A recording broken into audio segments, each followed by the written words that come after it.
Class Introduction. Welcome to the class introduction of Arena of Valor. In Arena of Valor, the two sides will confront each other in teams of 5, and the heroes are the avatars of the players on the battlefield.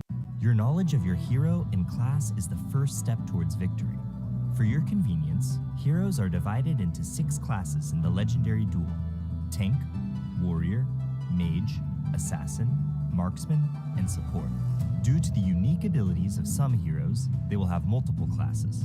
Players can clearly see the characteristics of the 6 classes in the hero interface. Aside from this, players can also check the class of their chosen hero at Choose Character screen in a match. Tank class heroes.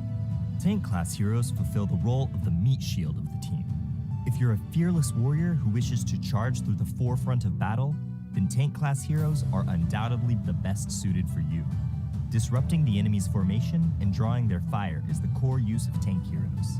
Thus, they also shoulder the heavy burden of initiating team battles. Warrior class heroes.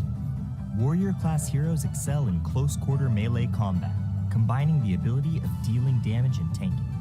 Warrior class heroes are the backbone of the team, and they're suited to fight in any situation.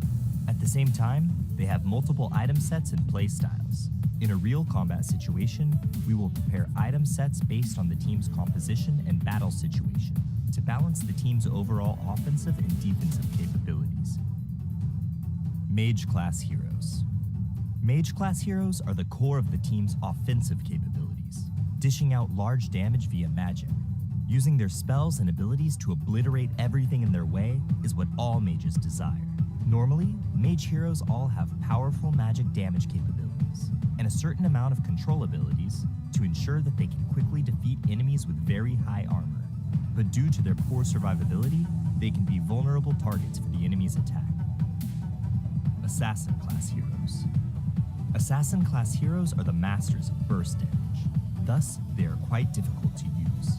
If you're someone who enjoys the thrill of seeing the enemy fall to zero almost instantly, then the Assassin class heroes are your best choice. Assassin class heroes often combine excellent movement abilities with damage abilities. However, due to their lower basic HP than other heroes, Assassin class heroes rely on other players' ability to assess the situation and timing, as well as their mastery over the hero to maximize their potential. Marksman class heroes. Through steady and consistent physical damage, Marksman class heroes are also the core of a team's damage output. Different from the ability based on burst damage of mages, Marksmen prefer suppressing their enemies from afar and dishing out non-stop physical damage. But their fragility and lack of survival skills are their biggest shortcomings, putting them in a position where they are dependent on the protection and support of their allies.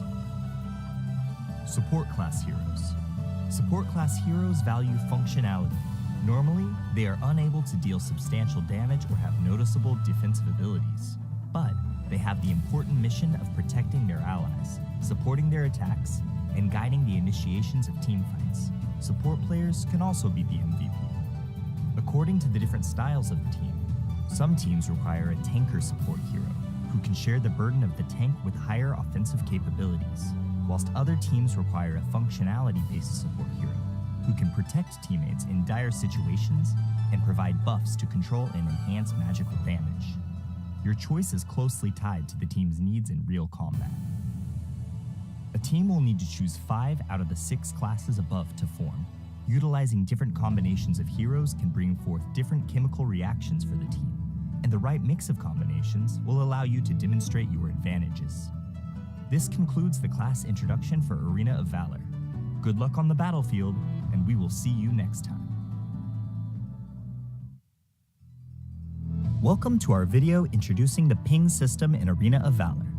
Arena of Valor is a fast-paced competitive multiplayer game. Communication and coordination within your team are vital to ensure victory. To help players communicate conveniently while reporting and delivering quick, accurate information on the battlefield, Arena of Valor has a context-sensitive built-in ping system that is easy to use.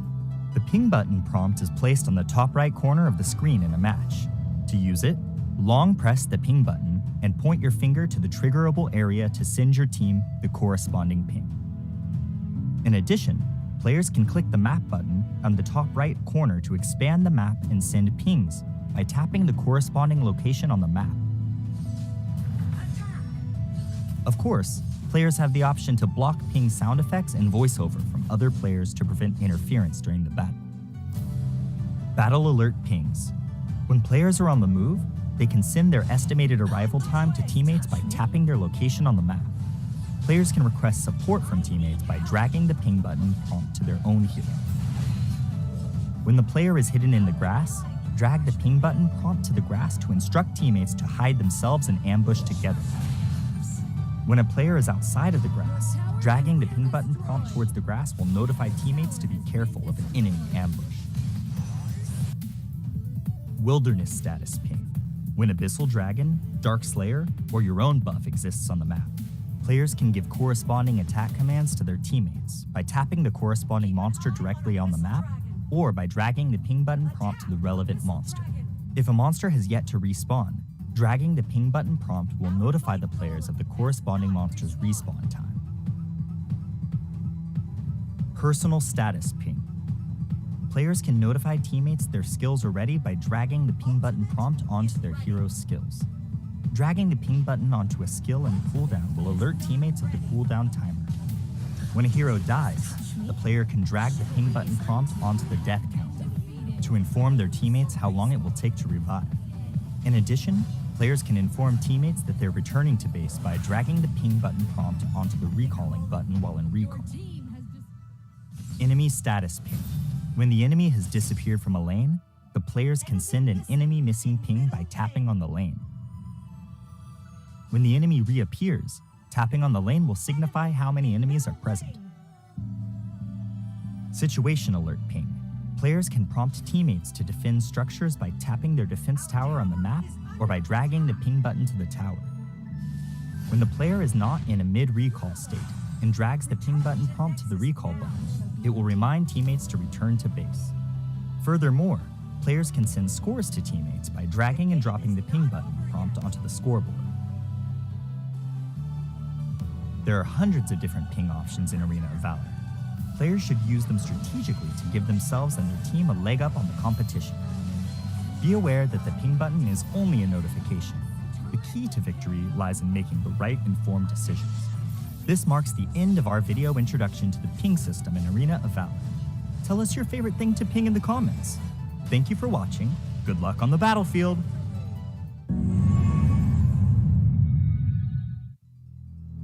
Welcome to our video introducing the team communication systems in Arena of Valor. Arena of Valor is a fast-paced, competitive multiplayer game. Communication and coordination within your team are vital to ensure victory. To help players communicate quickly and clearly in-game, Arena of Valor has introduced team communication systems, such as pinging, quick messaging, built-in real-time voice chat, and emojis. Players can press the context-sensitive ping button prompt on the top right corner of the screen to instantly notify teammates of their status on the battlefield. Players can also drag and hold the ping button to various elements in-game for different alerts. Depending on the context, pings can be divided into types such as battle alerts, wilderness status, personal status, enemy status, and situational alerts. Check out our ping system introduction video to learn more about how you can use the ping system in Arena of Valor. Players can use the in-game quick message system to plan and communicate. Quick messages first appear as part of the pre-battle strategy screen. Rally for a team fight. Before the match, the player can set selections and adjustments within settings. These pre-made messages can be split into 3 major categories: defense, offense, and communication. Players can select 8 messages from these 3 categories to use as quick messages within Arena of Valor. Some quick messages even have voice lines that play when being used. Let me get the buff. In the event you want to communicate in more details with your teammates, you can also tap the box beneath the quick message window to enter text. Keep it clean. Aside from quick messages, voice chat will always be the most accessible and concise way to communicate on the battlefield. Players can use the game's built-in real-time voice chat system to speak and converse with their teammates directly. To use voice chat, tap the microphone button on the left side of the screen. When the player is queuing with friends in a pre-made party, they can choose the voice chat to be party only. Emojis are a fun and expressive way to communicate within Arena of Valor. Before the start of the match, players can equip emojis with their customization suite. Make an emoji selection while in a match to use the corresponding emojis. When triggering certain scenarios, heroes will automatically release their preset quick emojis. If there are teammates nearby that use an interactive emoji, and the player responds with an interactive emoji of their own, a new effect will be created for both emojis. One last thing to note, emoji displays can be seen by your enemies. Use your smileys wisely.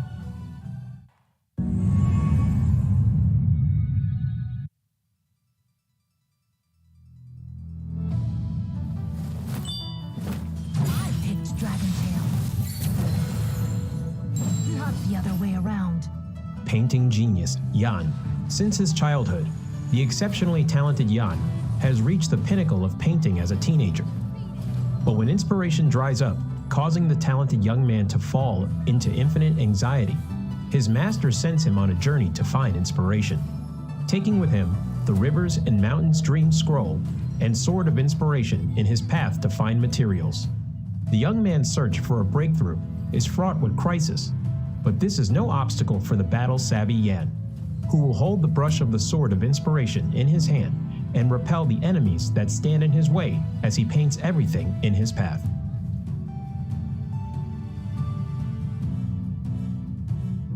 Passive, Spiritual Spark. When Yan uses Skill 1 and Skill 2, he will gain a stack of energy, having 2 stacks of energy, depending on the difference in the previous skill.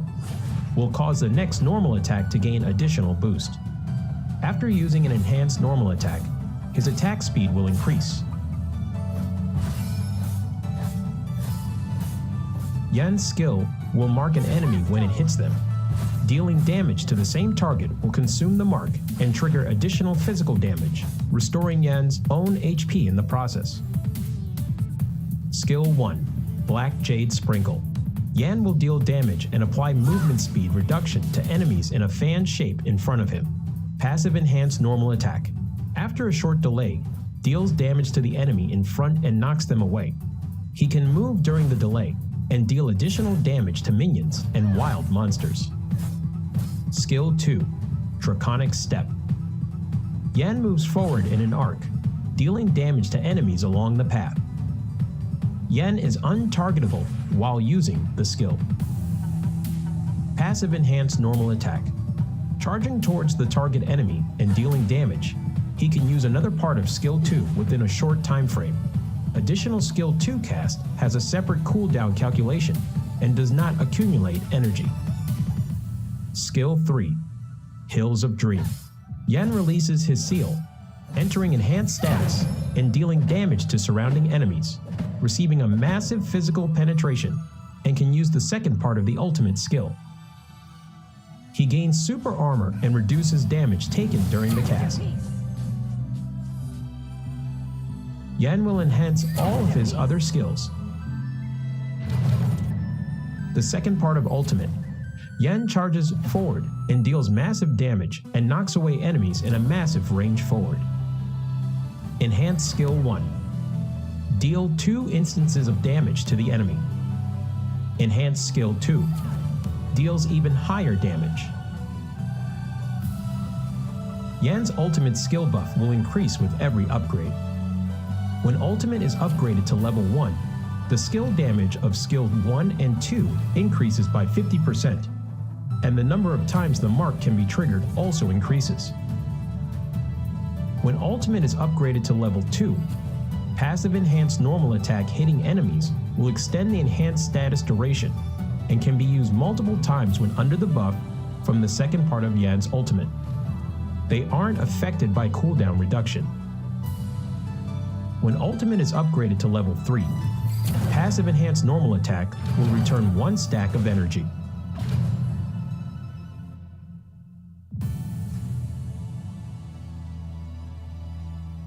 Yan is a highly controllable warrior-type assassin. His damage will continuously increase as the game goes on. He becomes extremely powerful in the later stages of the match. Thus, rapid growth and increasing level are important for Yan. The key to mastering Yan is utilizing Yan's skill set, launching enhanced normal attacks with different effects, and making use of the short cooldown time of his skill set to continuously dish out skill combos. At the start of the game, if Yan needs to support and gank enemies, he can save a stack of his passive in the bush. Use Skill 1 to slow down enemies who passes by, and trigger Skill 1's enhanced normal attack to knock away the target, to crowd control them and coordinate with teammates to finish them off. Yan needs to save up 1 stack of his passive while chasing down enemies. He needs to make use of skill 2 to get close to the enemy first, then uses enhanced normal attack's additional reset of skill 2 to continue pursuing. Once the gap is closed, use skill 3, skill 1, enhanced normal attack, skill 3's second part to finish up. In team fights later in the match, make use of the buff effect from the ultimate to bring forth a good haul. Yan needs to attack from the flank.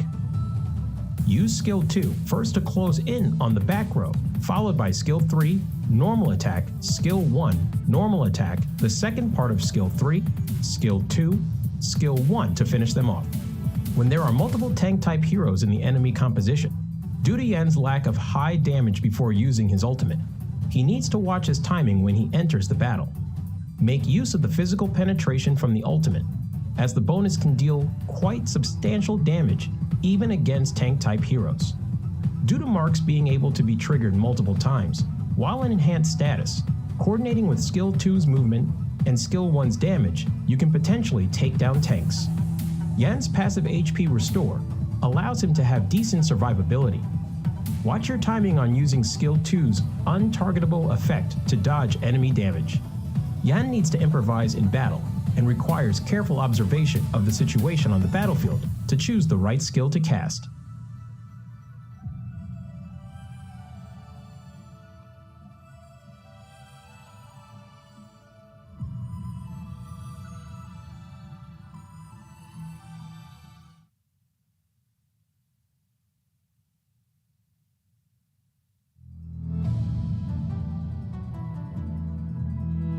You're fighting a losing battle.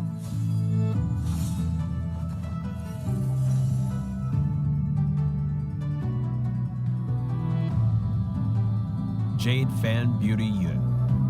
As the princess of the Dragon Kingdom, Yue brandishes a fan as her weapon, retaining her elegance even in battle.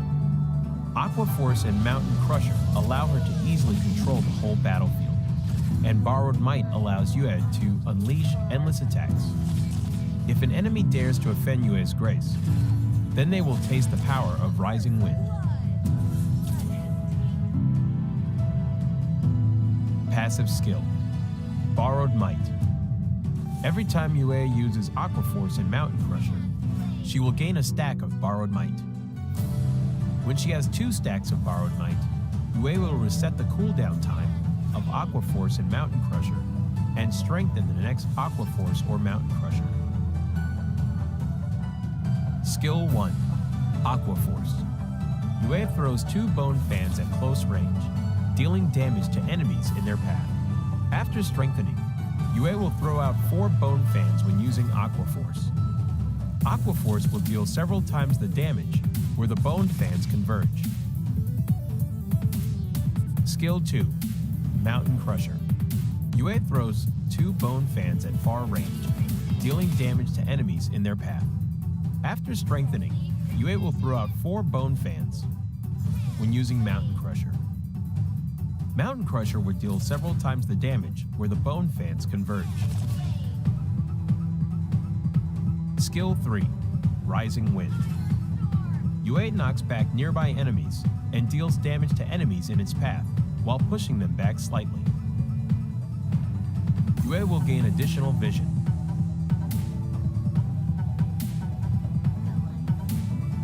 Yue is a long-range mage with a powerful ability to exhaust the enemies, but is complicated to operate. To deal perfect damage using Yue, you need to be skilled in combining her skills to deal damage multiple times stronger. However, when Yue overlaps with the enemy, both Aqua Force and Mountain Crusher can deal full damage. When in the lane period, Yue can quickly clear enemy creeps via refreshing her skills through her passive skill and then assist the side lanes. In team fights, Yue needs to use Mountain Crusher multiple times to exhaust the enemies and frequently use Aqua Force to charge up her passive skill to look out for chances to kill or exhaust fragile enemy heroes. The core combo of Yue is to save up a stack of her passive in advance and instantly use Mountain Crusher twice to deal burst damage. But be cautious. Yu's ultimate is the only life-saving skill, so she needs to save her ultimate to be aware of enemy assassins' heroes in team fights.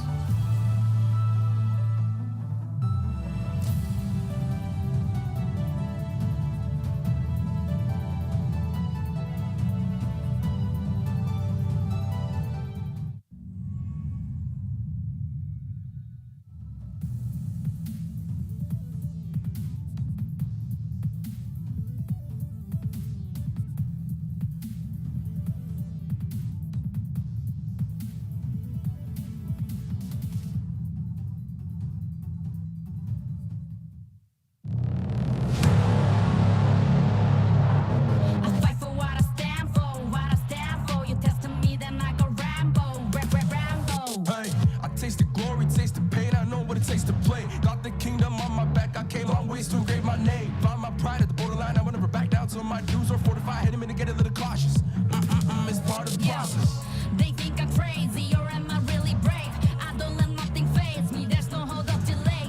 I still survive, I own the confidence up in my mind. I'm running close the light, it's time to shine and go take flight. No pain, no gain, if you don't wanna fade away. The both ways, hope pays. Heroes moving silence when they say the day. Yeah, I'm a queen, I overcome relentless pain. And I got it in my genes, I pass through anyways crisis. No matter what the price is, prepare. Protect my people, always beware. There's always new rivals everywhere. Bomb you on the light declare, I'm riding to the end. Fight for what I stand for, what I stand for. You testing me, then I go Rambo, Rambo. I'm quick to grab the grip and go, I'm best with it. Okay, I'm lit, my mind's on fading mode, I'm flexing it. Okay, I'm wild, I'm tripping on my mind, investing it. I'm still high-minded, my destiny, you'll find it hard to find it. Yeah. Winning streak, my dubs elite, I bring it. Yeah. 50 feet step back, I'm about to speak my G, I'm with it. Yeah. Sun shines, I dream bigger. Believe in myself, I maintain rigor. Be what I wanna be, don't be little. Me. No pain, no gain, if you don't wanna fade away. The both ways, hope pays. Heroes moving silence when they say the day. Yeah, I'm a queen, I overcome relentless pain. And I got it in my genes, I pass through anyways crisis. No matter what the price is, prepare. Hey, send me up at any location, I hold up and mow them down. Look at the constellations for consolation while I retain my crown. Back in the background, I'm a background, what goes gon' come back round. I'm self-made, built everything from the ground up, I say it proud. No pain, no gain, if you don't wanna fade away. The both ways, hope pays. Heroes moving silence when they say the day. Yeah, I'm a queen, I overcome relentless pain. And I got it in my genes, I pass through anyways crisis. No matter what the price is,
and a good day to everyone. Welcome to Arena Valor International Championship 2022. We are at the quarterfinals, day number 3, and we have 2 series that we're very, very excited of.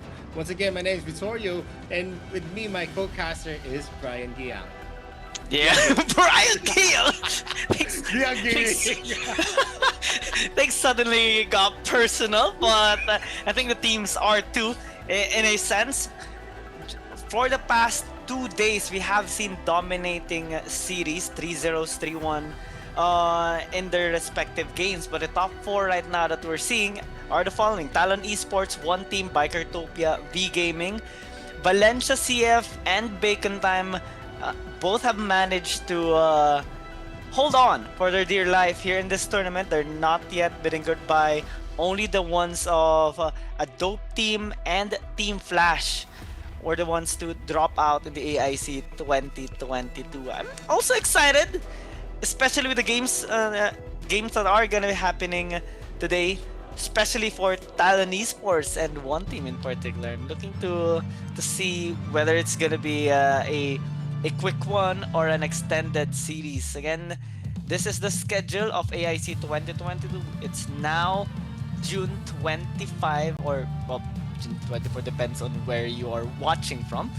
But as of today's in the schedule, we are still on the 3rd day of the quarterfinals. Yes, it is gonna be a best of 7. Woo! Possible game number 7? Yes, but will it happen? We don't know for sure.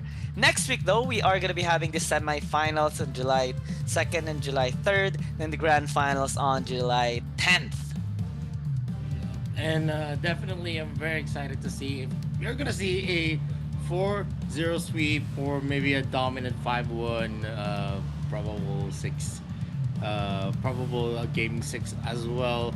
You're going to see in your screens the 2 million USD prize pool for AIC 2022. Ooh. That's very, very big prize pool for a MOBA esports. And the bulk of it is going to be in the first place with the 700,000 USD. Whoever wins the championship, they are going to be taking home this whooping prize. And for the second, third, fourth, we have $350,000, $200,000, $100,000 respectively. And 5 to 8, those that were eliminated in the playoffs are actually going to take home 40,000 USD. And for those that participated in the group stages, those that went home are actually going home happy as well, with a 10,000 USD as a consolation prize. We also have some prizes for those that excel individually, like the final MVP, the best players on their respective roles as well. Here are the qualified teams on your screen from Group A to Group D. We already said goodbyes to Team Flash. We also said goodbyes to a Dope Team. And definitely tomorrow we're gonna say goodbye to a lot more. But you know what's interesting? All of the RPL teams are still running in this tournament. VCF and its Bacon Time are still in the lower brackets, holding on to dear life, while KFC Talon is still going strong in the upper bracket. In the upper bracket, we can actually consider this as the upper bracket semifinals already, since, you know, it's going to be the upper bracket finals when the winners of today's series actually face off. Yeah, this is actually quite amusing. We have seen some teams struggling to keep up with the other teams that are remaining here in this tournament, especially the ones that had a dominating performance during the group stages. So there's a lot of things to actually consider in terms of maintaining their good performance here, but the consistent ones are here in the upper bracket semifinals. Actually, Talon Esports, One Team, despite their kind of struggle or lapses, small lapses during the group stages, they were able to keep up their pace and keep up their momentum as well. Starting it off with the upper bracket quarterfinals, they had their games won in a dominating fashion, 0 and 3-1. Same went for the teams of Bikertopia Esports and V Gaming. We also saw in the lower bracket some resistance to the other teams that were knocked down towards the lower bracket of Valencia CF and Bacon Time after their struggle or their initial problem, I guess, in their games against their respective opponent in the upper bracket. So now we're going to be seeing the dominating teams battle against each other in a best of 7. Talon Esports and one team is the first scheduled match here. Next up is gonna be Bikertopia versus V Gaming. I'm really excited about this because Talon Esports, well, even in the group stage, honestly, they had a fascinating performance. They were undefeated, if I'm not mistaken, during the group stages in both phase 1 and 2, and they were actually the most consistent ones compared to all the groups here and the teams that have battled so far in the AIC 2022. So for one team to be able to beat them, it's gonna take a lot, but it is possible. It depends on how they are gonna strategize this whole series, because I do remember the match of an initial battle between Bacon Time and V Gaming. It took a lot of planning and execution for it to happen, wherein V Gaming won against Bacon Time in a 2-0 fashion during the group stages. This time it's going to be an extended one, so the planning has to be precise and the execution has to be really well done. I mean, going back to the group stages, I think it was Bacon Time who actually won over V Gaming. So I think the No, performance of the phase 1, but phase phase 2, one. like V Gaming came back like stronger. I mean, phase 2 was best of 2, and then we have Yeah. best of 3. V Gaming, I think, has been struggling in the best of 2, but going forward, we've seen them had a spectacular run in the AIC 2021, and this could be reminiscent of it, because V Gaming actually has a lot of tricks on their sleeves. They actually have an almost spotless position against the GCS teams. So I'm expecting a lot from V Gaming in the second series, but we are in the first series of the day. It's KFC Talon against One Team Esports. One Team Esports, one of the perennial teams here that proved that they have what it takes to go for different kinds of compositions, and they are actually winning with these compositions that we don't usually see from other teams. They were the first teams that actually put out Loyal out there in the open, and they are very, very effective on using compositions with those types of heroes. And in your screens, we're gonna see the players for KFC Talon. It's not gonna be Defoxin on the ADs. Actually, they are switching it up again. Tony's not gonna be playing. Oh. As Defoxin is gonna be subbed in onto the support position. Here on one team, it's all the same. Zay, Kai, Wawa, and K. Lunlun. Does KFC Talon have something that they are going to be surprising one team here in game number 1? They subbed out their main support, Tony, for Defoxin. And that's That's huge. That's kind of playing out a lot of different factors, because this is not the same type of KFC Talon that we're going to see. Tony is not going to be in the stable position of support, and they will sub in Defoxin, and then you have Ares as well, who's going to be popping off for KFC Talon. Don't forget the other members like IFA Pro. You also have NTNZ. You also have Moop on the jungle. So this might be a very, very offensive-oriented lineup. We've seen here the team matchup, the first blood raids.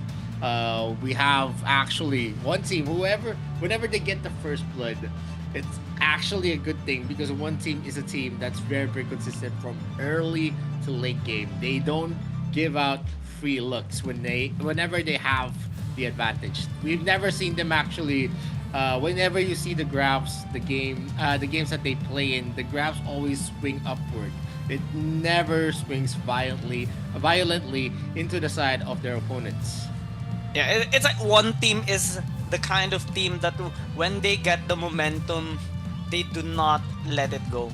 They make sure they they maintain it, and they get their win. Initially, during the group stages in phase one, they struggled a little bit, suffering two losses from their respective opponents uh, during phase one, but during the phase two, they had a fantastic run with no defeats whatsoever. Moving on to the quarterfinals, they had they had an almost perfect series against Valencia CF as well. And now, as we check the key player matchups, we do see more of an MVP count on the side of iPad Pro role goal difference as well. But it is also because of the whole factor here. Talent Esports as a team are able to execute their intended playstyle pretty well and counter the ones of their opponent. I like how you mentioned earlier that Talent Esports, just like V Gaming, put on the table some new stuff. They were actually the first team to bring out the Sinestria in the AIC 2022, which was also used later on by Bacon Time, if I'm not mistaken. And right now it's gonna be a good sign with a new or an adjusted roster here with a sub of a player. They might want to switch things up even more so that they would be more unpredictable here by one team. It would depend though, because things can go north or things can go south here for Talon Esports. The intended one is for it to be a good result, but here we will see what exactly will happen, as Talon Esports is on the blue side, one team is on the red. So first pick priority for Talon Esports, one team is gonna be the one to ban the Aya.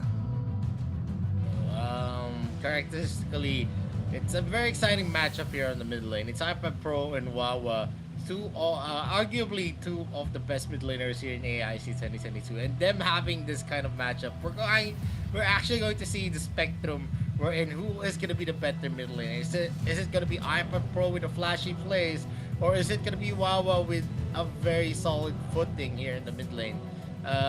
Characteristically, Wawa is a player that even if he does fall off, he can actually go with compensated with team plays, and that's one of the good things about Wawa. Well, iPad Pro, he is very, very mechanically gifted mid laner. He knows if he can actually secure a kill, if he can actually go for rotational ganks, and that's the sense that you want from your mid laners.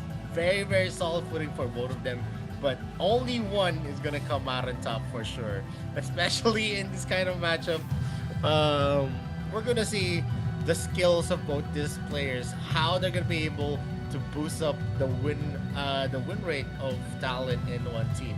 But the first pick here for KFC Talent, they went in for a Varus pick, a pick that you can flex in 3 positions, from the Dark Slayer lane, from the jungle, and then you can also flex it into the support position. We've seen it being used by Tony, but since Tony is out of the question, maybe Defoxen can actually use that Varus as well. That is a question that we want answered. Yeah. And I'm very excited already for game number one. One Team Esports though, they went in for 2 solid picks as well. It's Azuka and Crixie. And in most matches, we've seen this duo actually be in the first 3 picks in most of the drafting compositions. I like how Talent Esports also are trying to lay out some traps here, or try to get a reaction here from one team. They left out the Nakrot actually open for one team to pick up in their first pick phase, but one team responded with a prioritization on the Zuka instead, pairing it up with the Crixie. So what this does is that, well, the Zuka can actually do a really good job against the Nakrot, especially in the early game. We have seen multiple times invades happening to shut down the Nakrot, which is one of the most common scenarios already here in the AIC 2022, as Talent Esports will take it up. This is one of the possible things that can actually happen in the early game, so we have to keep watch here of NK later on and move on how they are gonna be choosing their respective camps, or maybe even be assisted by their allies. Yep, and at this point, we're gonna see a lot of ability on one team. You have a Quixie, you have a Zuka. They hovered into a Richter, but they're actually torn between a Saphira and a Richter. If Saphira is gonna be picked, that's the first time we're gonna see another pick coming in from one team that you don't usually see from other teams. KFC Talon, though, they went in with a lot of mobility as well. The only non-mobile hero I'm seeing here is on that Yue pick, but you have Yeah. insane range on that hero, and that actually offsets it. The ultimate that Yue has actually knocks back anyone that comes near, so you can also use that to take the advantage in terms of pushing away your opponents to a position that's going to be favorable for your team.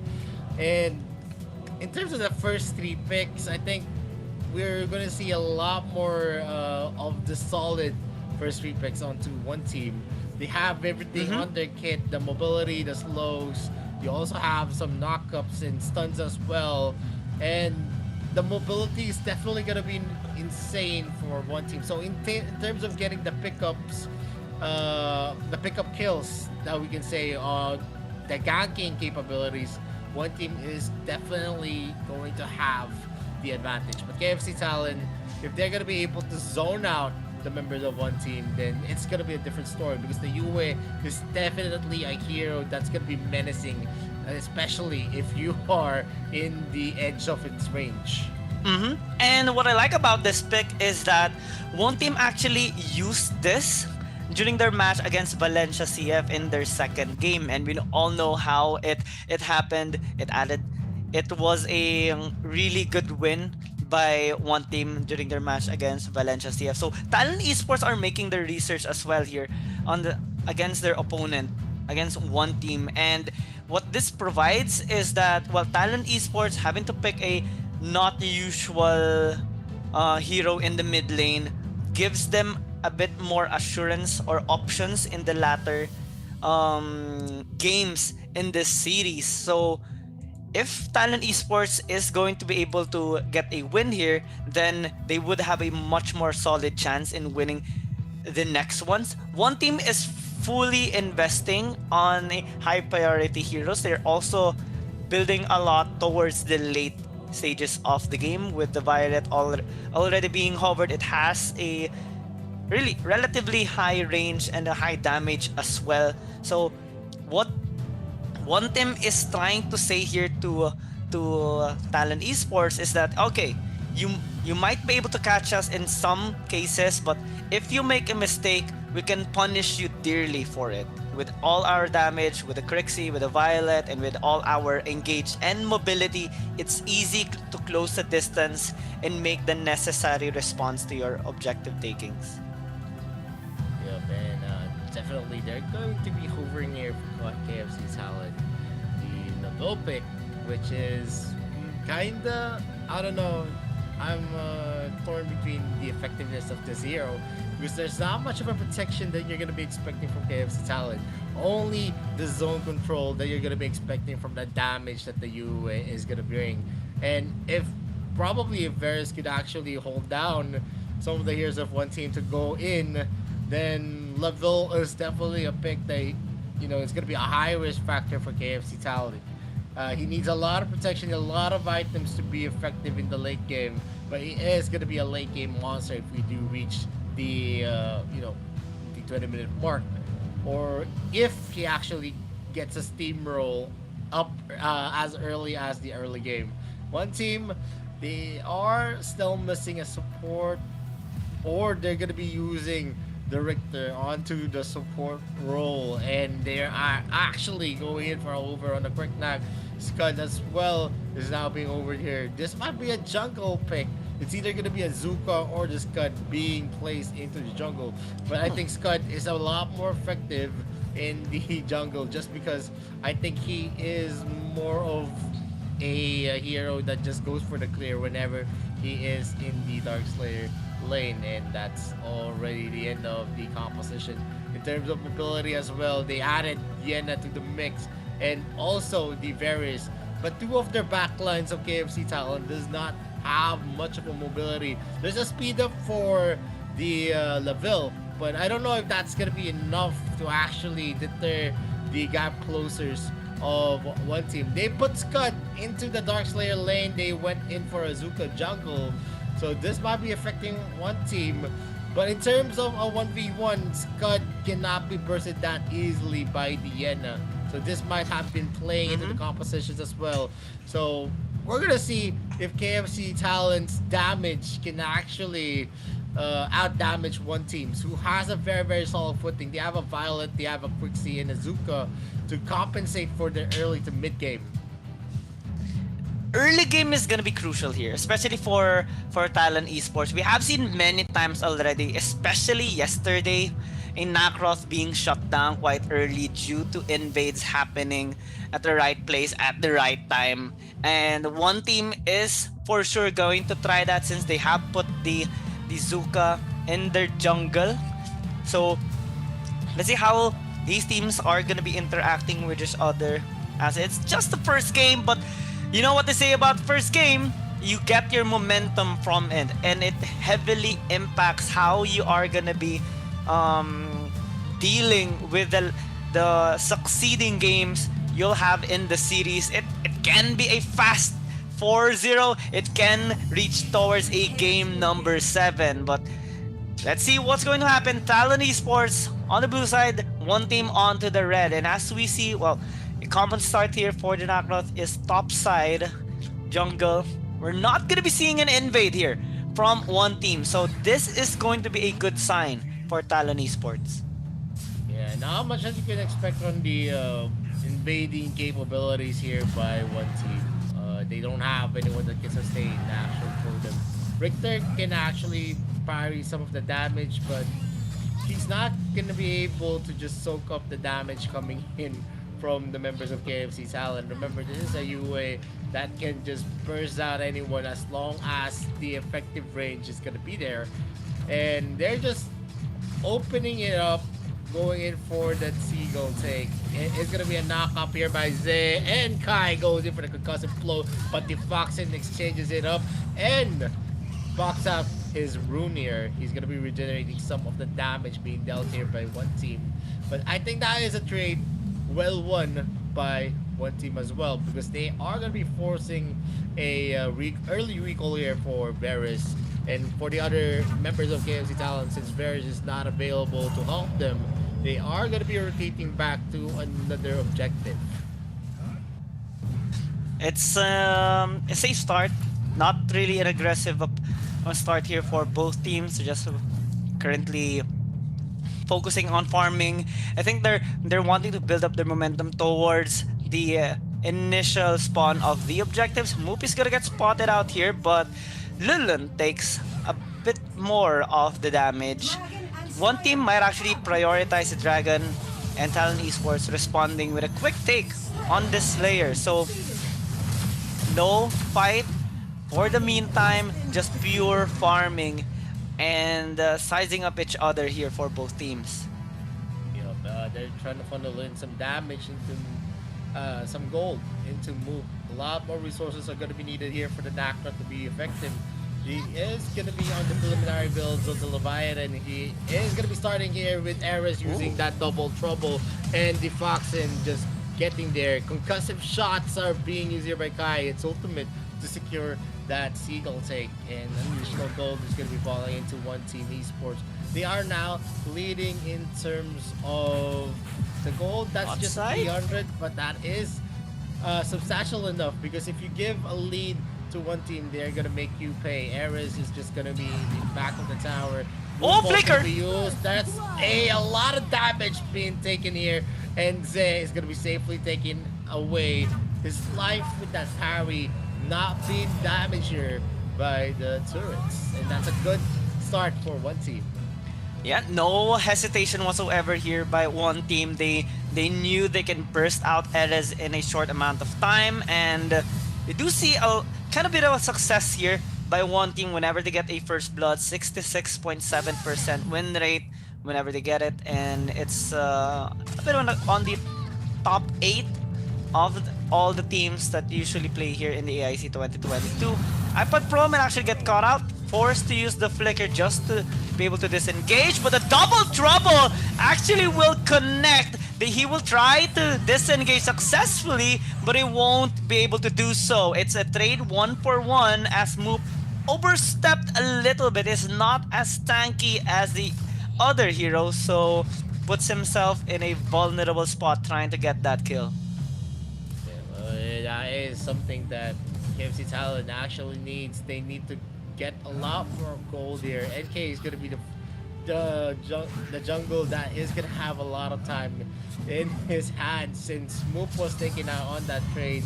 Gives him a lot more opportunities to get some gold, but we all know Nakrot is a hero that you can't really stop unless you have consecutive kills on that hero. And of course, one team right now is going to be having an almost 1k gold lead against KFC Talent, and they're very very aggressive on the strategy that they actually do. They commit their flickers to actually get arrows out into the open. Zay as well was able to tank just enough to open up a trade wherein Moop was going to be taken as well. So the damage that KFC Talent has is not yet enough and not substantial enough to get anything. And Moop is gonna go here. He is using Enduring Fury. The Skyfall is gonna be used here as well. But NK overturns that with the damage using his passive in Skyfall as well. Yeah, that was a little bit of an oopsie by Talon Esports. They wanted to get that kill onto NK, but they had a bit of conflict there. One wanted to back off, and Difoxen attempted to commit on that kill. Unfortunately, they did not get that kill, and he got killed instead.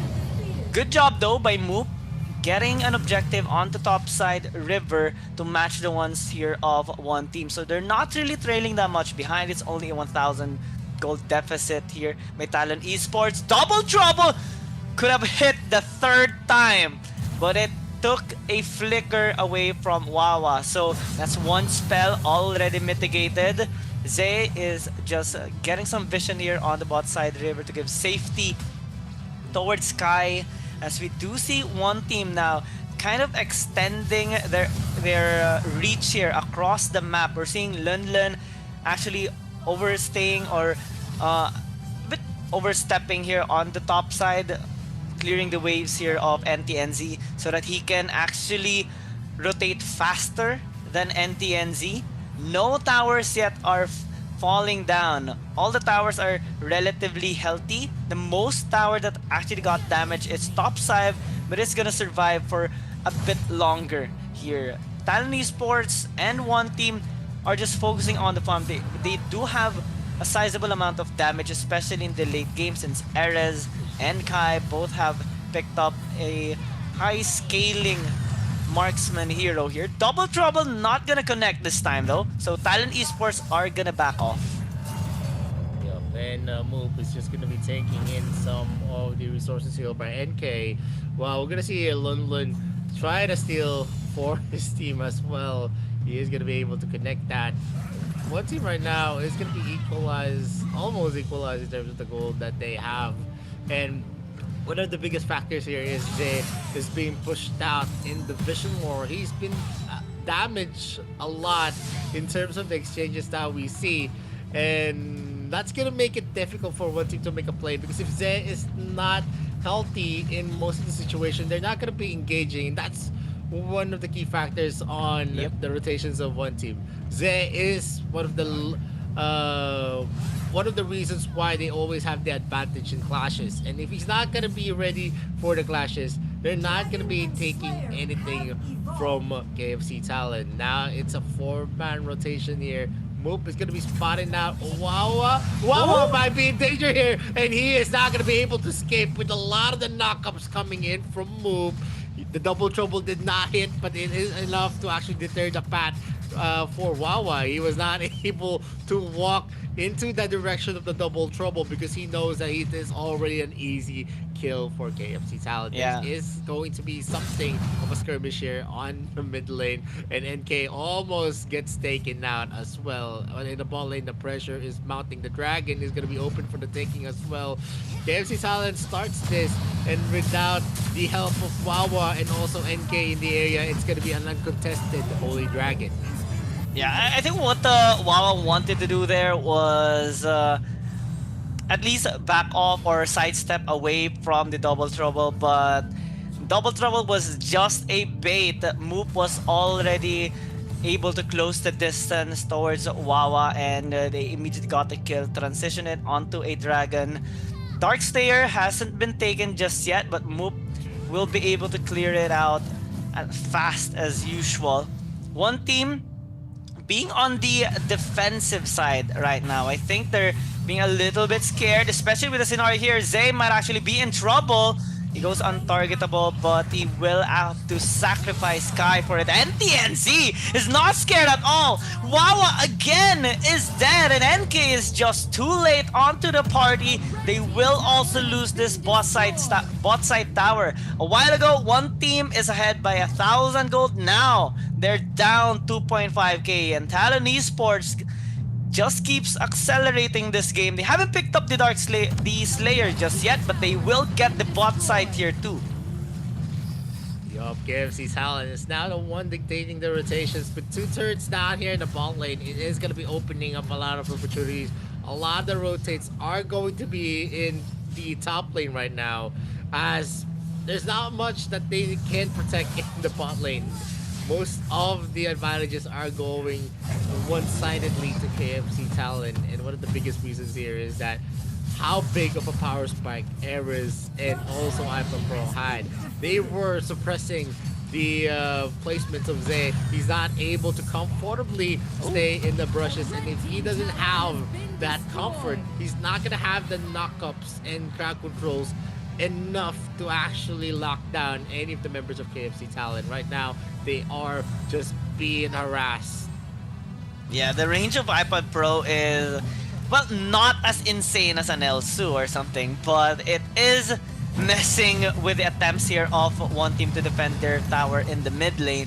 As a Slayer, the Doombringer is being spawned here. There's no attempt of a defense here by one team. They recognize how big of a threat Talon Esports can actually provide on all 3 lanes. Lunlun is forced to respond to NTNZ's pushes, while the rest of the members have to keep track across the map, because anytime they can throw out this double trouble and the follow-up might actually be there. Zay took a buckload of damage there just from the harass there of iPad Pro, and now with all 3 lanes being pushed here, one team is forced to just give these towers away, and Talon Esports, they're gonna be happily taking these structures because it's gonna help them so much in the economy department, with already a 6,000 gold lead rather above one team. Make it 4,000, but it might be even more because NK will fall down. A double trouble connects, and Talon Esports will fall back because they are eyeing on this Holy Dragon already. Yeah, it was a forceful start there. They thought that Ares was going to be easy pickings. You need to remember that Ares still has his invulnerability to crowd control whenever he has his shields up. And also, he still had a flicker there. So NK actually forcing it out without the chain stunts coming in from Crixie, as well as the silences coming in from Zay, and some slows coming from Lunlun. That's already detrimental to your chances, because KFC Talon is right now has a very, very big lead, because the power spikes are definitely going to be felt here by one team. KFC Talon's composition, the UA gets a lot more dicey as he gets a lot more items as well on Ares' level with a 10.2k already. That's a big substantial change here. Double trouble always is gonna hit the mark because one team is always forced to actually group up, and in those instances, in a more chances of winning. 1-4-5, it's very hard to dodge in terms of you guys are always in one path line, and there's not much that they can do. They are forced to be in this kind of scenario because they need all of their firepower to take out one member of KMC Talent. Yeah, they're gonna be like, hey, one of you, please catch the double trouble because I cannot take it. Wawa can take it, Kai can take it, maybe NK, Lunlun, or Zay, but it takes just anyone getting hit. And Talon Esports will be able to get a kill. That's how big of a damage Talon Esports can actually dish out in a short amount of time. And one team is really forced right now to either dodge. If they're able to dodge, then lucky them. But if they have to give one to soak up that stun, then one is gonna die. And now Wawa getting caught out, nearly gets taken down, but they might actually punish Difoxen after overstaying. A bit of a delay here by Talon Esports in their engage, but they will be able to get a trade. Lilin is taking a lot of damage. It's just a 1-for-1 trade, but the momentum of Talon Esports is still high. They will be able to force one team to actually fall back, make the reset, because the Slayer, Dark Lord Slayer rather, is about to spawn in the next 17 seconds. And Talon Esports are more than just equipped to actually get it. They spawn the Doombringer onto the bot side. They will be attempting to make a push first to have a better position here on the Dark Slayer lane, but NK is trying to get some vision on his top side river. Right now, things are looking dark here for one team. They have drafted, they have invested so much in this composition. They have to make it work. Talon Esports are already halfway in taking this Slayer. NK and Lunlun is trying to close the distance. Can they actually get the steal? The answer is no. And Talon Esports are looking for the attack. One team looking to flee. Zay and Lunlun took a lot of damage, but they are going to be able to disengage successfully. Now, with the Slayer marching in the mid, Talon Esports, with a healthy amount of HP, looks to get the close. Yeah, that was a good attempt coming in from NK, but unfortunately the damage coming from Eris is just too sustaining for them. And London did soak up a lot of damage, but you can see he doesn't have the capability to go for an entry. He needs someone else to go in first before he's going to be able to zero in and probably close the gap once Eris in Hyper Pro, but that's not possible with the damage that we're seeing here. The Slayer already is marching here onto the mid lane, and there is a lot of defensive strats going in for one team. They're doing their best to clear up the lanes. The double trouble is not gonna get a hit, but this is gonna be opening in some stuff. Mark of the Hunter being used here by Zay. Goes in hot. He is gonna be forced to flicker in. Mook is going in with a Judgment Blade as well. He's gonna be having a lot of knockups. Orbs is still gonna be ready. NK tries his best to get the kill, but Mook closes it out. He is gonna be taken out as well, but he still has the opportunity to resurrect with Infinity Blade, and Eris is doing his best to actually shave the damage. Lulu comes in the area. The Moonfall is going to be used again, but they are not going to be able to defend as the Nexus has been destroyed. KFC Talon takes game number 1 strong. Yeah, and execution, planning, both have been on point here for Talon Esports, and one team, despite the composition that they have drafted, unfortunately, their execution was a little bit off, and Talon Esports made the most out of it. We talked about during the drafting phase some of the strats that one team could have actually done in order to get an early lead against Talon Esports, but I think having to not execute that heavily affected their early game. Yes, they were a little bit aggressive in the early game. We initially saw a 2-kill to 1 advantage against Talon Esports, but it was actually mostly because of the mistakes that Talon Esports have made. One team has been quite on the defensive here, more of responding to the attacks here of Talon Esports, but not really being proactive in this game. And Talon Esports, whenever they get a catch onto any member, especially because of Eris double trouble, one team has little to no time to react, and most of the time actually we just see them losing a member, Talon Esports gaining a lead here and there, and they built enough to be able to close out this game, especially after they have successfully defended their Dark Slayer as it marches into the mid. If ever, like most of the time when we see a Dark Slayer here in the AIC 2022, if you are able to chunk it down at least to half health, then you would have a 50-50 chance of defending your base. But if it's healthier than that, it it's a slim margin of being able to take it down, because you're not only gonna be needing to attack the Slayer, but you're also gonna be needing to attack and defend from 5 members of your opponent. And unfortunately, one team cannot do both. Yeah, I thought that, if we come into the mid game, it was gonna be one team, but there was a steamroll for that came into play here for KFC Talon.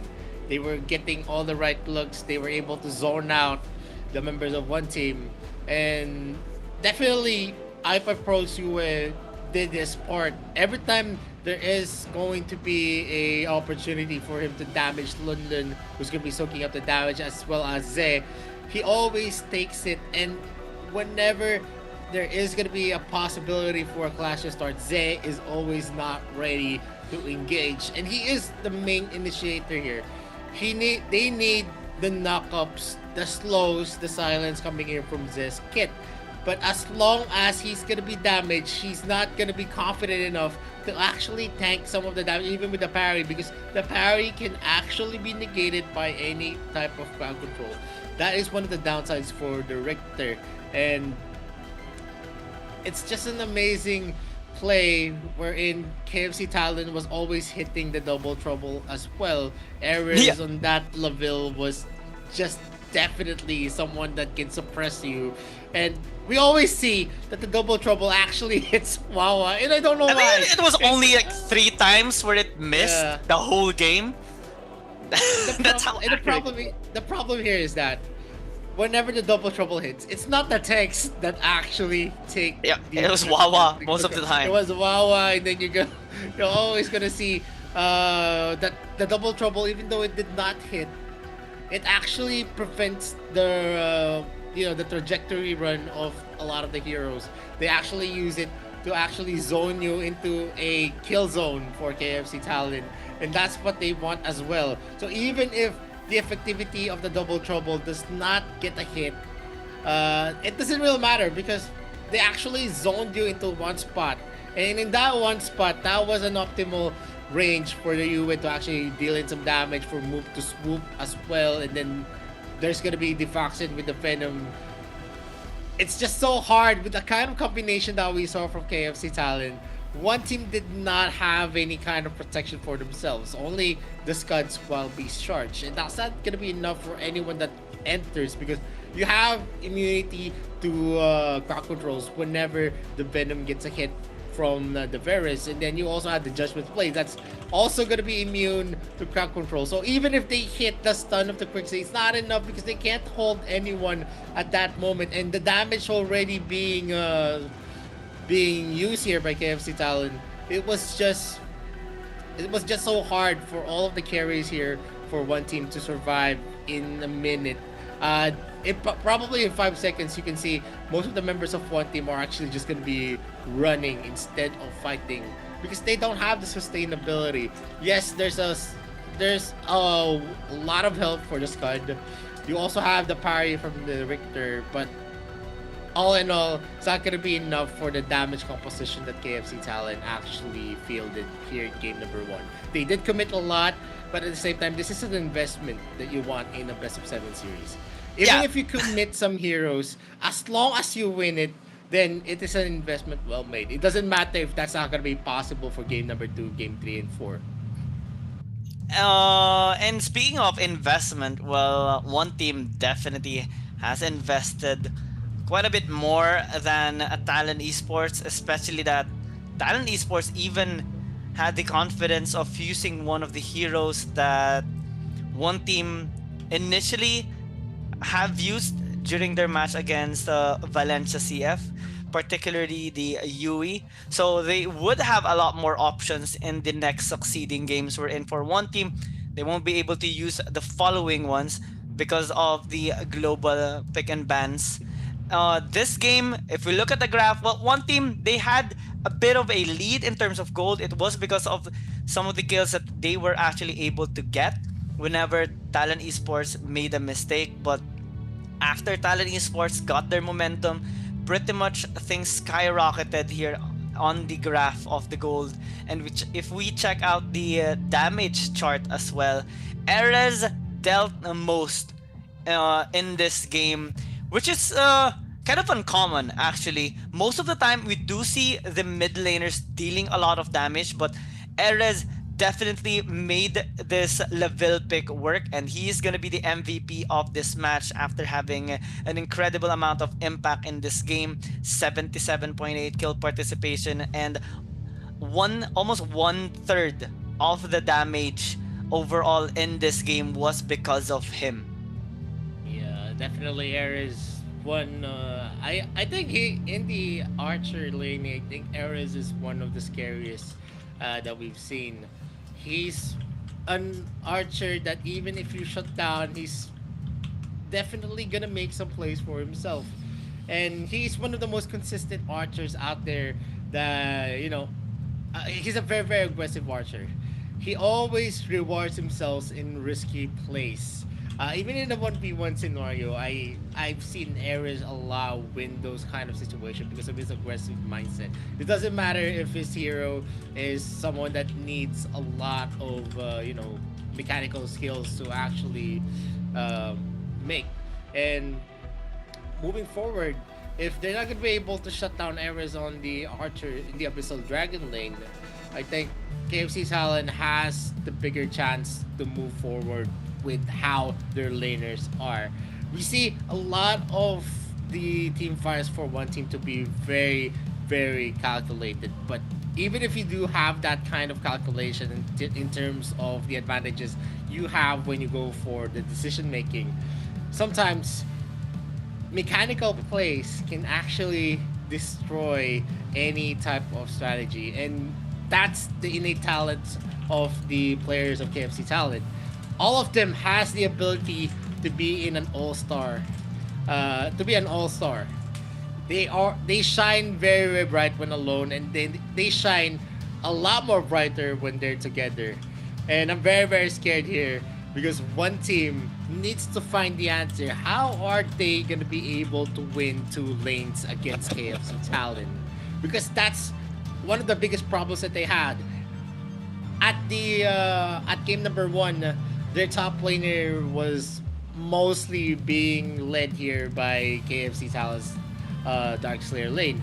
As well on the bot side, they had an advantage, but at the end of the day, whoever lands their shots in are the one who is gonna have the advantage.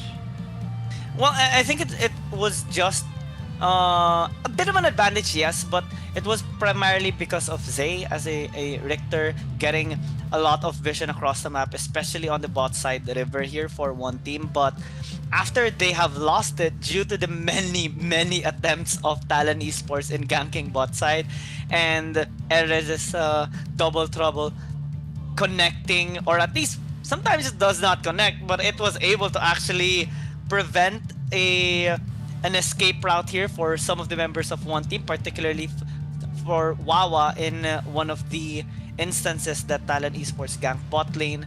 They kind of lost their control on the bot side, and slowly but surely they lost grip in this game. Talon Esports as a team, they are relatively aggressive. Yes, they are quite aggressive, but they have this control in themselves. It's kind of hard to be able to get an opportunity to punish them. At most in the early game, yes, it was actually present, and one team was there to follow up with the necessary punish on the overextensions of Talon Esports, particularly for Moop a while ago in the blue side jungle of NK. But after that, Talon Esports didn't really give much enough an opportunity for one team to actually come back. And if we're gonna talk about one team here, they need to really find ways to shut down Talon Esports, especially right now. Moop, I'm looking at Moop, Erez, maybe iPod Pro, because those are the people here on the side of Talent Esports that rotate quite frequently across the map. They make sure they have a bot side priority and they snowball from there. So maybe one team wants to draft an aggressive Abyssal Dragon laner duo here. Might even be a mid lane if Lorian is gonna be open, and fortunately Talon Esports doesn't pick it up. I mean, it's hard. It's a lesser chance since all the teams actually want this particular mid lane hero. But now as the Nakrot is already taken by Talon Esports, they're just gonna be continuously banning it out. And Zuka is actually available for them this time. And I'm very curious on what kind of composition that they're going to be fielding again. One of the biggest things that you need to look out for is when Lunlun is actually able to use Darkslayer lane that has the capability to be aggressive. Lunlun, as a Darkslayer laner, is an aggressive player. So I think the Scud didn't play out well for them because he can't be aggressive with that kind of skill set. He doesn't have the capability to win 1v1s. He's gonna be able to add some damage, maybe lock into some of the heroes and soak some of the damage, but the skill set of Scud does not permit him to have the 1v1s. And he knows that. That's why most of the time we're actually gonna see NTNZ NTNZ always going scot-free because he knows that Lulu is not going to be able to actually kill him in a 1v1 fight unless he actually overstays. That's the only moment that NTNZ is going to be taken out with the Yeta pick. And already here on game number 2, we're going to see the first pick here for KFC Talon with an Ige pick. And what one team answered is an Elsu pick that could probably get some damage in to that Iggy pick who has insane range, and they went in for a Tulan as well to add some magic damage for themselves. And you know what, one of my biggest problems right now for the Tulan pick, if he's gonna be fielded in the mid lane, the problem here is that if he's the only magic damage dealer, I think it is the magic damage is gonna be lacking for your team, especially if he's on the mid lane, because the range that he has sometimes, you know, inhibits you from playing in the late game, and that affects most of the compositions. I've seen a lot of the times wherein if the Tulan is being used up in the mid lane and even in the jungle, he becomes ineffective going forward in the late game, and that usually happens in most of the games that we've seen here in the AIC 2022. Most of the time, I think it would depend on the other heroes here that the Tolan actually is paired up with. Elsu is actually a good partner here of the Tolan because initially with this kind of duo in the damage department, one team would want to have a solid front line since we do see the Liliana being hovered right now, so the Tolan will be in the jungle. A lot of damage already in the first 3 picks here of one team, which actually is a good answer here towards the first 3 picks of Talon Esports, because if one team is going to be able to chunk down the HP bars here of Talon Esports, then they would have a much higher chance on executing them and also at least forcing some hesitations on the side of Talon Esports, because their aggression is actually a big factor here in how one team is able to scale up. And now with the Roxy pick, it does provide a little bit more of a assurance here on the side of one team in getting those small pick-offs with the Agnes grip, setting it up for the team, getting those -1s that will help them in objective taking and also other ways to gain a lead in this game. But Talon Esports overall here is still building a late game scaling composition. The Iggy is gonna deal a lot of damage later on, especially when paired up with the Violet. And I'm already assuming that Talon Esports might actually build a 3 frontline composition here to have a lot of access towards the backline of one team, especially for the Talon and the Elsu, which has 2 options here. Either go for a tank. If the Richter is gonna be support, then okay, it will be a tank.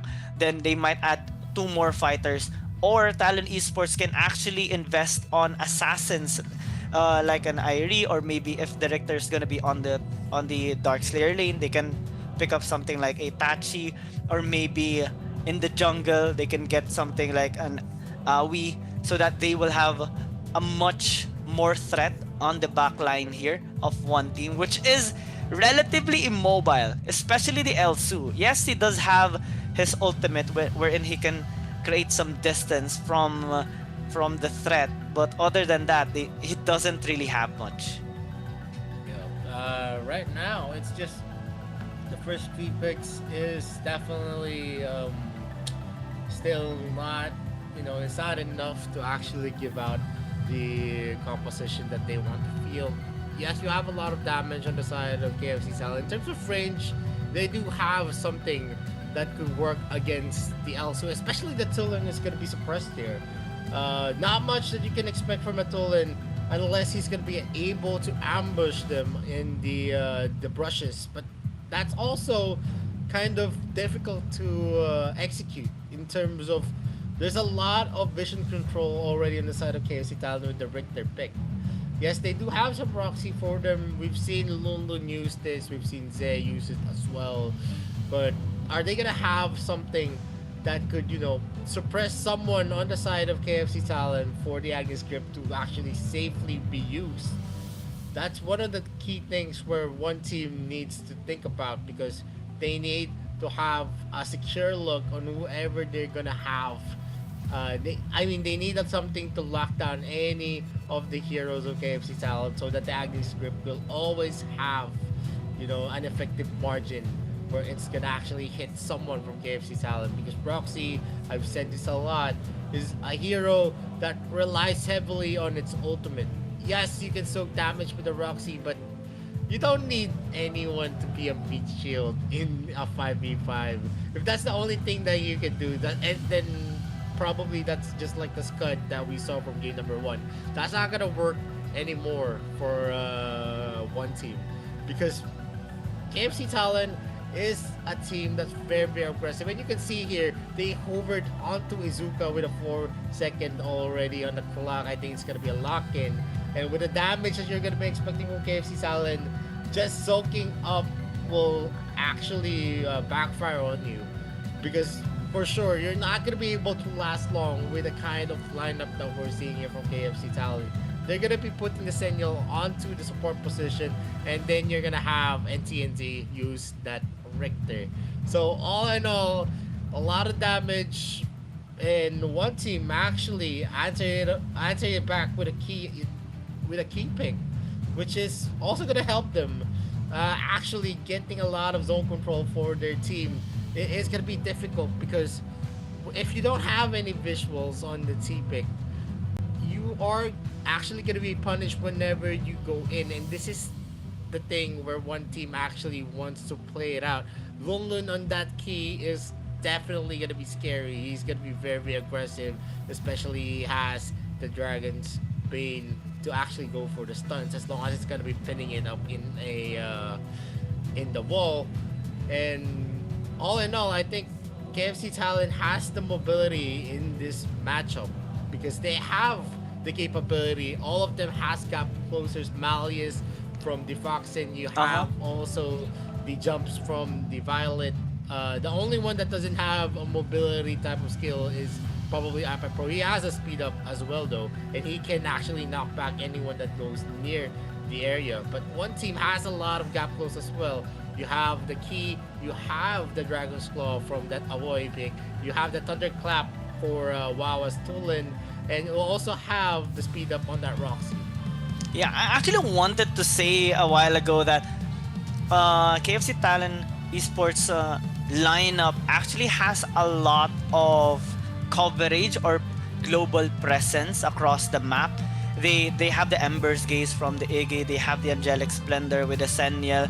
They have a lot of sustain and protection as well that they can provide towards their backline. So despite the backline threat that one team actually was building with the Key and the Aoi, and also Wawa maybe here and Kai, they would be able to respond accordingly depending on the situation. So both teams actually invested quite a lot here in this game, and they made such an amazing draft here. So it's gonna be mostly on the execution. They both have their win conditions here.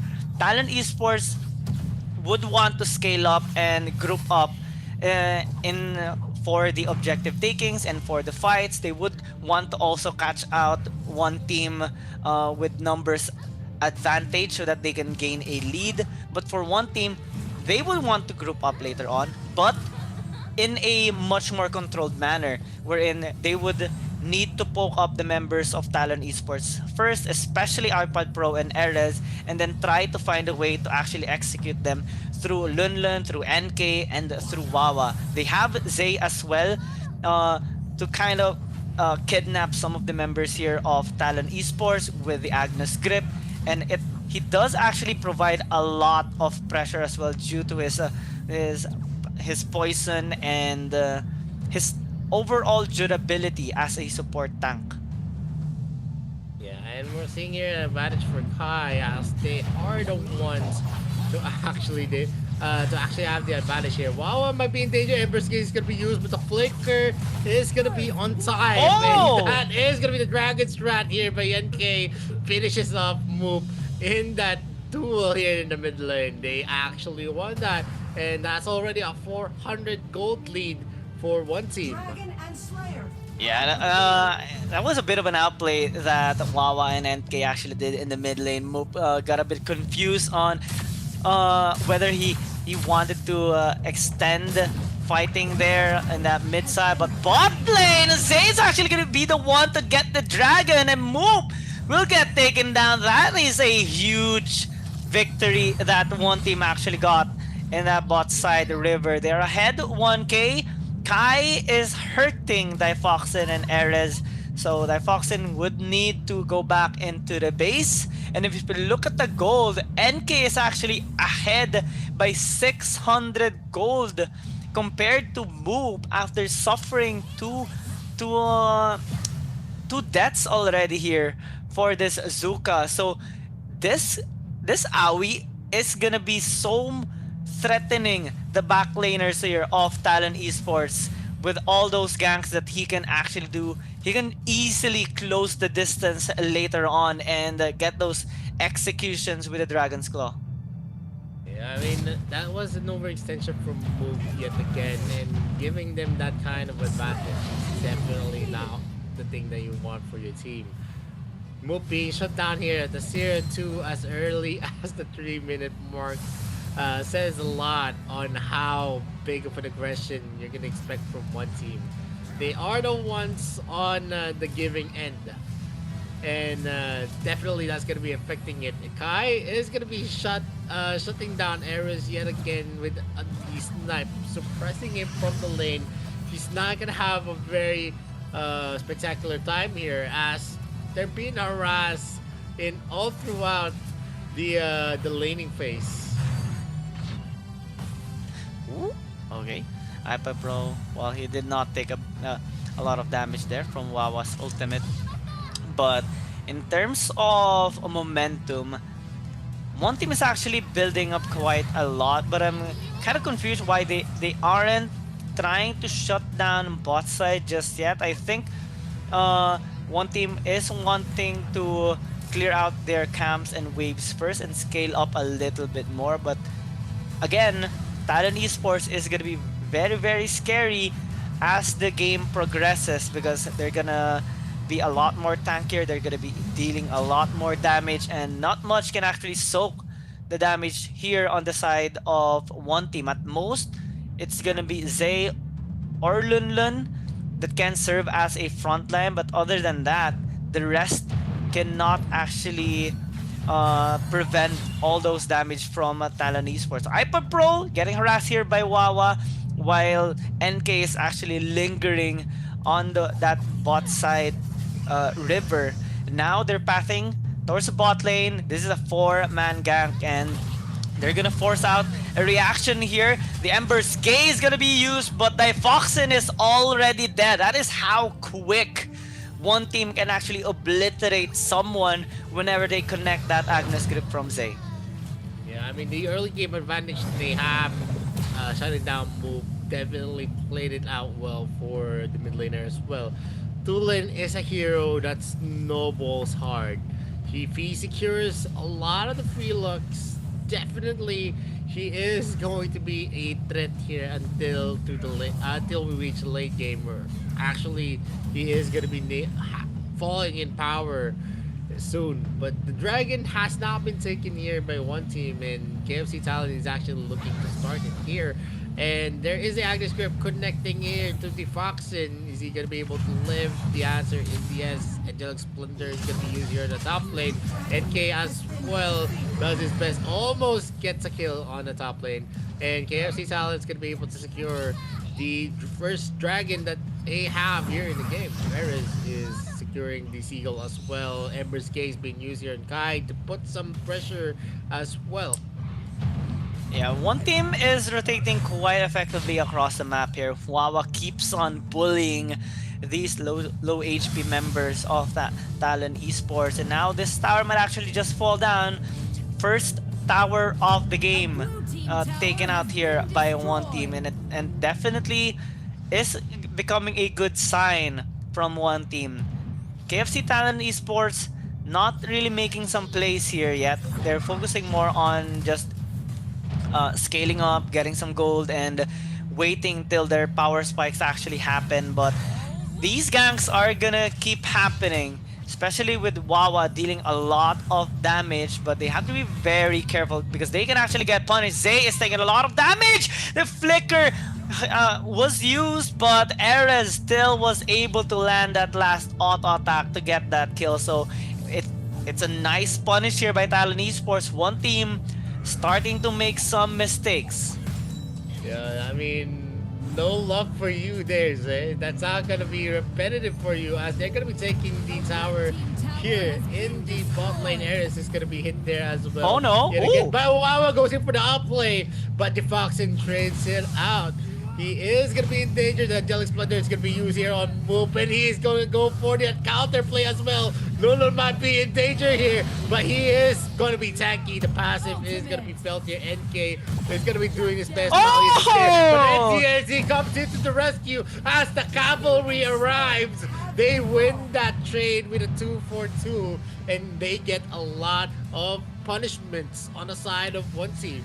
Yeah, a while ago, one team had a 1,500 gold lead, but quickly Talent Esports patched that problem. They came back, and here on this replay, we see the response here, the threat of the composition of Talent Esports. The Angelic Splendor helping move by enough time for NTNZ to actually follow up, and he actually went in once again with that knock up, knowing that he has NTNZ on his back to help him out. And now Talon Esports starting to group up for these objectives. Can we see a retaliation from one team though, as NK actually used his ultimate to escape and deal a little bit of damage. Agnes Grip connecting, but not really onto the best target. Now with the Angelic Splendor, it's gonna force one team to actually fall back. While all that's happening, Moop is just continuously attacking this Holy Dragon. So now, as they take it, they have a chance as well on the Slayer. Yeah, I mean, that was a good work for the Fox, and always having the right timings on his skills. The Angelic Splendor was always on time, and Moop is actually very confident that his teammates are not just gonna fall in any types of clashes. And there is going to be some exchanges here where Moop is going to be dealing damage to NK. Almost reduced to half health. They're going to be starting the Slayer here. But with the health bars of NK and Zay actually not in their favor, it is going to be dangerous here as well. Oof. Another parry here by NTNZ. He doesn't care anymore. The Foxen just blocking some of the snipes here. Malleus being used, not going to hit anyone. There is going to be some passive here being used up by Wawa, and they're going to be starting the Slayer yet again. Most of the advantages are on KFC Talent. They secured this yet without any contest from one team. it is going to be detrimental to their chances as the gold is now onto the power index of KFC. Oh, Lun! They're going in hard. Ember's Gaze is going to be used to deter that path. The Agnes Grip as well is going to be used. The Foxen is going to be taken out immediately. Does not have the Purify ready for the Agnes Grip. And definitely that is a trade where KFC Talent actually wins it again because it's a support for a Dark Slayer laner. Yeah, the interesting interaction here by both teams. We're also seeing right now the threat of the lineup here of one team because KFC Talon actually wanted to take the Slayer a while ago, but they're being threatened with the pokes here of one team. So now, as they group up onto the top side once again, they will be able to actually get this steal! Erez, what was that? And now they just take it for free. One team cannot do anything. It could have been a 3 versus 4 numbers advantage fight for one team, but after that small hiccup, it's gonna be so bad for one team. They're gonna get this kill onto NZ and Z, but that doesn't really matter because now Talon Esports is pushing onto the top side. They have taken down 2 towers almost in an instant, and now increasing their goal lead towards 2,000 after just that small hiccup from one team. They're trying to take mid side, but here comes NK closing the distance. Foxen, he is relatively tanky, but he is still not immortal. That Ember's Gaze chunking down Wawa's HP to half in an instant. That is huge. Yeah. I mean, that was a combination of the concussive shots coming here from the Violet as well. And you can already see the suppression. And this is what I'm talking about, the Tulin. He is just going to be effective at the point where he gets the ambush. But if he's not going to be able to close out on anyone, the damage that you can see from the Tulin is going to be negligible. It's not going to be that felt, especially as we enter this, we are almost entering the late game in the 15-minute mark. The Holy Dragon again is going to be started here by KFC Talent. The Foxen is just in the area, spotting out the members of one team. They are going to be in danger. Look at the Emperor's Case. One Emperor's Case in Kai is almost half of his health. And there is a knock-up yet again. Zed does his best. Agnes Grip as well. They're going for the block. It is not going to be affecting anyone here. And Lun cannot do anything but just watch as the members of one team are actually being shaved off. Yeah, Talon Esports is starting to scale up pretty well. This is what they intended to do during the early game. That's why we saw them a little bit passive, because they wanted to reach the mid game, and the mid game is already starting, and we're seeing how high of a sustain and durable they are actually, especially because of the Foxen shields and his Angelic Splendor. Now Wawa engages, but not to get a kill. He gets killed instead in an instant. NK actually as well will fall down on the bot side after that quick response by Foxen with the Angelic Splendor. This is why Talon Esports is scary with this kind of composition. They have a lot of ways to answer across the map. Now, well, Foxen getting caught out there by the ultimate of Save, but not really for long. The Agnes Grip won't do much to a Senial, especially if you don't have the necessary follow-up. That shield is immense, and now, oof, Ember's Gaze, gazing the HP there of Lun. You have to give respect on that damage, and Talon Esports is just muscling out one team right now. That's gonna be the dive of the Foxen, and a quick escape there from the Agnes Grip. After getting a tower, I think they're just gonna be falling back for the meantime in preparation for this Dark Lord Slayer. Yeah, this is the classic KFC Talent. They're not committing hard on the kills. They're just looking for opportunities to actually take the towers. And the 1v1 between NK and Moop was already crucial. That Moop lost on the early parts, it's already back in the table. You're seeing Moop actually having the advantages here, and Zebin not being able to lock into anyone with the Agnes Grip is a big part here. The Foxen might be over his head as he is almost at half health, but he's still very, very going in here for the Angelic Splendor. It's not gonna be on time. There's gonna be Lundlund going into the back with the Dragon Spade. He's gonna be taken out by Ares. A snipe again. The Foxen might be in danger here. The passing from Wawa. Just too much Ember's case finishes off Zay. And that is a counter play coming in from KFC Talon as they overturn that start of a clash in their favor. And Case could be spotting out NTNZ. Not much that he can do without his teammates. And definitely a 1-for-2 advantage here for KFC Talon.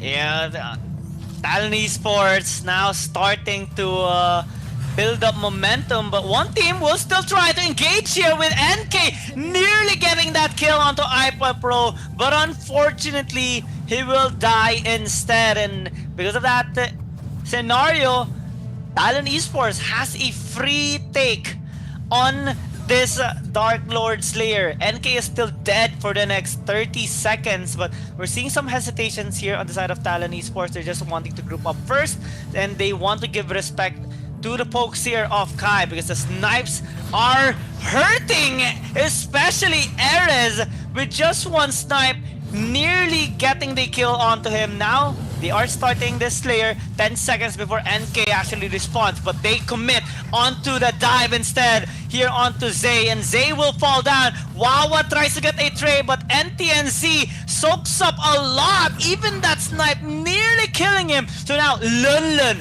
has his eyes on the target. He wants to get an execution. Can NTNZ fall back? He gets spotted, and Wawa will attempt to get a kill. iPod Pro trying to help him out. The snipe got hit or got received here by iPod Pro instead. But because Talon Esports are going back to their base, one team wants to draw them out again here to the Dark Lord Slayer. Can it be stolen? Yes, it does! As Moop takes it with the punish, and even if Difoxin dies, that is a worthy trade here by Talon Esports.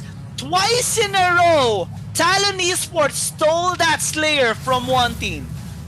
Yup, and there is NTNZ spawning them out, but they do get a lot of the objectives as well here. They get 2 towers here in the mid lane as the Slayer spawns in the side of KFC Talon.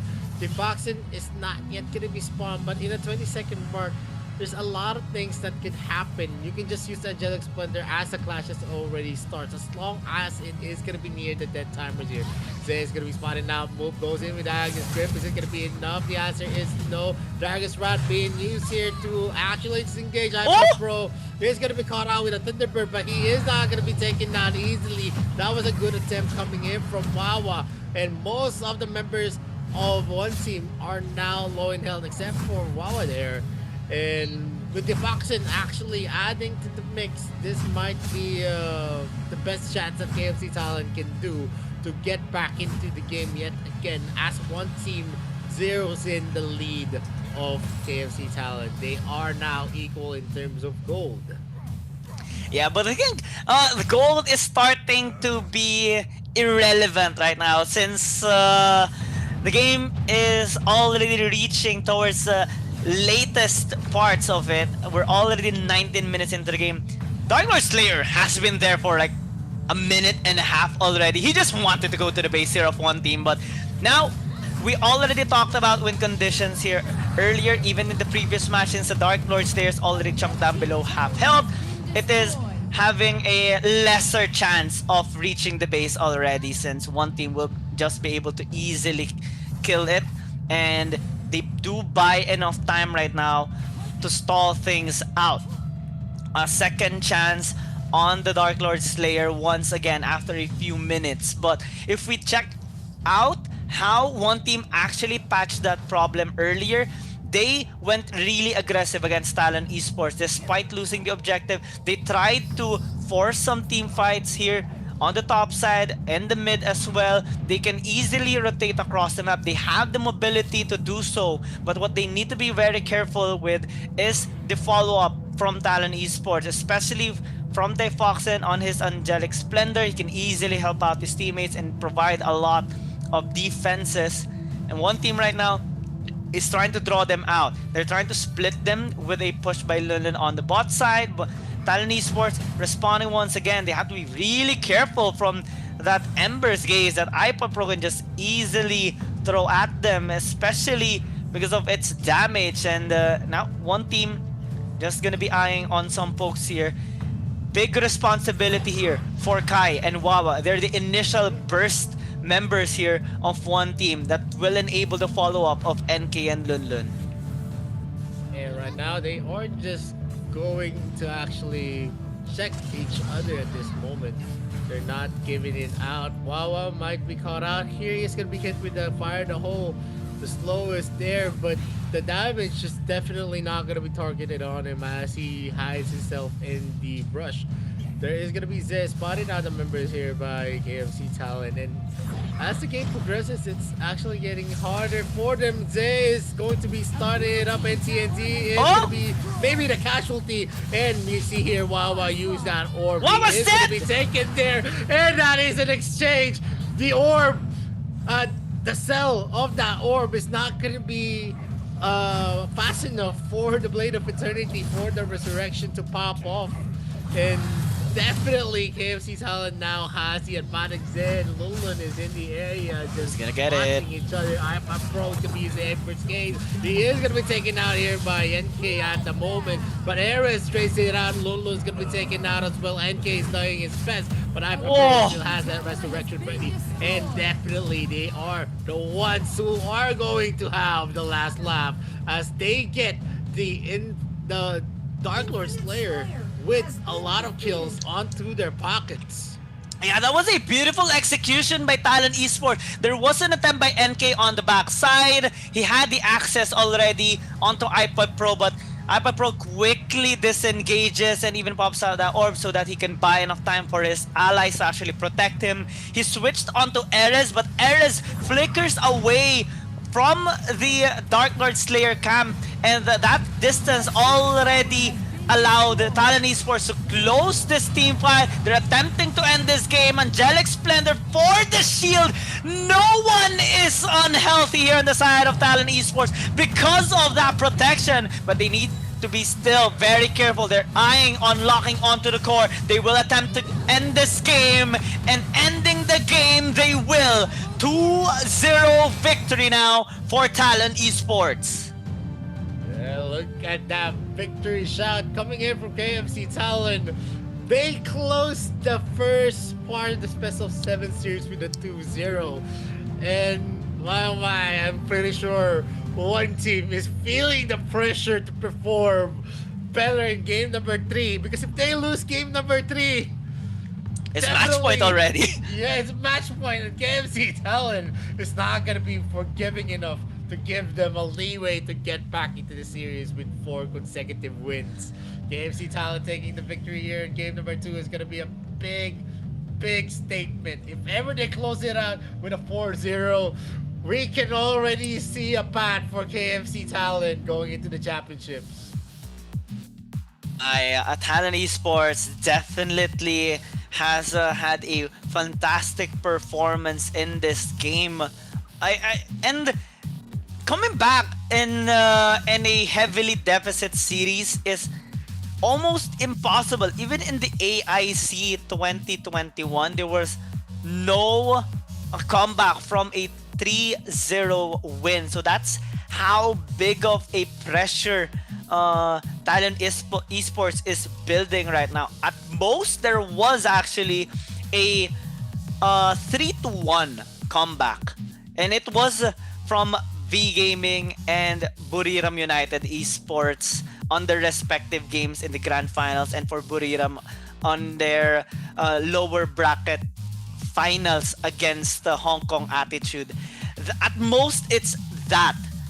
But no one has ever came back from a 3-0 deficit series. That's how crucial this next game will be here for one team. And they're definitely feeling the pressure right now from KFC Talon. And in this game, we saw how incredible the synergy was built here by Talon Esports. They had a lot of protection. I want to commend Difoxin so much for all those follow-ups and saves that he actually made in this game that allowed KFC Talent to win the team fights, to be confident engaging, and just be sure that they will have each other's backs, especially in that last team fight. So many members during their fight in the Dark Lord Slayer were quite low, and the NK actually had a beautiful flank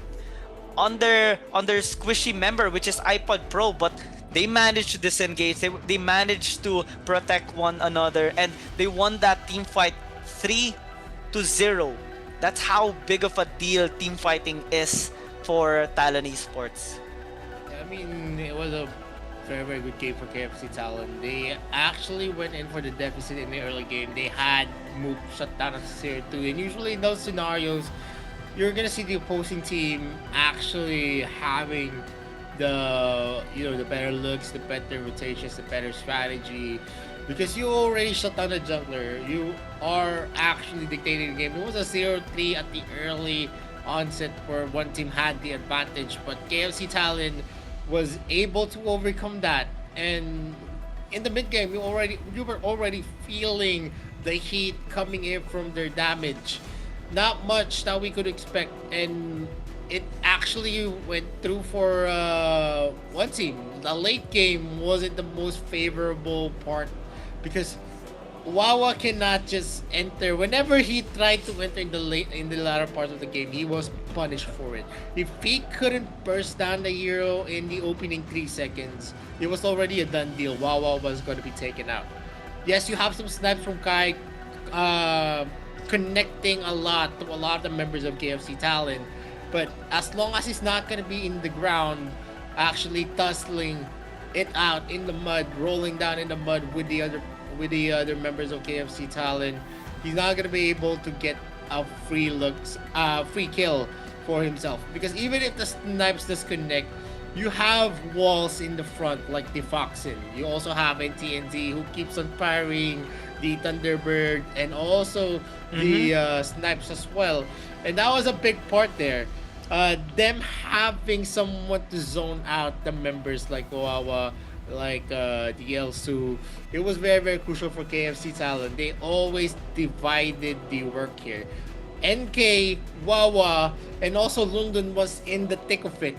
And not having Kai as a backup to actually help them kill up those squishy heroes like iPod Pro, like Ares, was a big thing because they didn't have sustainable damage on the side of one team.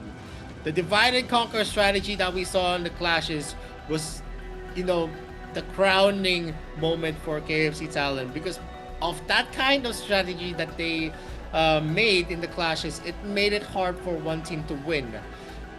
Them just taking out Wawa, then taking out Lun, taking out NK as well, was already a surefire win. That's why we always see a 3-0 deficit here. Ze not really in the best position. He was not able to connect the Agnes grip on anyone that could actually tilt the favor to them. The only people that he could have caught out in most of those clashes was NTNZ and the Foxin.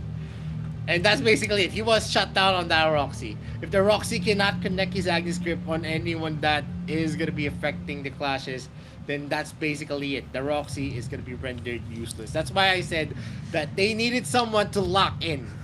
That's why you pair it up with a Laville pick.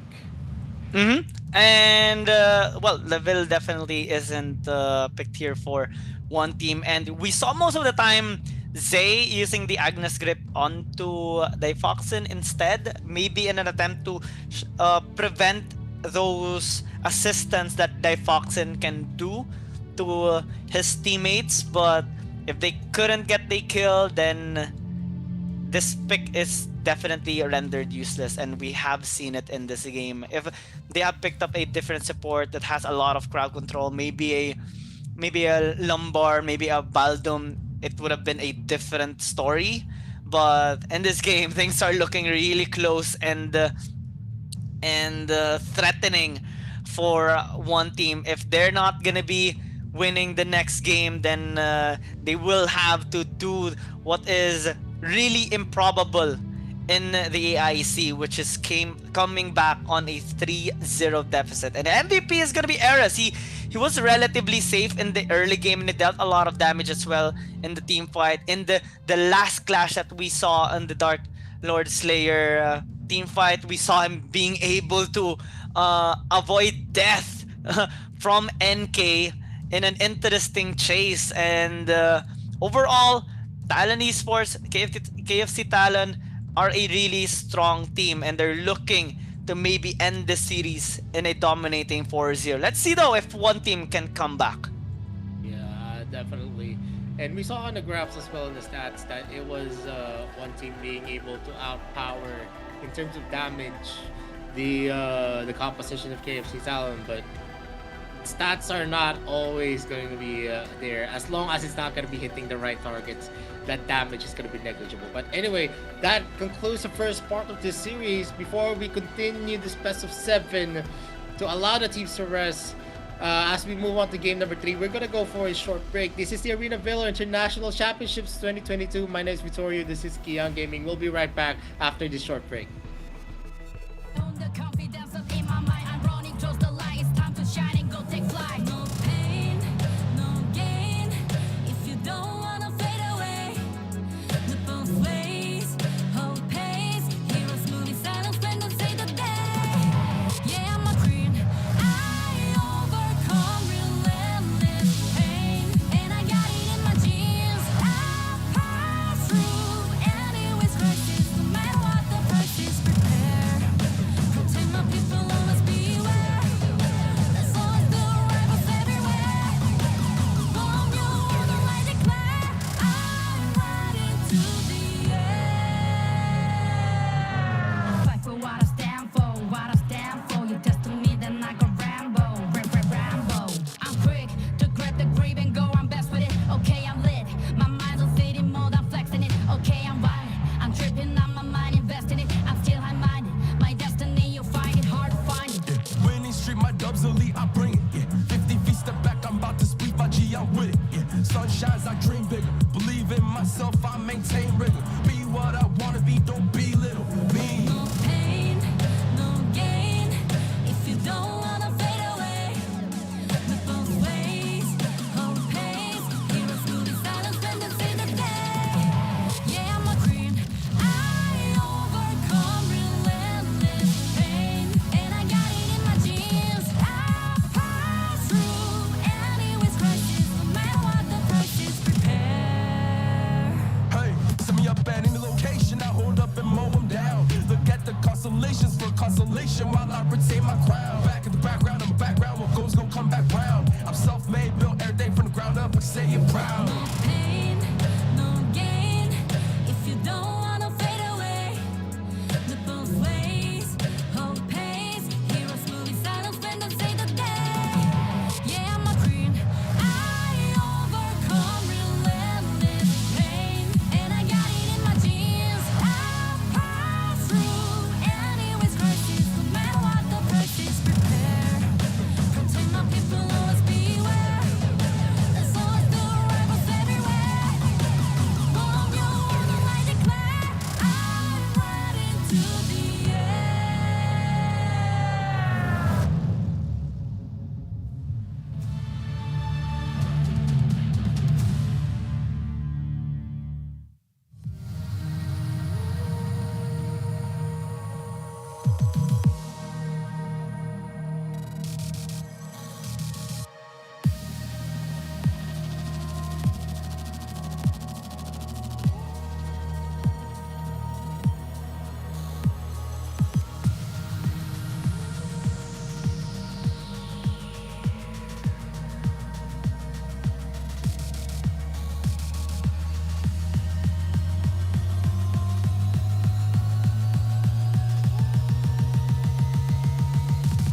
welcome back to the Arena Valor International Championships 2022. My name is Vittorio, this is Kian Gaming. We're already done with the first part of the series.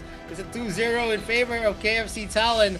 Let's see if one team has what it takes to contest game number 3, or is it going to be another win for KFC Talon and, make a statement for a 4-0 sweep here on this series. Yeah, it's so far a tight early game, especially by one team.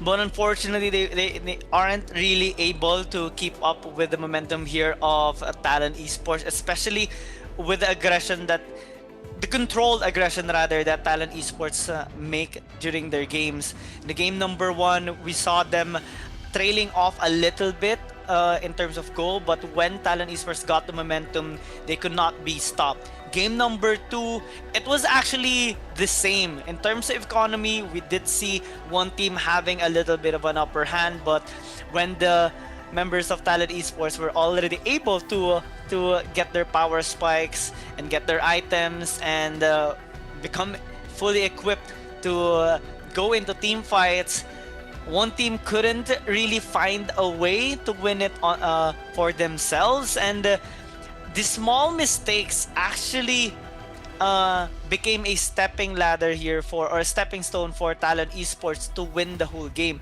If we recall, 2 of the Slayers were actually taken there by Talon Esports. That became one of their ways in controlling the map and opening up the base here of one team. And I think those are the small things, but actually are having a big impact into the game that one team has to avoid. They need to find a solid draft that they can fully utilize, and also make sure that they don't make those kinds of mistakes anymore, because Talon Esports is a team that heavily punish mistakes. They have been in the competitive scene alongside with one team for so long already, and even in the AIC 2021, both of these teams have been able to perform significantly well, even in the what they call that, even in the playoffs in the AIC 2021. So right now, if we look at the stats, if we look at how these teams have progressed so far, this particular game number 3 is going to be the most crucial of all, because no team has ever been able to come back from a 3-0 deficit. So one team definitely has to win this. Yeah, well, one of the reminiscent ones, there was one team that actually overcame the odds. It was Buriram United in the finals. In the finals. It was a 3-1 though. Yeah, Here you had first game, then a 3-0. A 3-1. The kind of advantage that you have in 3-0, you have something like you can expend everything in the first 4 games, and that says a lot. But one team needs to play it out. They're gonna be thinking about, how about if we reach game 6? Do we have enough firepower in the things that we can invest in? And that actually adds pressure as well. This is a best of 7 series. You will have a reset on the 7th game of the series, but to reach there, you also need to play it as smart as you could. And KFC Talon is actually now hovering onto Elsu, and this has been the characteristic of the KFC Talon. They have a lot of range in most of their picks.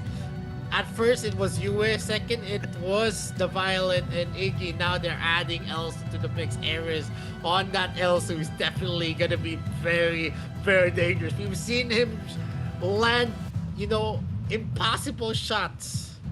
And definitely with Elsu on his hands, he's still going to be connecting those shots. Ooh, we're seeing some pocket picks here though, coming in from one team. We already have seen the Preta during day number 1 of the quarterfinals, but I don't think we have seen Bright just yet being used. Wonder Woman though is relatively new here in the AIC 2022. We have seen it a lot during AIC 2021, and it does provide a lot of safety in a sense. It's an incredible fighter with high durability and a good amount of crowd control with the lasso. And with the Iggy, it is actually a common response by teams. I'm wondering though if one team will pick up the slims, because yesterday we saw a lot of slims being used against an Elsu, and it was actually because of a win by Bikertopia Esports against Bacon Time. And now Talon Esports responding with a lot of mobile heroes here, the Ryoma and the Liliana being hovered right now. If they do lock this in, we're already gonna see an aggressive early game here by Talon Esports. Right now, they're actually answering the also pick again with the Iggy on the one team esports. But I'm pretty curious to see what ADC are they going to be fielding up for one team against that also pick. But we see a lot of mobility as well on KFC Talon. They have some stunts on most of their heroes except for the Elsu. You have the Wailing Blade for the Ryoma, and you have the Blinding Light on the Liliana as well. So they're answering the Elsa pick with a pick that could probably hit it with the Double Trouble. The Double Trouble is definitely gonna have the efficiency to hit that Elsa whenever he is gonna be on the sniping position, and them adding to the mix the Wonder Woman, who maybe can go for counter plays or maybe start the clashes. It could be a combination that's gonna be very, very scary as long as they're gonna be able to execute it.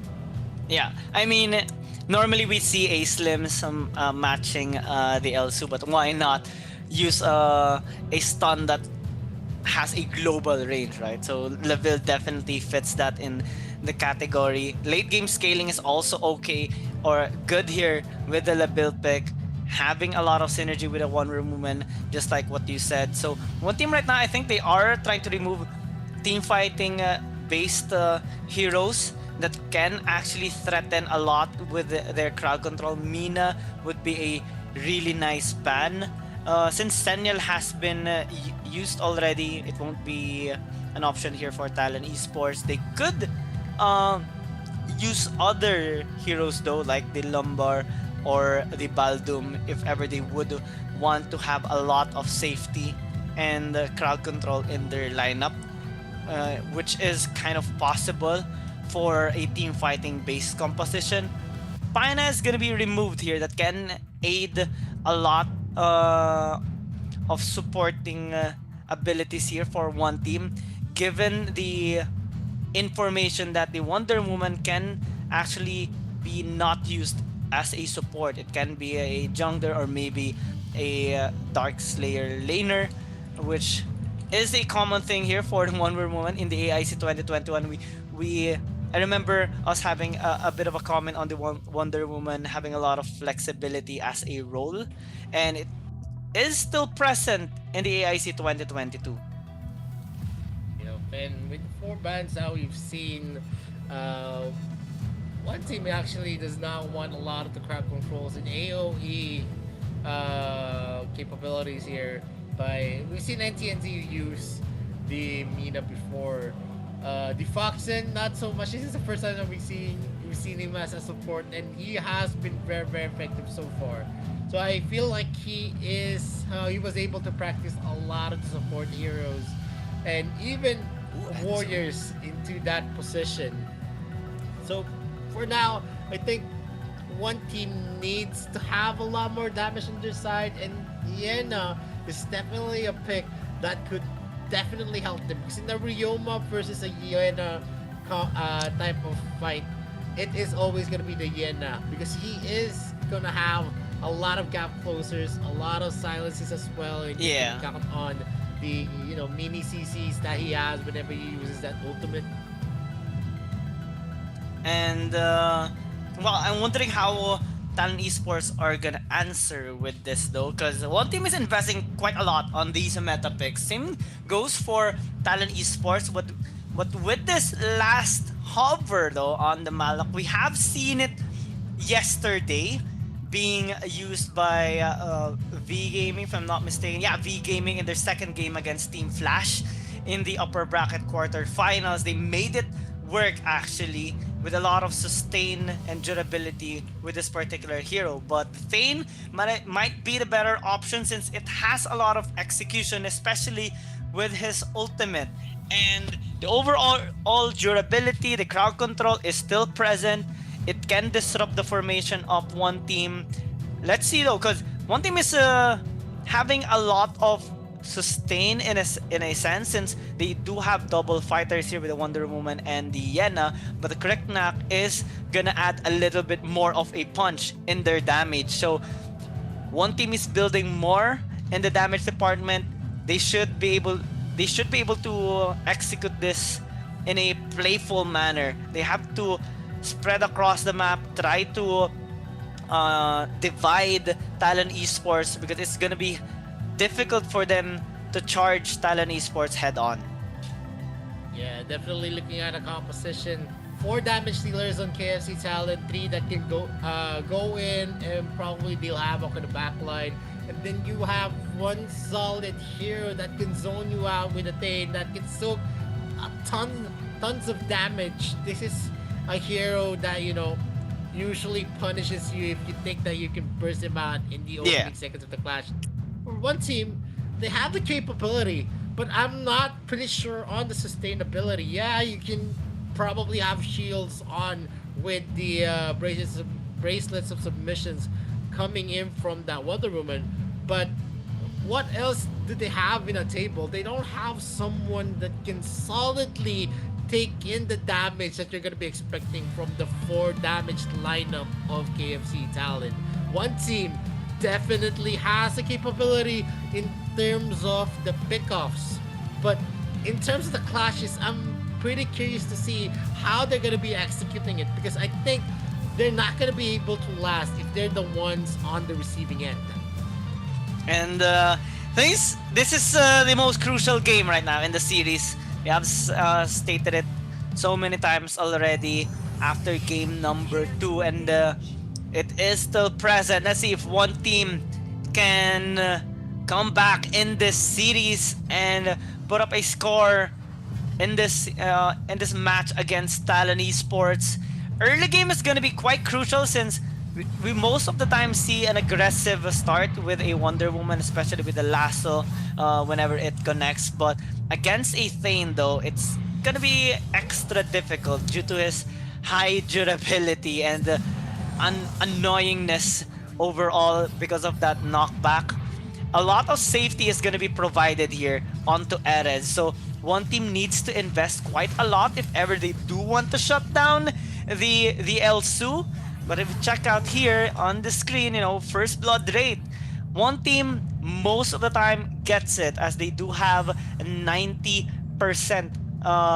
first blood rate in their games, wherein Talon Esports mostly just farms and manages their lanes so that they can have a better performance in the mid to late game.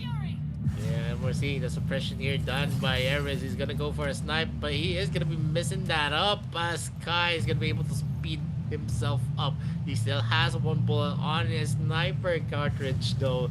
In the top lane, we're seeing the Sentinel being taken here by one team. Not much that you can expect here right now. They're not going in they know that they are not in the right position just yet.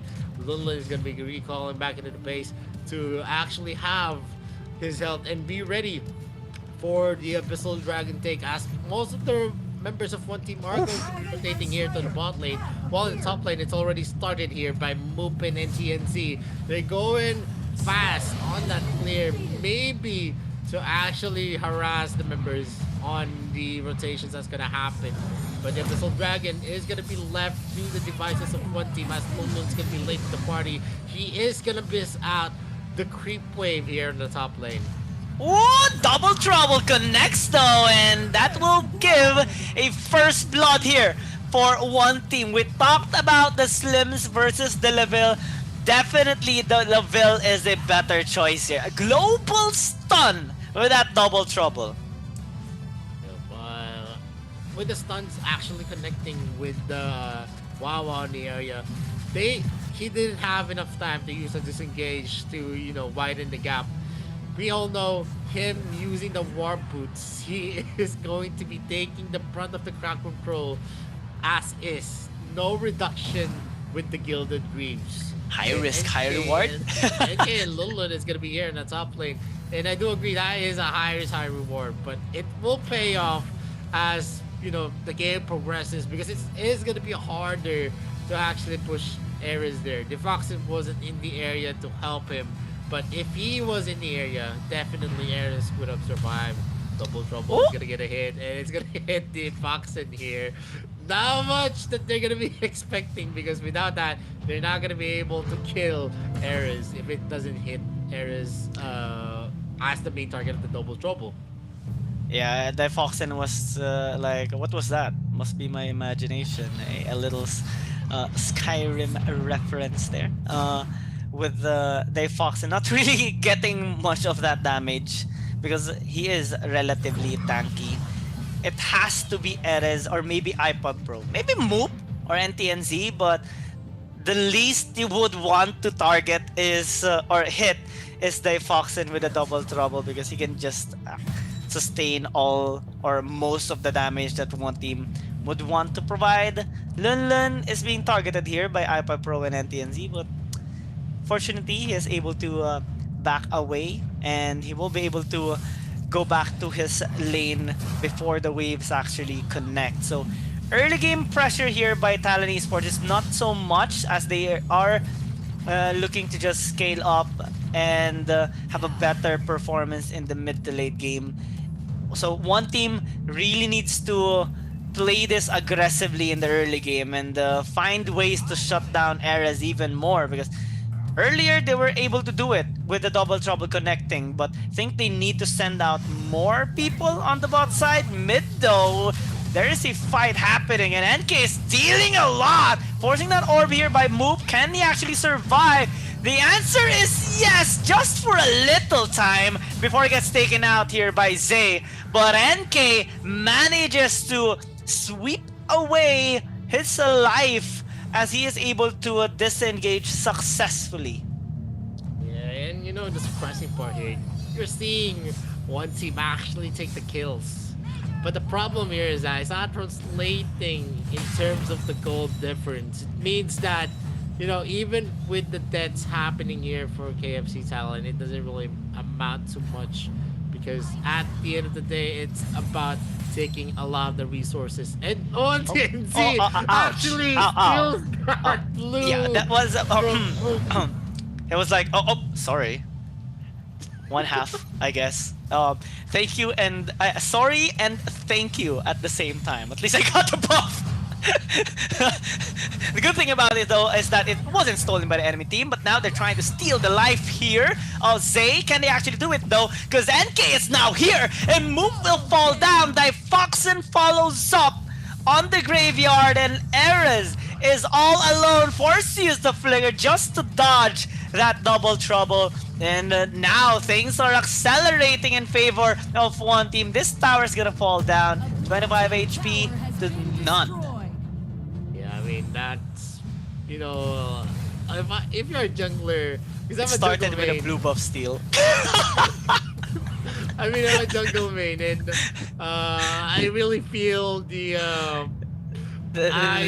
disappointment. I really felt for Moop right there. I mean, that's kind of tilting whenever someone actually steals the blue buff and it's your teammate. He'll be like, don't help me next time. Oh, that was sad. That was sad. It started with a blue buff steal of the ally, and now things are looking south here for Talon Esports as they're being dove here in the top lane, but they're able to escape, fortunately, with their lives still intact, and One Esports are gonna skedaddle for the meantime. Right now, we're seeing Moop just taking in some of the gold for himself. There is an almost 2k gold lead here. from one team. 1.5 right now, but it could spiral out of control as long as they have the advantages in terms of the damage that they've been dealing. Wawa is gonna be not hit there, but NTNZ is gonna be the target of the double trouble. Pinwheel is gonna be used. It locks in, flickers out here for the Ryoma. He is not gonna be an easy target for sure. And Ares secures his kill here with Wawa as the casualty. Ares is gonna be sniping Zay here yet again. NTNZ goes in with a lock and another kill. This is the plays that they're looking for, and from the 2K gold lead, it's already down to 1. Yeah, one team still is making some mistakes here a little bit, but they are still ahead in this game. They can make some plays across the map. The flicker in here by Kai. Will they get that kill onto Ares? Little to no chance for Difoxen to defend Ares after all those damage that Kai has been dealing onto him. Now, with numbers advantage, one team can just take this Slayer down with no contest, as Talon Esports doesn't have enough firepower to fight them right now. Difoxen is in the vicinity, but it won't do much. Now, one team grouping onto the top. IPA Pro might actually get caught up.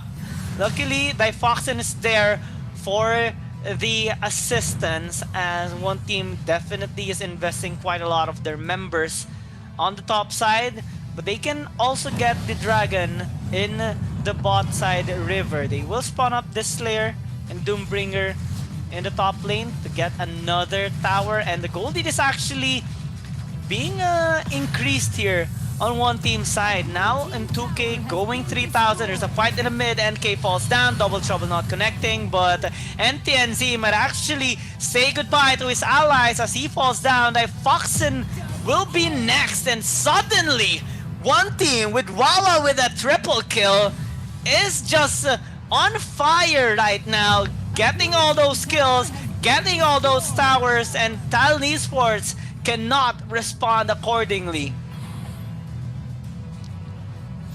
Man, it is KFC Talon in the receiving end, and this is the game 3 that one team was hoping for. They needed this, and if they mess this up, this is gonna be a difficult pill to swallow. But I know one team has the composure here. They are gonna be taking a lot of the turrets as well. Difoxen is gonna be taking the brunt of the shadow bombs coming from Wawa, with that double trouble coming in from Kai as well. NK is gonna go for the drone drop, finishes up the Holy Dragon as fast as it could. 5K already in the books here for one team, and not much that we can expect from KFC Talon until we reach the late game. They need to farm this up. They actually need a lot of resources for every member, not just Moop. And the lasso of truth is not gonna connect. That was a close call there. It was a possible steal yet again. And with this, they are trailing. That would be tilting. KFC Talon needs a lot more. And definitely me too. I'm gonna be tilting hard if there was another steal there, and IPA Pro just throwing up on skills, trying to put some pressure onto Zay, but right now, I mean Zay and Lulun in the Vision War, but not much can we expect here, since all of the brunt of the damage is going to be expected in the lineup of one team.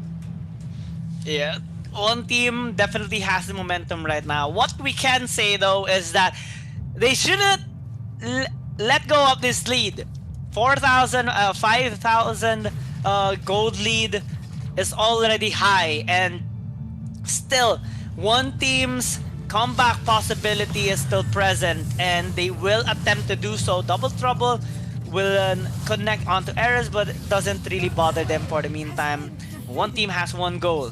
They will get the Slayer in exchange for Wawa. That's a big shutdown though onto him after his multiple kills earlier onto the members of Talon Esports, and now with the Slayer down, well, it will be able to buy enough time for one team to wait for Wawa but they need to be very careful though of the setups that Talon Esports can actually make, because they're looking for plays, they're looking for ways to come back in this game. They have all the tools that they need to initiate a team fight. So one team right now, what they're doing is trying to divide them across the map so that they would have a better angle in approaching them. And this is a good strat that they're doing.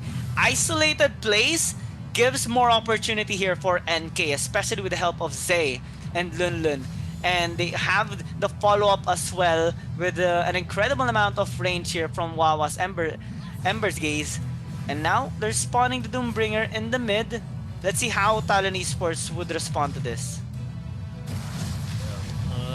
Right now, what KFC Talon needs here is to wait for a mistake to happen from one team esports, who has been the dictating the rotations that's happening and the combinations of stunts happening as well for KFC Talon is not doing well for them. Was a double trouble hit, Ember's Gaze to come in.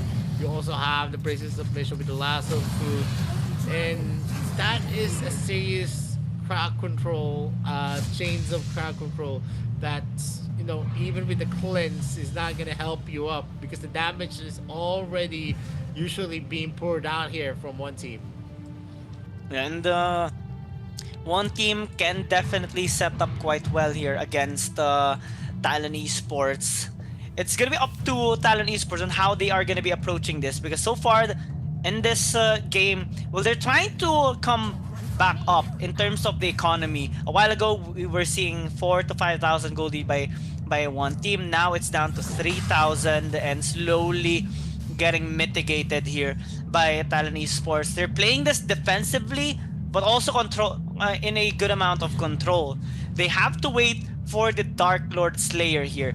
This is the big ticket for one team. A while ago, it was stolen, so this time it shouldn't, because if it gets stolen here by Talon Esports, then things will go south or downhill here for one team. And they do have still a good amount of control here. If we check out the gold here of Lunlun and NTNZ, Lunlun is definitely ahead by so much, and they have a lot of control on the top side.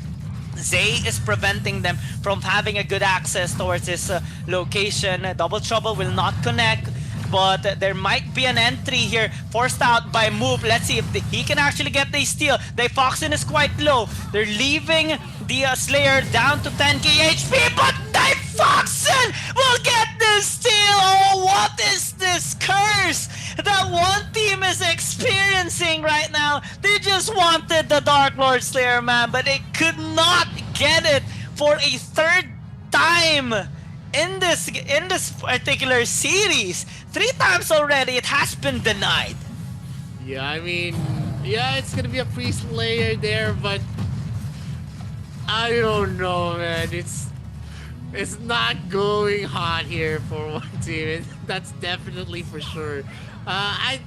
If they were able to secure that, it was already a GG well played. You don't have to think about it. It's already a done game. And now we're actually gonna reach the latter parts of the game where everyone is actually building up their items, and yeah, it feels bad, man. It just feels bad. Oh, the ultimate of the Foxen got it. Slayer coming from the Foxen was very, very crucial. He is actually creating a lifeline for KFC Talon. One team needs to play this smarter, because Quicknack is a hero that falls off in the late game. One of the reasons there he's not going to be able to tank much of the damage anymore. Whenever he commits, he needs to make sure that he's going to be catching out someone. Ares is going to be not hit by the Ember's Gaze, uses the disengage to reposition himself yet again. KFC Talon is now in in an upping stage wherein they are being confident about the positionings that they have. They know that they can tank some of the damage, and they know that they can back as well.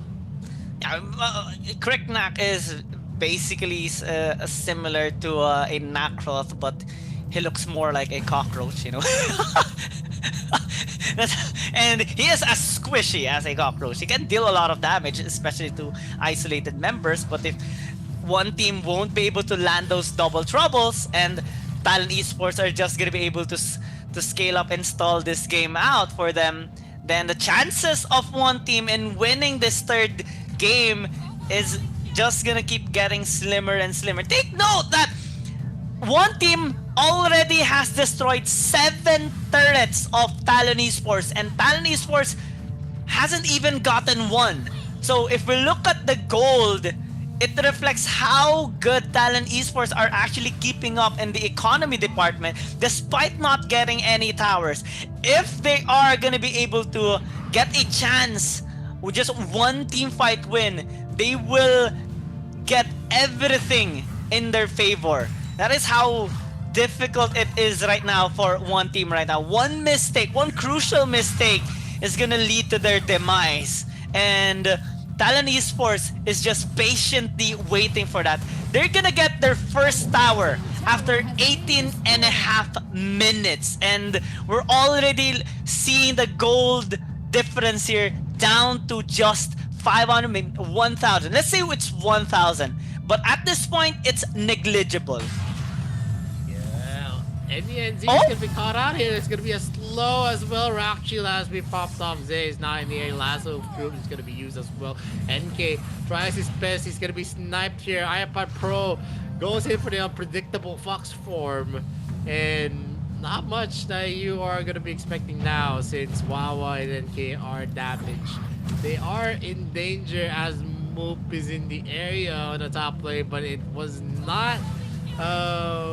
he did not move there like a brush, like a stone. Atmosphere being used up here. Zay is gonna be at a sliver of health, and Moop and NK are going in for a duel, but not much as the drone drop is not gonna connect. No slows at all is gonna happen.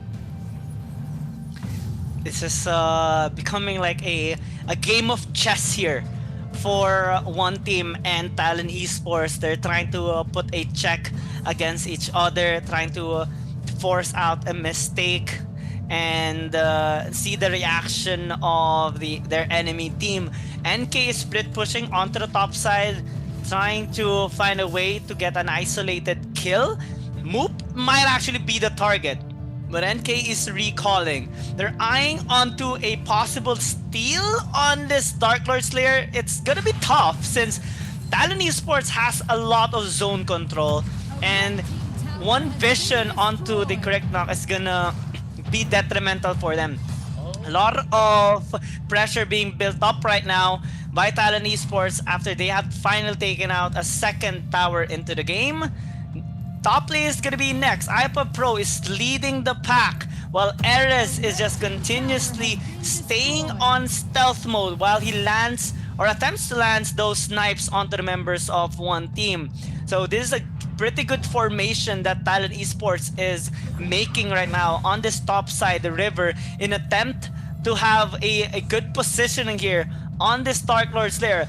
This is already 21 minutes into the game. This is a late game. This is going to be a big choice that Talon Esports and one team has to make. Do they commit on the Dark Lord Slayer? Do they force out a team fight? Or do they just answer the waves? Because there's a big wave marching onto the bot side. NK is actually eyeing on maybe helping it out, reach the bot side inhibitor tower of Talon Esports. And right now, with the double trouble not connecting, it might actually force one team to fall back for the meantime, because Talon Esports is slowly closing the distance. NTNC dealt a lot onto NK and Zay, and now after this short interaction, Talon Esports might actually get this Dark Lord Slayer for free. NK has to fall back. He is still far away from the objective, and now with a Slayer taken by Talon Esports, this is gonna look crucial.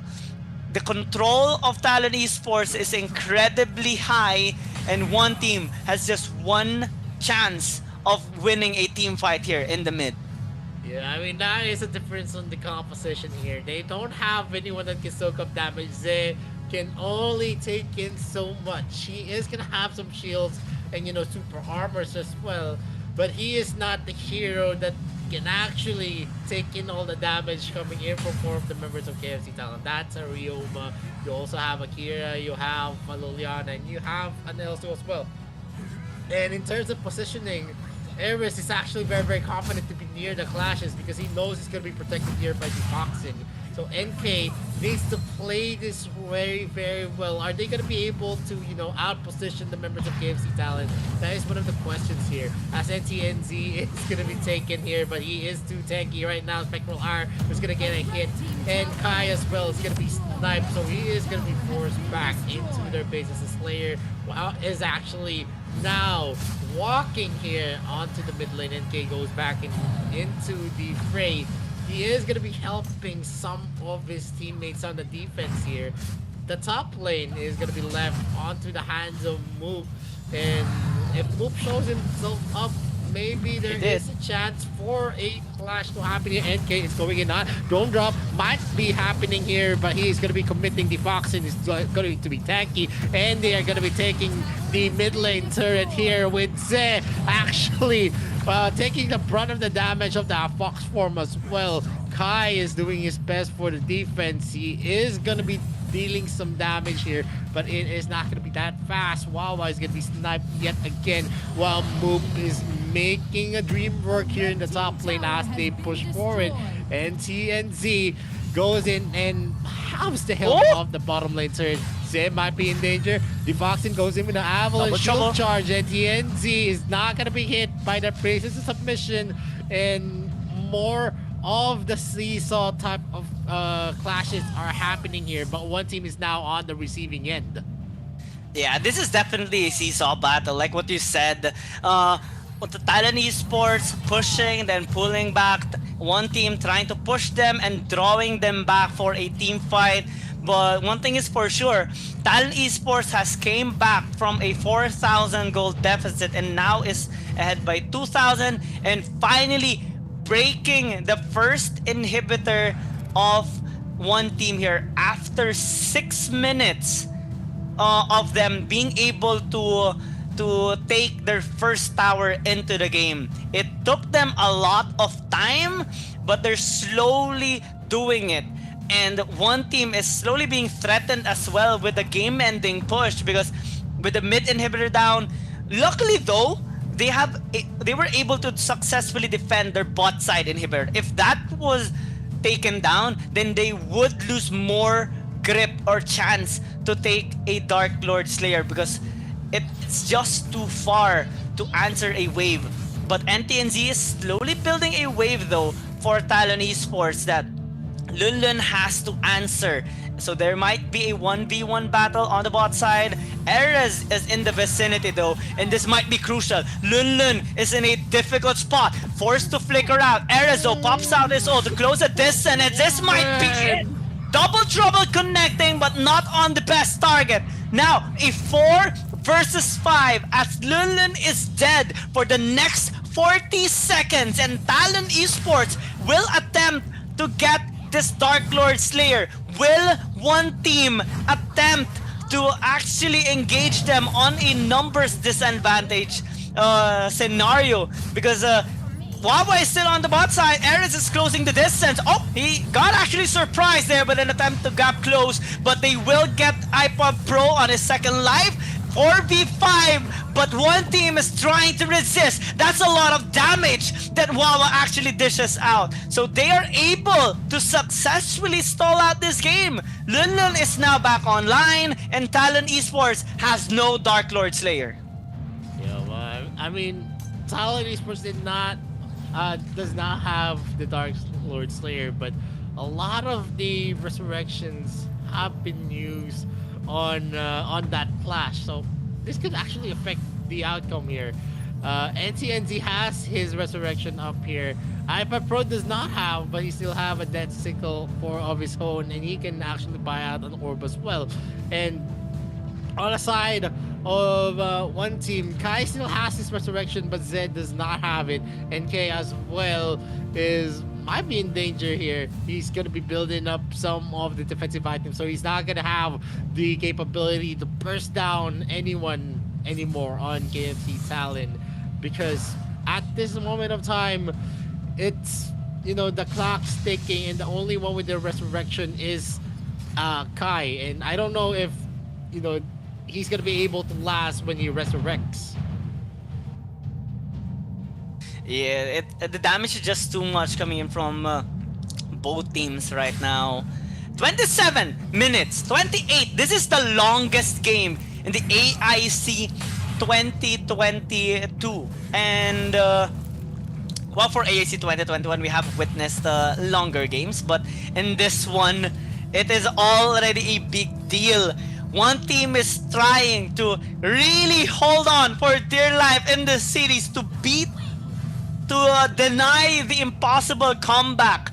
Because no one has ever came back from a 3-0 deficit series. And this game is the most crucial of them all. The Foxen tanking the double trouble from Kai as they're looking to force them to draw their attention towards this Dark Lord Slayer. The waves are in place, even on the bot side, with a wave slightly in favor here of Talent Esports in the mid, but top side is constantly being cleared out here by Moop. They need to find a pick, and a pick will be crucial here as Kai took a bullet from Erez that chunked down almost half of his health. If they can keep this up, then they're gonna be able to force out another recall from one team here, especially if they do get it on Kai. That is already big. One team is trying to get information, get some vision over this Dark Lord Slayer camp, but they need to also be able to disengage successfully. That's double trouble though. That's half of Difoxen's health already. So without the front line, they can actually start this Dark Lord Slayer. And they're going to be starting here from one team. They're going in hot. Zed does not have his flicker ready. The Blazing Submission is going to be used, but they're still going in hot on the Dark Lord Slayer. They're not my God! Goes in for the steal. The Foxen does his best. He is going to be pushing them back. Kai might be in danger as NTNZ is going to be going into the fray, and the Foxen still has his resurrection ready. He is going to be able to live, but the Emperor's Gate is going to be finishing him off. But Moop is in the area. Done. He is going to be doing his best, and Kai still has his resurrection ready, but Ares is going to be trying to win that. He is going to be taken back. iPop Pro goes in with a victory Mid though. run. But is it going to be enough? Is it time enough for them to get back? He is going to do his best. Kai is going to have the brunt of the damage. The Dark Lord Slayer is going to be there. They did not zero in onto Kai, and that's kind of a bummer for This is them. risky. They need to get back. Lun Lun might be in a predicament here. Are they going to be able to take Hyper Pro? This is the outplay waiting to happen, and the answer is they are not going to be able to finish it just yet. Oh my! If Erez actually won in that 1v1 against Sky, then this game would have been over. But it's already also impressive that Moop got that steal. One team just can't get this Dark Lord Slayer from themselves. They keep getting denied here by Talon Esports, and it's causing them so much frustration in this game. But again, another fight is breaking out. There's a nice engage here by the Foxen. Zay, though, will be able to back away successfully. And that fight turned into just a 3-for-3 trade. Fortunately, Kai was still alive. If he was dead, then there would be a lesser chance of one team to actually be able to defend their base. But it's not the case. Now, Talent Esports, though, are being quite more aggressive than usual. They're trying to get another inhibitor tower, might be here onto the top side as they're assisting the waves, but it won't be that much effective. They need to be very careful from the double trouble here of Kai. Good disengage though, good dodge there by Apad Pro, especially with his ultimate, but they won't be able to get any towers. Both of these teams need the Dark Lord Slayer. If they can't get it, then no one can actually push. They can attempt a dive, they can attempt a bait here on the jungle camps of NK, but they already know this. They already know this kind of strategy, and it's almost impossible feat to actually execute. Talent Esports just keeps on pushing these waves, trying to draw one team out of their base, poking them out, but as they are closer to their fountain though, they'll just be able to reset a lot better and find a better angle actually on engaging. Daifoxin though dealt a bit of damage there towards the members of one team, but he experienced a lot of pain as well from all those bursts of one team. A possible 1v1 here on the bottom lane as well. Moop is not actually committing into that, as he knows that one crucial mistake could actually tilt the favor onto the side of one team. And one mistake from one team as well.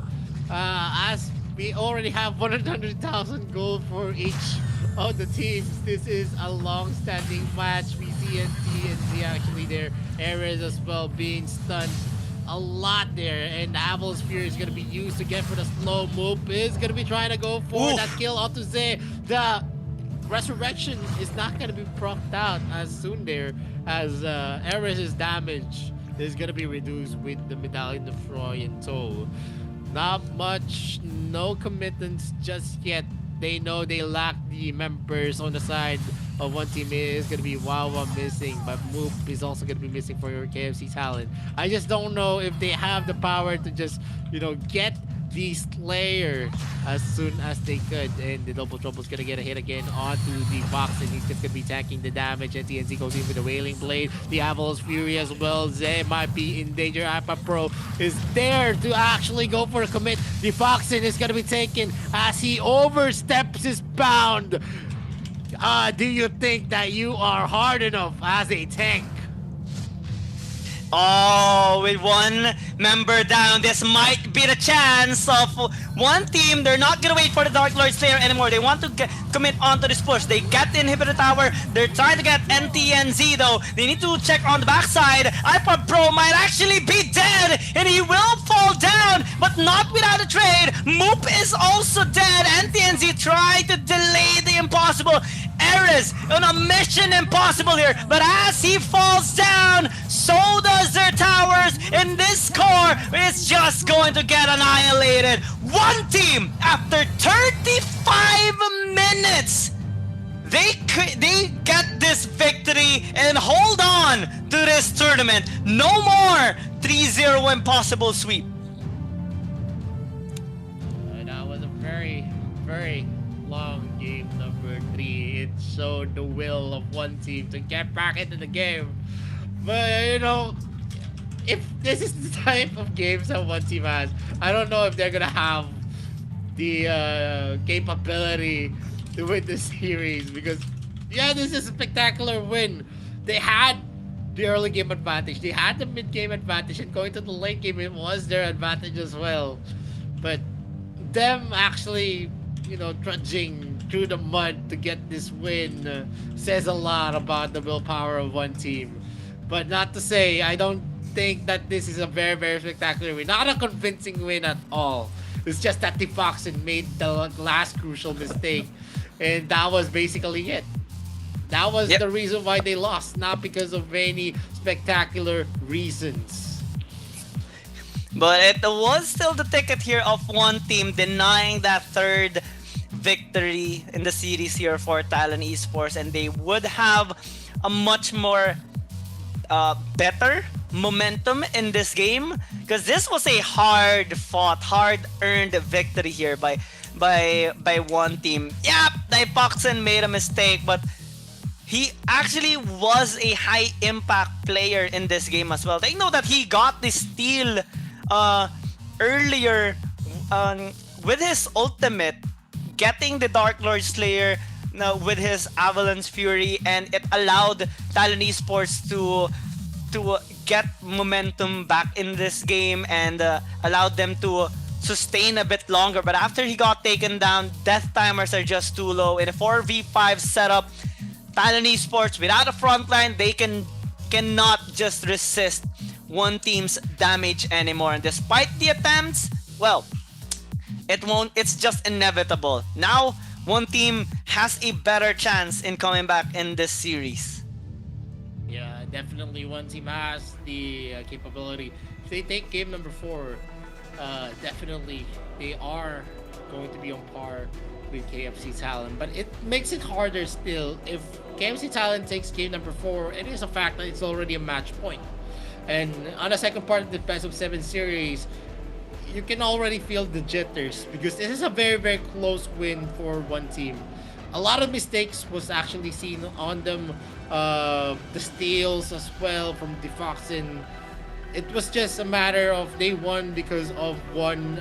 They were able to, bait Defoxin there. But Defoxin, yes, I do believe that he was one of the high impact players there, able to actually turn the tides of the game.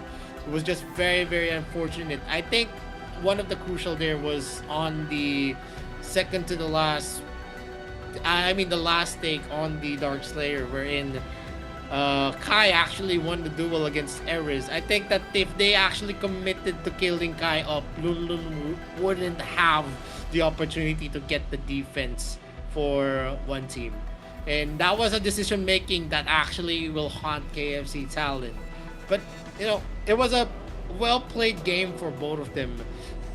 KFC Talon showed that they have the capacity to get back into the game no matter how big of a lead is. It was already a 6k lead, an almost 6k lead that was building up for one team, but they were able to last to the 30-minute mark even with that kind of lead from one team, and that says a lot on how good you are as a team. As a player as well, you have that mentality, you have the consistency. I'm not going to be faulting any of the players. It was a perfect game for both teams. The circumstances is that it was just Defoxin missing in a 4v5. In a 4v5 in a late game is a very, very crucial type of fight, because usually in a 4v5 you're not going to win against the ones with bigger numbers, the ones with a lot of skills on their arsenal. Yeah, and I think that's really gonna mess with the minds here of Talon Esports. That was really difficult to win. I mean, they tried really hard, but unfortunately, it didn't turn out well for them. Now it's a chance for one team. Yeah, definitely. And I'm gonna see here this game stats: 11-17, with 6 kills onto the side of one team in their favor. Gold, we don't need to actually see that. In terms of the objectives, one team has the bulk of it. It's just an Infinite Slayer. They were not able to contest against KFC Talon. And the decision to not go for the Slayer in the last part was a good decision for one team, because they have a lot of chain of crowd controls that they can use to get the pick off that they want. And the damage in terms of the AoE damage that they can bring as well, Wawa was the bulk of it with Kai as well. You're gonna see the damage being dealt here. iPad Pro only at 140k, while Wawa 240, 100k over iPad Pro at this game. That's how big of an impact Iggy is. Whenever they go to clashes, he gets a lot of AoE hits. Ares as well, 260k onto that L, so he was the one bringing the bulk of the damage here for KFC Talon. It's just very, very unfortunate. And the MVP, understandable, it's gonna be Kai, the most impactful player for one team, the most solid, and the one that brought an end to every strats that KFC Talon brought into the table. It's just his Loveville with a 506 KDA, a perfect KDA, even with the 30 plus minutes that he's done. Roll goal difference 3,323. MVP count, this is his third, and the damage he's been dealing, that's 27.1%, only second to what Wawa brought to the table, KP 64.7%. He was the most impactful player that we can say for one team, because if Kai actually died during the clashes, it was already a done deal. One team would have lost game number 3. And it's actually quite impressive to see as well that despite the long game, despite the threats and the so many team fights that happened there in that particular game, Kyle actually didn't suffer from any casualty. He didn't die even once. He had an incredible score of 5 kills as well, which actually is hard to do given the threat that Talon Esports actually was making on that game. He had a near-death experience after that last Dark Lord Slayer clash against Erez. He almost got taken down. I think he only had one more hit before he was able to be killed here by Erez, but fortunately he was able to survive. That led to them being able to successfully defend their their base from iPad Pro's attempt on pushing. So again, in this game, it was a good job by one team to actually clutch out a win. Talon Esports and one team are definitely exhausted from that game, and there's still a lot of potential games in this series. We're just down to the third one, moving up to the fourth, a potential game number 7 here in this series. Depending if one team is going to be able to come back in the series successfully, they do have the tools for it. They do have the strength and the skills for it. They just need to harness every bit of energy and intellect that they have in this game to be able to beat Talon Esports. It's not anymore impossible because they clinched out a win, and we're more so looking at Talon Esports right now, especially from their mistake with Difoxin getting caught out there in the last team fight. Definitely one team has what it takes. They're not going to be here in the playoffs if, you know, they don't have the capability. It's just that, you know, I feel like they are being pressured most of the time, especially in the mid game. They always kind of find ways to make mistakes and give back the lead that they have built, and it's going to be a key factor going in game number 4. They have the confidence now, so them having the momentum, switching it up for themselves is going to, you know, it's going to give me a lot of expectations on what kind of plays that they're going to be doing. Are they going to be fielding a very aggressive lineup yet again? Because that's the only time they actually got a win, when they field a very, very aggressive lineup, when they match it up with KFC Talon. If they are the ones on the receiving end, usually it's kind of one-sided. In terms of the decision making, we saw them actually pull out. Them deciding on the last seconds to go for the tower push was spectacular, not forcing a Dark Lord Slayer clash, because Infinite Slayer has always been in the hands of KFC Talon, and based on statistics, that's very hard to argue that whenever you go for that kind of objective, it's always going to be in the hands of KFC Talon, and you don't want to be in a repetitive state that you're just going to be the one being stolen off, and that's kind of tilting, so to speak, because it's a major objective. You get 1 kill for an Infinite Slayer.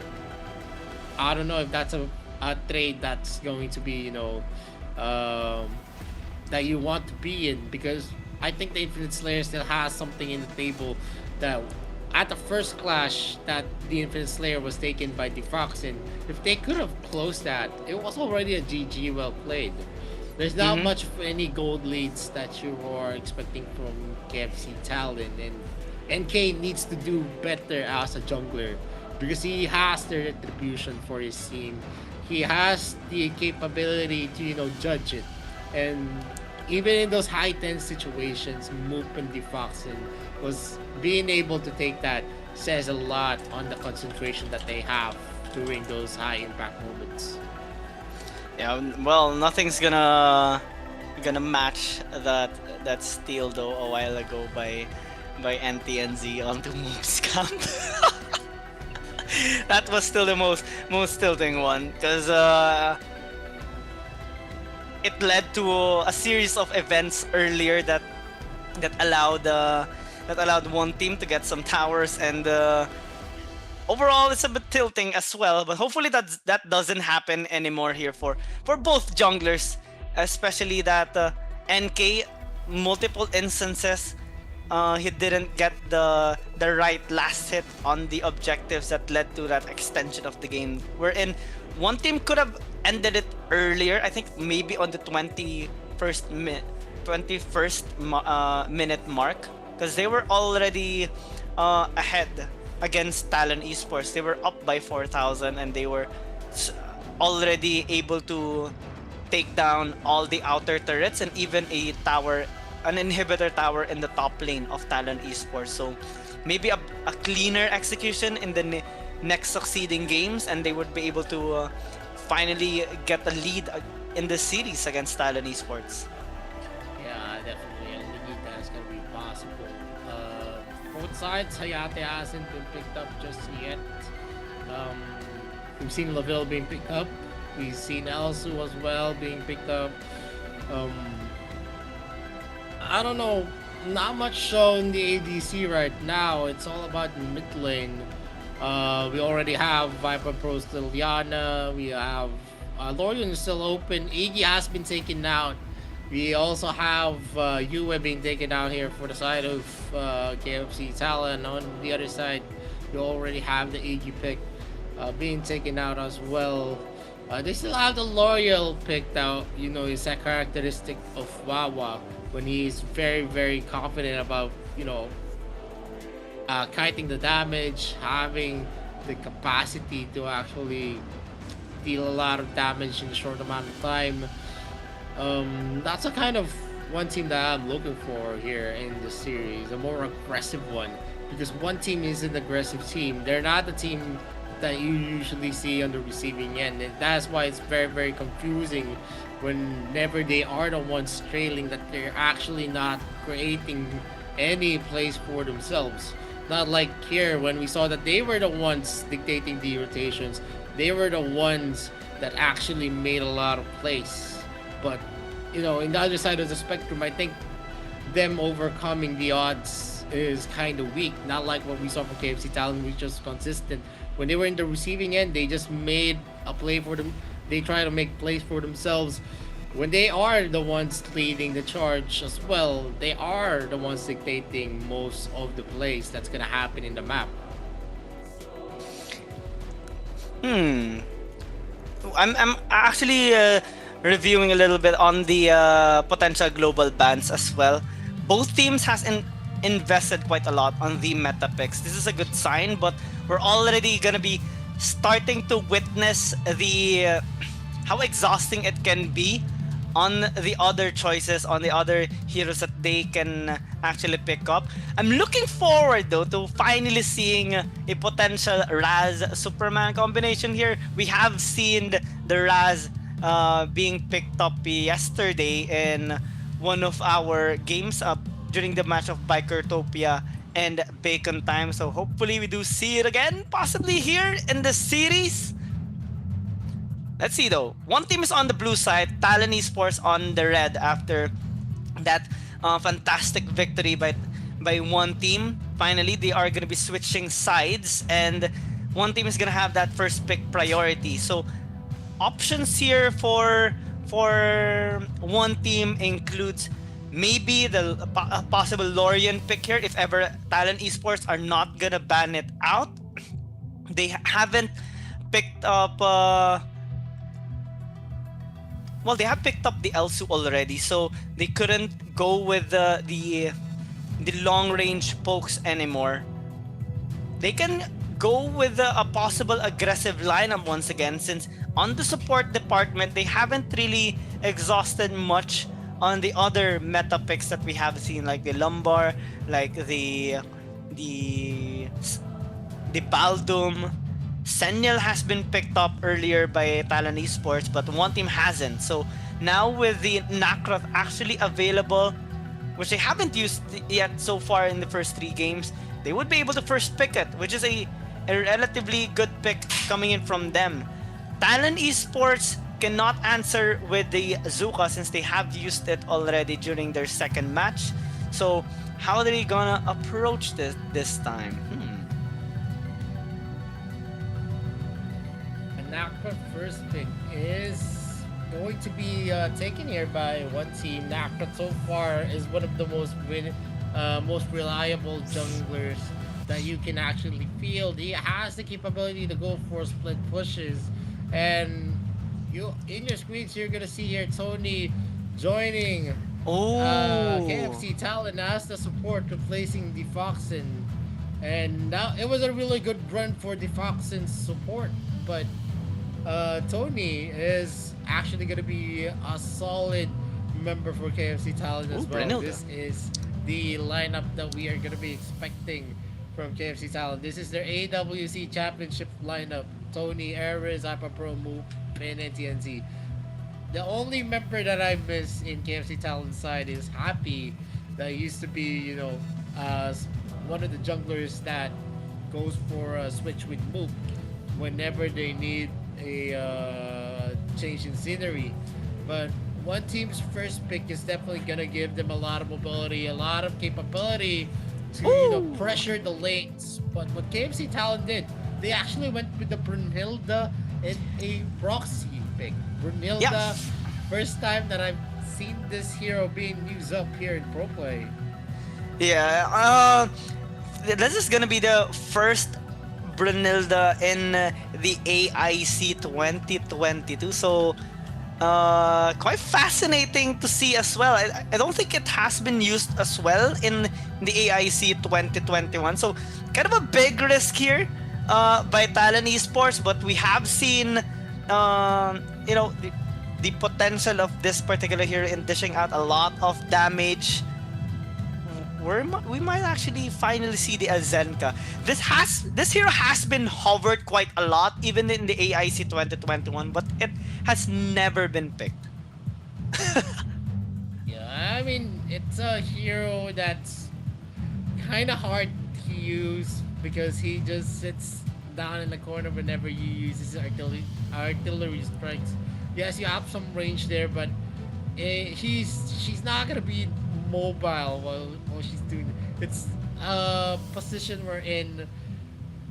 Most of the time, the only thing that she can do to actually to get away from crowd controls is to use her flicker, and you only have one chance to use your flicker, and it has a 120-second cooldown as well. And it is gonna be an interesting interaction here by both teams, honestly, because Talon Esports, yeah, they do have a relatively good pickup potential with the Crick Knock, with the Roxy, and a relatively good damage with the Brunilda. But one team is building a solid team fighting based composition. They do have good split push as well with the Knockross, but I'm liking the potential Wild Prison just for the preparation for the Hayate and the Kunai Blitz. So team fighting is gonna be scary here on the side of one team. I'm wondering what they are gonna be picking up on the Darkslayer lane and the mid as well, because earlier they have picked up already the Iki, they have picked up the Talon, Crixie, Lauren has been banned away, so not much choices there.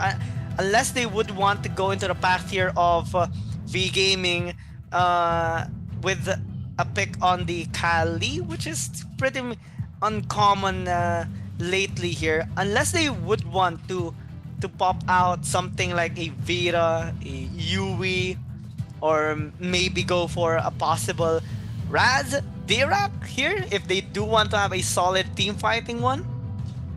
Yeah, and right now we are going to see the 4 bans here by KFC Talon. It is a Lilian. We also have a Florentino, Lorian, and Aya, and they're actually putting into consideration the assassins that could actually go and zero in into that Brunhilde pick, and it is an acceptable ban because Florentino, whenever he has the opportunity, especially against a Brunhilde, he's just gonna be able to zero in, put in the combo, put in the work, and basically you're gonna have a dead Brunhilde in a matter of seconds. Well, on one team they finish up their bans with the Alice and also a Tulin pick. Raz is gonna be hovered here by KFC Talon. Alice, kinda understandable. We've seen NTND use the Roxy as well. Tony as well has used the Roxy, and they've been both effective on both of their roles. And this is a factor here for KFC Talent because both players can actually play it well, and you can rely on the acting script on whichever player it is. But the problem here is that are they gonna be able to lock in someone for the Roxy to be able to catch the right target with the acting script? That's one of the questions that's going for KFC Talent. Yeah, I'm more so looking at the Raz though, because we have seen it already being picked up before in the previous series by Bikertopia against Bacon Time, and we all know how it happened with an incredible three-man knockback by the Raz player there. And one team, I'm wondering though if they are gonna be investing on. No, they're not gonna go with the double marksman, are they? That's a big risk, especially with the presence of the Kriknak and the Raz here, and the Roxy as well. So if they are gonna be locking in the Valheim, well, they do have a lot of damage for sure, but it's gonna be twice as risky as picking up something that has a bit of stability in the mid lane. But they are gonna be locking it in since they do want to have at least some pokes here in the mid against the Raz. Talon Esports, what are they gonna be putting on the Dark Slayer lane? Are they gonna use a tank one, a fighter one? Will they use something like the Tachi or Airi, or maybe a Superman finally? Superman Raz combination? Bring us back to AIC 2021, but no, they are hovering a Toro, which is gonna be a first Toro here in this game, in this AIC 2022. Yeah, I guess we're gonna see a mid lane Valheim yet again coming into the GCS. They're gonna be using it to deter maybe the pushes, since Valheim is a very early oriented hero. He falls off in the late game. But in this type of combination, they're just going to actually rely heavily onto the capability of the Baldum to zone out the members of Talon Esports. But Toro is picked up, so probably a play wherein Toro is just gonna be diving in most of the scenarios here. And with NTNZ actually having the capability to use Roxy as well, it is going to be playing out here that there's a lot of frontliners here for KFC Talent, but Baldum is the only one that they can rely on one team. They're going to rely on the capability of the Ryoma to zone out, and also the backline disruption that Anaka can provide to the team. One team has a very, very mobile lineup, but let's see if it's going to be enough yet again against KFC Talent's lineup as well. As one team, we already witnessed how aggressive they can be in the early game. During the past the first two games, actually even in the third game, they always get the early lead. I think what they want to do is have a better performance in the early game that can actually deny the mid-game power spike here of Talon Esports. If they are going to be getting an incredible amount of gold difference, maybe 5,000-7,000 gold lead to a point of no return, they would be able to have a better fighting chance here against Talon Esports. That's in theory. Application is going to be happening here in this game as an explosive lineup is also built up here by Talon Esports with a lot of setups ready into play actually for a team fight. We're seeing an invade here on the red side jungle here of Moop, which is gonna attract a lot of fights. There's also a battle here between Kai and Erez, already forcing that flicker from the Brunilda, and now with 4 members on the red side jungle, who will get it? It's gonna be NK stealing out the camp here of Moop, and they will get that first blood onto iPod Pro. An explosive and effective start here by one team. Yeah, lot of the early game is definitely gonna be on the one team. Kai started out the blue buff here. They're trying to actually zero in here Ooh. and move to get the resources he needs to boost up his early game advantage. Tony steals that though from Wawa, but a Valheim definitely is gonna be difficult to fight with, especially in the early game. If he gets a lot of free looks for himself, you get a lot of chances to get some stuns as well if you're lucky.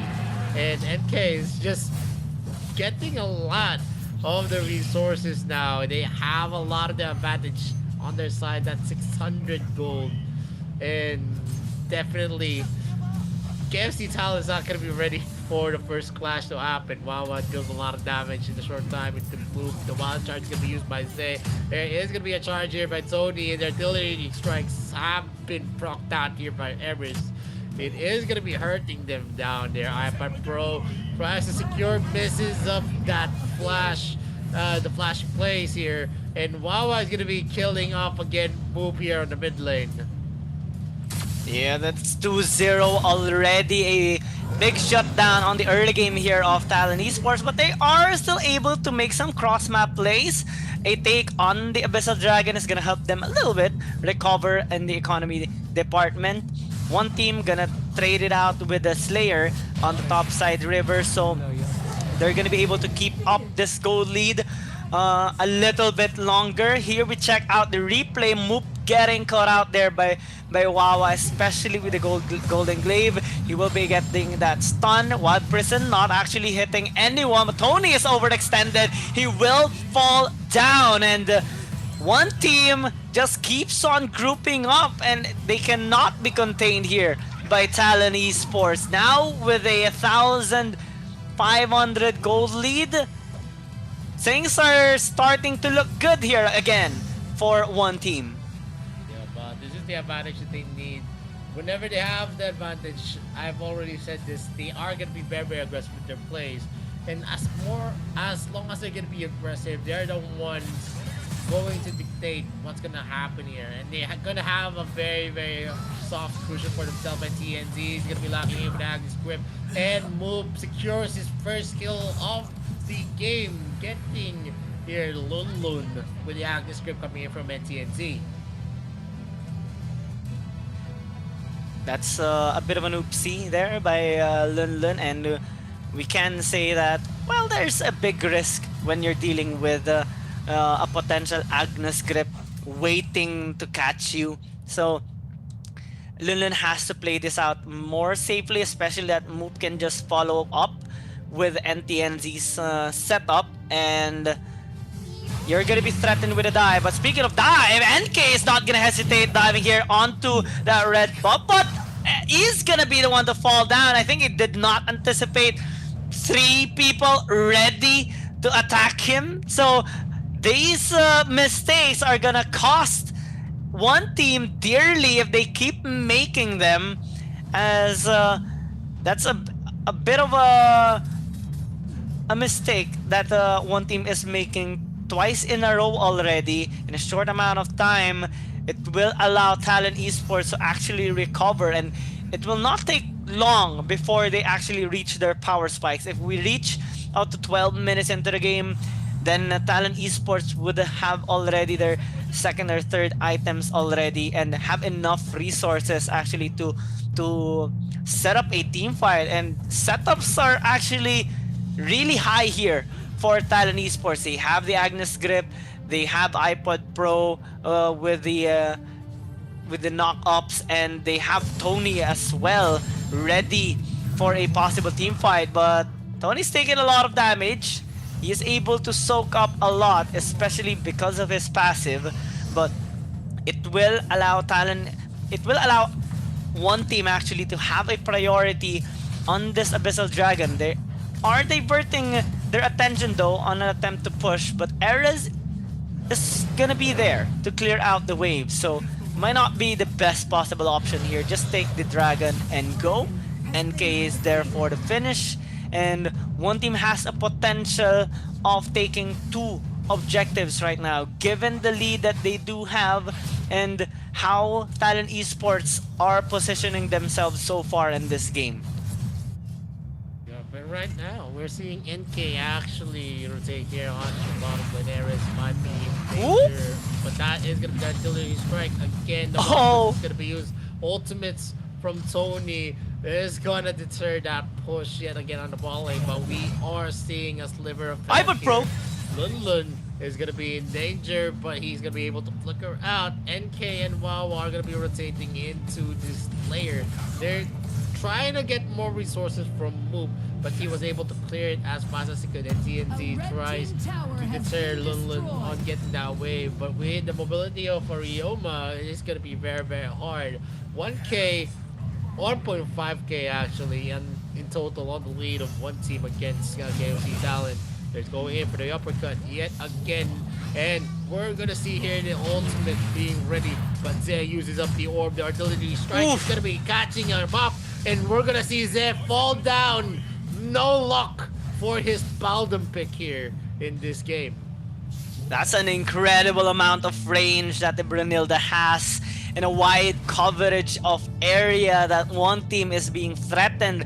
Whenever there's a team fight breaking out, they have to flee. Whenever Talon Esports creates a setup for a team fight. But now top lane, Lunlan tries to make an outplay and he does escape successfully. Now threatening to a kill onto Moop. Can he actually get it? Transitions onto NTNZ, and Kai is also there for the Shuriken toss. Will not be able to get a kill, but they will have the opportunity to push a tower. iPod Pro and Tony stays, but can they survive? 4 people here off one team. Both of them might actually fall down. iPod Pro survives with 1 HP, but not for Tony. The battle cry and the tough hide of that Toro is not going to be enough to save him from the continuous damage on the stacks from the Hayati of Kai. It's just too much to actually handle, as well as a lot of the members of one team was present on that top lane push. You saw Lunda, you saw Kai, you saw NK as well. Hyper Pro being able to pop off that orb at the right moment was key for them to actually save themselves from a lot of grief. Almost 2K already on the books of one team, and it's slowly going to a part for in maybe we're gonna reach another 5K before the 15-minute starts. And well, it is quite possible. One team has been extending their lead, and with the Doombringer spawn in the mid lane, they're gonna attempt to push down this mid tower, but it's gonna be quite difficult. NTNZ gets caught up after using the Agnes Grip, and not the best member. Tony will fall down because of the damage there of Kai. Erez not really able to position himself well for his artillery, but now one team spreading across the map, trying to take as much structures as they can. They are able to push down bot, will be able to push mid, and like what you said earlier, 5,000 goal lead now quite possible, and actually quite close into one team getting it. They're only 400, 500 gold away from being able to achieve that. And definitely now, KFC Talent again is going to be in the receiving end, and this is now what they want, as game number 4 is slowly going to the clutches of one team. Maybe on a second part, maybe we're going to see a 3-2 wherein one team is the one leading. But it is still too early to say. KFC Talent still has a lot to prove here. In terms of the late game, they can always go and look for a comeback. And the potential of the other heroes of one team in the late game actually falls off. There's a lot of things that can happen, like IPA Pro being able to burst down Kai or Wawa. And in that instances, it is going to be possible, as Raz is that type of hero. So they need to look out for IPA Pro at this moment, which can burst down NK, Wawa, and Kai. The setup, I think Thailand Esports invested quite a lot on the one chance, one team fight that they can actually obliterate the members here of one team. And now Well, Tony taking a lot of damage, but is able to disengage successfully. It's hard to catch the Toro because he is able to negate some of the crowd control with his passive, but not for NTNC. He gets obliterated in an instant, and now Talon Esports trying to retaliate with a lot of damage being dished out there by iPod Pro and Eris, but they're still gonna lose their Dark Slayer laner in the process, as one team now taking all the camps here of Moop, shutting down those resources that Talon Esports can actually take, and another take on this Slayer is gonna give them a chance to push a lane once again, possibly the bot side, since it is the one that took a lot of damage already, and if they are able to take it, that's a big pressure going in to the next objective, which is the Dark Lord Slayer. And KFC Talon right now is trailing by 5k, and this is the exact moment that we saw on game number 3, and it's going to be harder as the game progresses, because with this type of lead of one team, they're definitely going to have the upper hand in terms of the objective takes. They're not going to be in a situation where they're going to have an easy time to pick off anyone just yet, because the damage in terms of being dealt here by one team in a short amount of time is definitely so hard to overcompensate with the gold that they have, the itemization as well. Moop is going to be forced to use that drone drop to get away. NTNT might be caught out yet again, and that's going to be the entrenched artillery strikes are going to get a hit, and not much that they can do at this moment. Moop is coming back, drone drop on that top lane. Zay and the others are just slowly going into a position. Kai goes in for the push, and yet again another objective falls for them as the inhibitor turret is going to be falling down. The mid lane turret as well is going to be dangerous. Entrenched artillery strikes are going to hit, but the damage is going to be negligible as we see the gap in experiences and gold is already too much. Yeah, this is the problem when you pick a Raz. You don't have that much wave clear. You have the engage, but when your back is against the ropes, you cannot really dive onto one team unless you have the proper setup. Having to lack that wave clear capability is definitely hurting the members here of Talon Esports, and the goal lead is starting to balloon towards 6,000. They're just waiting for the Dark Lord Slayer to spawn, and they have a really good chance of ending this game. This is, again, quite similar to game number 3. Taking a lot of towers, and one team's towers are unscratched so far in this game. It's gonna take a lot more effort here for Talon Esports to come back in this game. And NTNZ, after the instances a while ago, he keeps just getting caught up there by Zay and the rest of the members of one team. He has to avoid those instances, or else it's just gonna negatively affect the game here of Talon Esports. And while they are reaching towards the later stages of the game, they're still able to get their items, but not as much as one team right now. With 25 seconds on the clock before this Dark Lord Slayer spawns up, Talon Esports has to squeeze away to actually initiate a good team fight against one team. Yeah, and definitely that's going to be a red buff being stolen here by Kai. They need to trail back here, maybe reach the 20-minute mark for KFC Talon to actually get back. But it is going to be a hard thing. If they're not going to be able to contest the Dark Lord Slayer, I think one team already has this. They're going in for the battle cry as well. Tony is going to be in the hands of one team as well. And we're going to see NTNT falling yet again. And this is the problem on their lineup. They don't have anyone that can give them a hold and give NTNT any opportunities to use that Agnes grip on a crucial target. And this has been a problem whenever we see a Roxy being picked out yet again. Yeah, not really the best pick here for Talon Esports. It might have been better if they pick up something like Superman because of the amount of crowd control that he can actually make onto a team fight, but that's not the case right now. Talon Esports are being threatened with a game-ending push and a nice setup once again here onto Tony. Lunler is being attacked here, but Moop will actually be the one to fall down as one team right now. All forces onto the top. Nice Agnes grip getting that kill onto Zay, but can they actually survive with a Kunai Blitz dealing a substantial amount of damage towards them?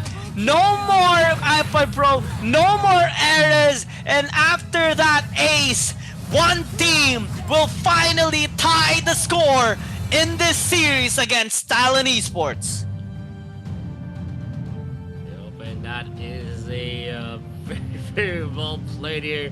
Happy faces are going to be in your screens, especially Zay, who's very, very happy on the performance of his Baldum, who keeps on catching up the members with the Wild Prison. And, you know, one team right now is going in hot, and this is the one team that we're looking for. This is reminiscent of what they actually bring into the group stages and even in day one of the quarterfinals. It's whenever they get the advantage that they are aggressive. And the most perfect form for one team is when they are the ones dictating all throughout the game on what is going to happen, where the lanes are, where the clashes are going to be fought, where the rotations are going to fall. And that's how big of a factor the aggression of one team is. And if this is the type of one team that we're still going to see, one team is definitely going to be taking this series to a close. And the second part of the best of 7 could actually be taken here. Maybe they are the ones with the 3-2 lead as we enter the game number 6, and that's gonna be a big thing because they're gonna be the ones with the match point. Yeah, they can definitely do this right now. They have the momentum after winning the 2 games in a row against Talon Esports. Yeah, I've said earlier a possible 3-2 in favor of one team, and they're well equipped to actually do it, especially after this game. We have seen the pattern already.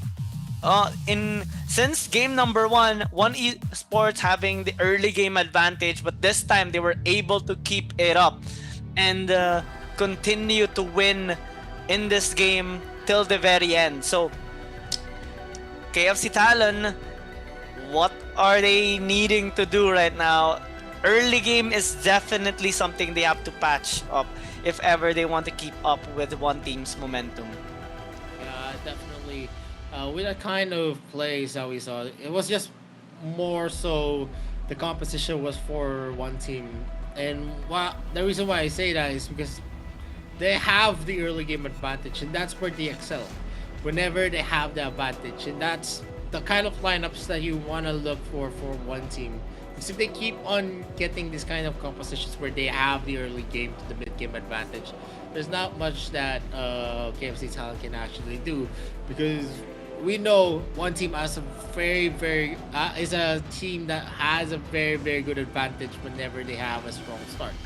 And if this is the type of game that we're going to witness again in game number 5, where KFC Talon cannot actually out-sustain the plays that's coming in for one team, then a possible 3-2 is going to be entering on the second half.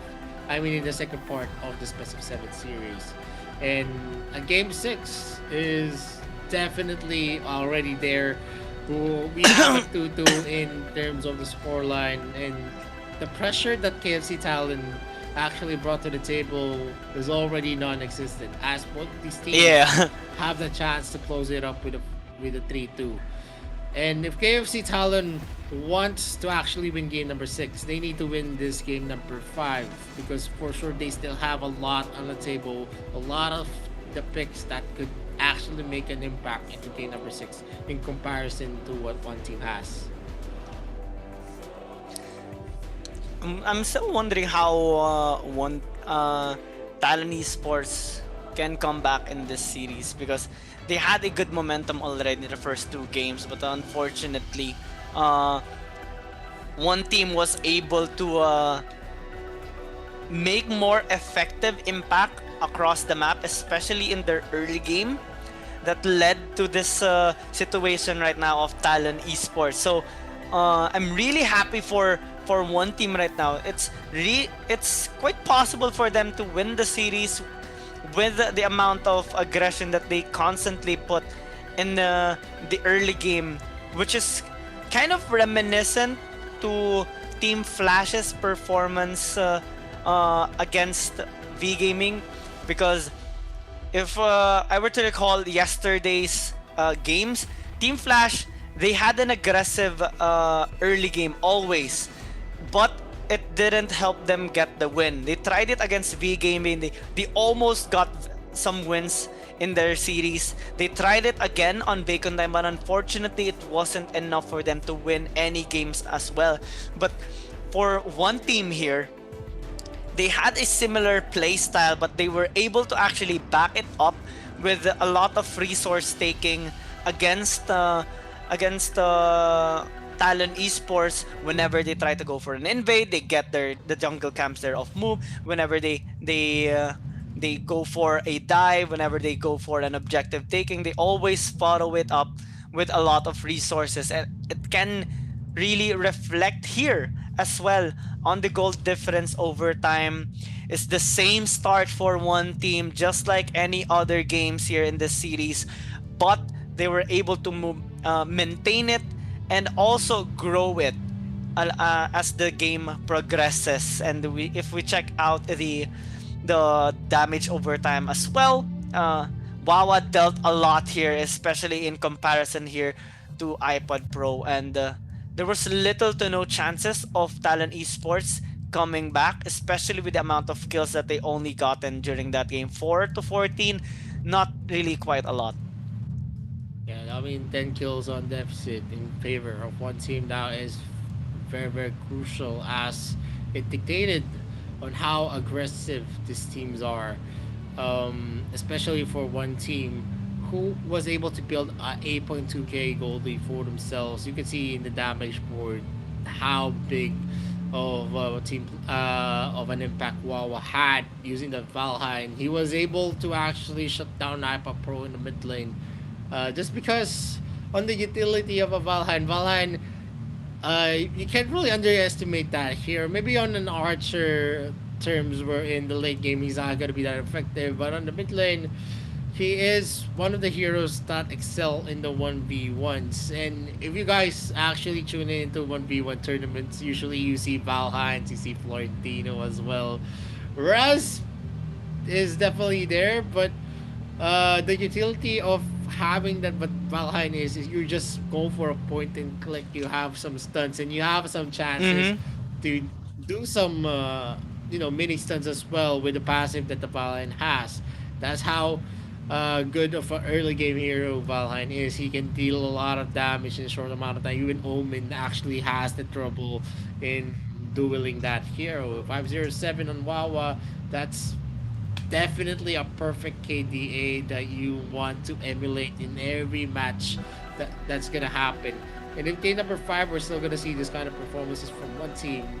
I'm pretty sure it's gonna be a 3-2, but KFC Talon still has a chance to actually get back here, get back the momentum that was built here by one team. It's just that, game 3 was a very, very long match, and it was a draining match as well. Whoever won that definitely had the momentum going for them. It was one team who won that, and it is definitely going to be affecting the mindset of the team. But these guys have the international experience. They are going to be bouncing back. Maybe we're going to see a closer game number 5 yet again. But it shows to see. One team has the momentum right now, so it could definitely be over now. We're going to expect a 3-2. It's going to be more complicated as well due to the global bans in place for the pickings here, and both teams has exhausted quite a lot of the meta picks already. So lesser choices equals to more experimental lineups here, or more dwelling with the comfort picks or non-meta picks heroes in the next succeeding games until we potentially reach the what they call this, the game number 7. But let's see if that's going to be the path here for both teams, because there is still a chance for one team to come back. There is also that remaining potential of one of Talon Esports to come back as well in this series, as the scores are evenly tied and they haven't really put each other on the brink of defeat just yet. They have a lot of room to grow within the series and patch up their mistakes, since at most it's gonna take 2 more victories for their enemy team to actually take them down. But it's still straining, especially extended series like this. You would need to really squeeze in a lot of your effort and also the thoughts you have in the draft. So kudos as well to the coaches who keeps on finding ways to perfectly draft a nice lineup here for their team, and the players trying as much as they can to execute these kinds of plays. Yeah, definitely. There's still a lot of picks that's going to be available in the mid lane. Baha was using the mid lane as well, so UA is still up for the grabs. So Liana is up for the grabs as well on the side of One Team Esports. They still have the L'Oreal as well. On KFC Talon, they've expended the Raz, the Liliana, the Iggy, UA as well. And there's still a lot of options. Maybe a Dirac, a Lorian, someone that could probably make an impact on the game if they do get that Lorian pick. But I really think that Lorian is not going to be available for them for the picking, just because of the 2 bans that one team is going to have. And so far in the matches, Hayate is still going to be available for KFC Talon if they're going to be able to get that hero. And I'm pretty sure they're going to be able to take that unless Omen is not going to be the ban of the of one team. It's either... No, there's still a lot that you can expect. We're in a position that the global ban pick does affect some of the picks that's going to be fielded here on the drafting. But we have a lot of variety of heroes that came out as well. Yan is definitely a hero that you can use as well in the jungle side or in the dark slayer side. You still have Florentino being open for both sides. Roxy is definitely not going to be there for them both. In the support position, Thane and Baldum respectively on both sides are going to be available, so definitely that could also come into play. There's just a lot of the drafting composition that you can still expect from both sides. It's how creative they are on taking up what kind of composition that they want. Are they going to go for a damage is king? Are they going in for a lot of zone controls? Are they going in for very, very aggressive picks wherein they're going to be able to dive? Those are the compositions that has that kind of strength. And I think those aggressive compositions with the early game advantage are definitely the key for one team. Let's see if they're going to be able to field it again here on game number 5. And we're going to be starting it with your screen, seeing the picks that they have from game 1 to game 4. Oh, yeah. They actually there are some picks as well that have been picked up earlier in this tournament as well that hasn't been chosen yet here by these teams, like the Sinestria, the Vera. We haven't seen the Zip come up as well. Rui, some of the picks that were taken by the other teams that translated into their win. Tachi, I don't think we have seen Tachi yet in this series. Irie as well, maybe the Florentino if they would want to have some more style points in the Dark Slayer lane. Malok has been hovered earlier by Talon Esports, but they reverted to a different kind of pick. So now going back towards the blue side, let's see if Talon Esports are gonna be able to bring back the momentum in their favor as they do have the first pick priority. So a lot of these heroes has been removed already due to the global bans, but I don't think we're gonna be seeing an Omen yet being picked up due to its high priority in the ban position. Yep, KFC Talent is not gonna give out that hero easily onto one team's hands. In the hands of a master, Omen is definitely scary. He's just gonna be going for a flicker, Death's Embrace, and even tank heroes are not safe in that regard. You don't have anything to counter the Death's Embrace right now. One team doesn't have Baldum, and Talon Esports does have Baldum on their side, but they don't want to risk it because there are a lot of picks that they can actually prioritize in the picking stages. Talon Esports removing the Joker. Both teams haven't done any.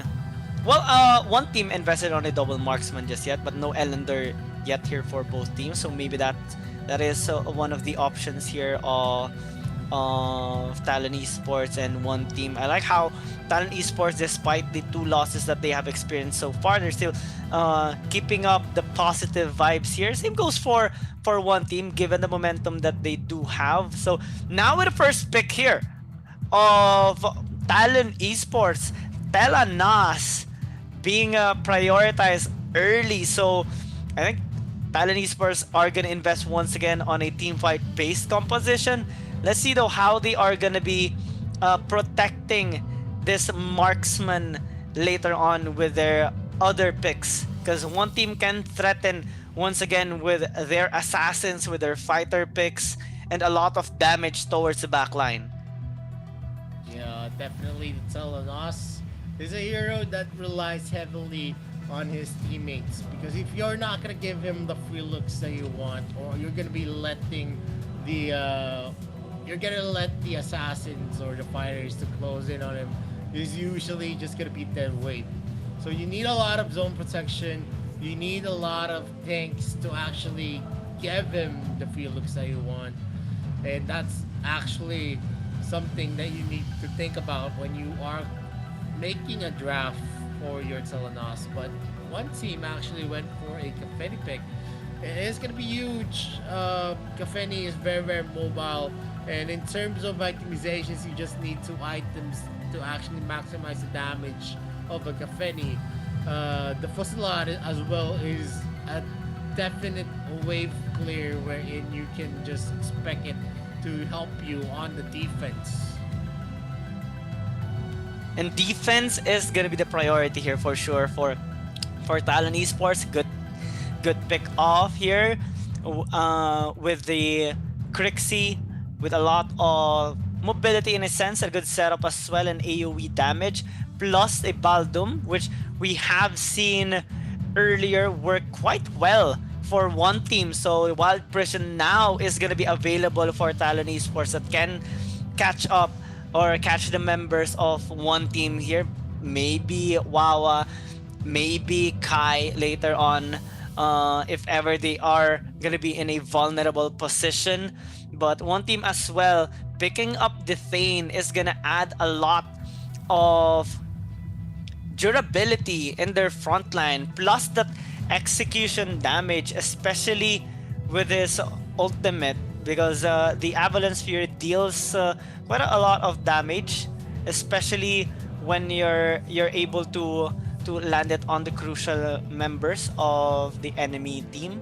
So now with the first 3 picks here of Talon Esports and one team, they already invested on the support, the marksman, and the mid. So the bans might actually go towards the jungle side. Ellendor taken away here already by one team, as they are already hovering it. Talon Esports might want to secure their Dark Slayer lane, because NTNZ suffered quite a lot earlier during the previous match. He keeps getting caught up, and it had a big impact in the overall laning and performance there of Talon Esports. And looking at here, it is going to be a strong first 3 picks here for KFC Talon. The protection that they need is and zone control is definitely there. The Baldum and the Crixie are heroes that you can definitely pair up with the Telenas. The Moonfall is definitely an area wherein not a lot of the heroes of one team is gonna be willing to go into. And also on the side of one team, they went in for a big protection, using that Thane as someone that can soak for them, and a Liliana that can just go into the back line and do a lot of poking damage as well when she's not in her box form.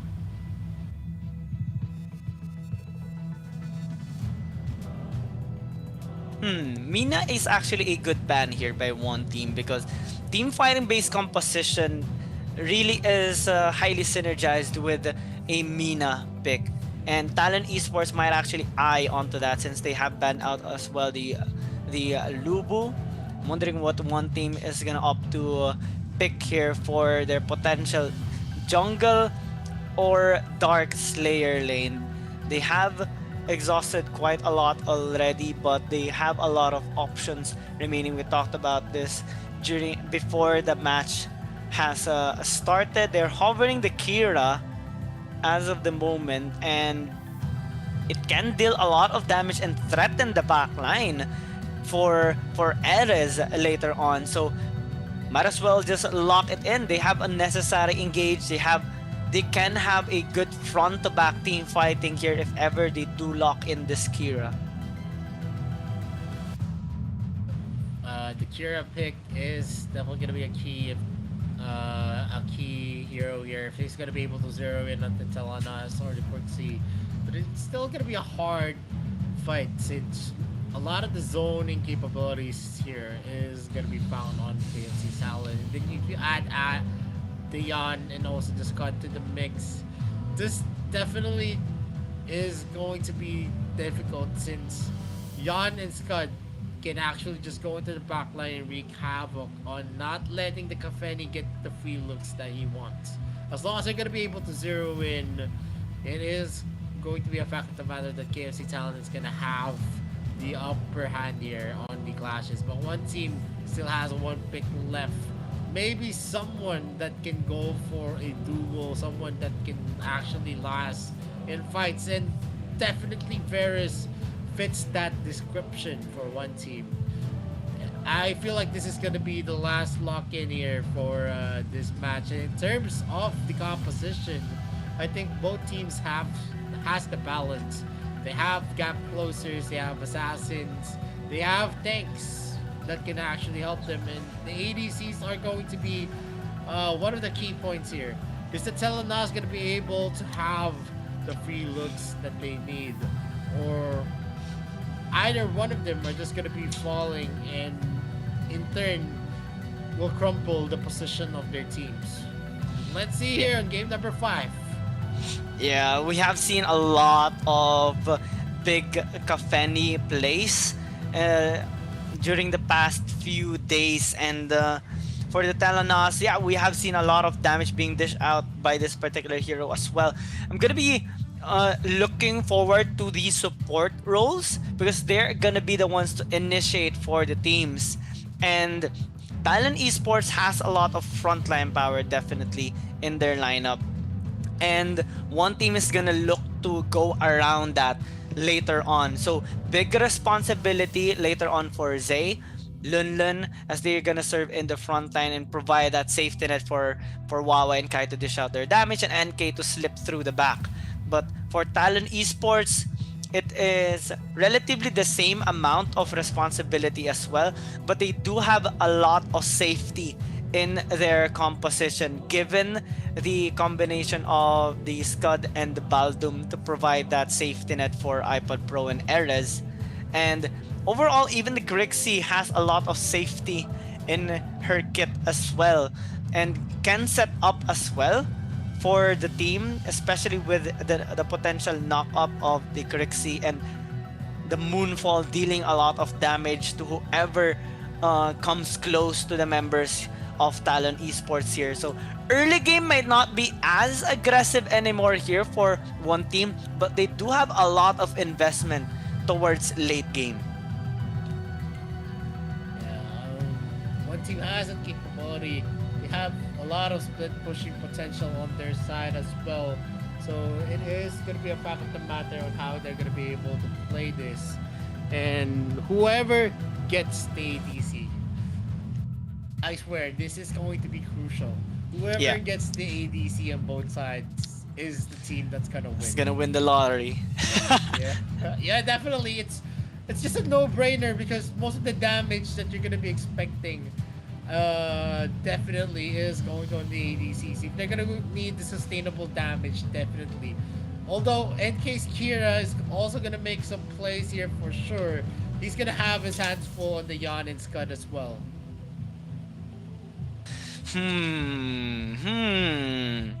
Talon Esports, one team. Tie on the score. This is the make or break moment here, or the tiebreaker for this series. Whoever gets the win here will be able to get that match point advantage against their enemy team. And if you look at the lineups, well, one team has still maintain on their aggressive playstyle with Akira, Veres pick, and well, the overall draft, even in the laning phase actually, Kai can be aggressive because of how a Kofeni can just poke out in the lane and while he closes the distance here onto Erez. The Telenas though has to scale up a little bit towards the mid game before he can deal a lot of damage here for team fights.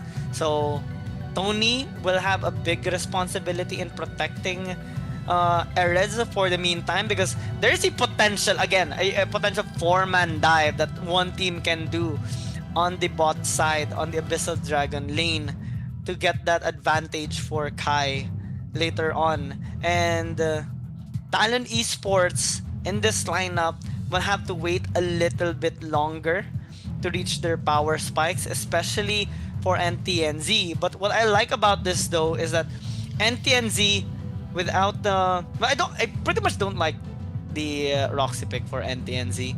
It really didn't make much plays there during that particular game. So seeing him on a different play style of a hero definitely suits this composition and the team instead, because Yan can threaten so much in a team fight with a lot of mobility overall actually with this particular hero.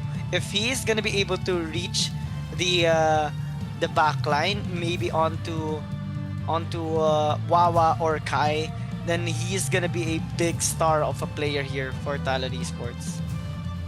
Yep, and definitely as the game is gonna be starting, let's see who is gonna have the second part of the series into their hands. Is it still gonna be KFC Talon, or one team's momentum is not gonna be stopped here by the AWC champions? Let's see. As the game is gonna be starting, we're gonna have a standard start, no aggression on the invades whatsoever. Standard start this time. One team not invading. I don't think we have seen Talon Esports invade in the series just yet. He mostly just started pretty safely. Or sometimes they invade as a response to one team's invades on the other side of their camp, but mostly they just play this out safe, focus on the farm, try to take as much resources as they can in the lane. We're starting to see some interactions here. Erez having the superior range, poking out Kai down to 60% health, and that's basically a good standing already into the lane. They're threatening a potential dive. That flicker has to be invested just to stay safe in the lane, and it's already a sizable win here for Talon Esports. A lane control, and later on they have actually a potential in diving this bot side with the help of iPad Pro due to the high range that Talon Esports actually has with their mid and marksman. Yeah, and right now it's kind of looking good for KFC Talon, as you said, and they are definitely gonna have the early game advantage if you give it to the Telenas, who's just definitely gonna have insane range for himself. And with this advantage, they're gonna be trading up. And this is the first time we're gonna see KFC Talent actually go for a take here on the Abyssal Dragon. Tusla is gonna be used to try to steal that up, but the retribution up for Moop. He's not gonna let it fall into the hands of one team. Well, the Slayer has been taken here as an exchange on that dragon. Just a trade of objectives here at the very start. Not much threats here, but we're seeing a good amount of gold lead that Talon Esports is building up in this early game, which is kind of a good sign from them. Normally we see one team with their aggression getting a bit of gold lead in the first few minutes of the game, which was actually the problem of Talon Esports because they kept getting bullied in their lane and they kept suffering from the ganks of NK and Wawa on the bot side lane. But now we're seeing Erez quite comfortable. Oh, Zay flicker into the dash, but not onto the best possible targets. But the follow-up is actually quite amazing. Tony will fall down a little bit late there for Moop because one team already got their kill and they're now punishing Moop's attempt to help Erez and Tony. That's 2 kills on the bot side, and one team now starts it quite explosively. That was a good attempt by iPad Pro to get an outplay on the Kai, but unfortunately, he will also fall down. So 3-0 already in favor of one team, and they're attempting an invade here, but that is a nice knockback here by Tony, trying to get a kill onto Zay, but Tony might actually be the one to fall down. Has to fall back for the meantime, and if we check out this replay, that's where Wawa got that final hit on the onto a member of Talon Esports earlier. Now things are looking pretty much more standard here for one team. Early game aggression and early game lead. Yeah, this is the lead that you want to see from one team. They are very, very aggressive here on their take. Although we saw some of the lead fall into KFC Talon, one team actually went and took everything back in just one play, and they were able to secure 3 kills at that clash, and that's definitely going to be hurting for KFC Talon. Yeah, but if we look at the gold distribution though, even if Wawa took 3 kills, it's iPad Pro is not actually trailing that much behind in terms of the gold. It's only down 200. Erez is still keeping up with Kai, and it's not that much impacting the game as of the moment here for Talon Esports. There's an attempt once again though for Salad being stopped there by Tony, but a Wild Prison is not gonna stop his death. He's still gonna fall down, and this tower might as well be because one team wants to accelerate this game by taking some structures, might be taking the Abyssal Dragon as well, but the gold lead is already starting to rise here for one team as they take more control in this bot side.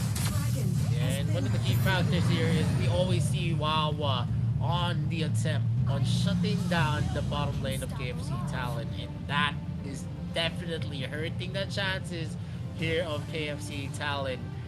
Grixie is a very conservative pick. You can't make a lot of plays with that hero, and they're very, very sure here on one team that definitely they have the capability to close out and get the kills as fast as they could. Box strike's gonna be used, and iPad Pro releases the moonfall, but it was preemptively known by Wawa, and he teleports away there. We're gonna see the ultimate here being procced out here. He's gonna be stunned. The moonfall is not needed as NCNZ closes that with a kill. NK is gonna be the casualty of choice here, and KFC Talon is gonna be securing these players for themselves to add the gold and also to mitigate the gold lead that one team has. Yeah, a good pick off into a good objective, but now top lane, that's another engage that Talon Esports is attempting to make. They got Kai, and they're happy about it already. A good disengage, and like what you said, they're starting to catch up. One team, they have to avoid these kinds of mistakes because Talon Esports is gonna keep on punishing them. And well, even if the kill distribution is not onto Erez, at most it's helping them for NTNZ and iPod Pro already. Now we're seeing a much more comfortable KFC Talon reaching onto one team. They are getting engaged though in the mid side. Moonfall is already used. Zay might actually fall down, but Moop will be the one to get taken down. That's the ultimate being used. Can it actually reach onto the member of Talon Esports? The answer is no, but they will attempt on getting this tower. Good clear here by iPod Pro and NTNZ, stopping that push, but one team is gonna attempt on the Slayer later on. After that initial interaction, Tony is relatively tanky, Moop as well, but if they get funneled by all those damage by one team, they cannot sustain themselves that much, so they have to fall back. They have to be creative in their team fighting, because one team keeps on getting at least one member from Talon Esports. I mean, we are seeing a trade on the plays here. KFC Talon getting some pickups as well, but it's not going to be always unanswered as one team actually goes in with aggressive plays on themselves as well.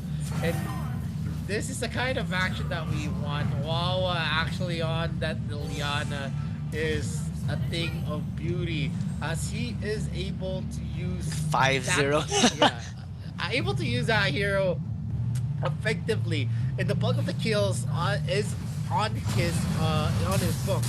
And definitely you can see Wawa as a main and the most impactful player right now.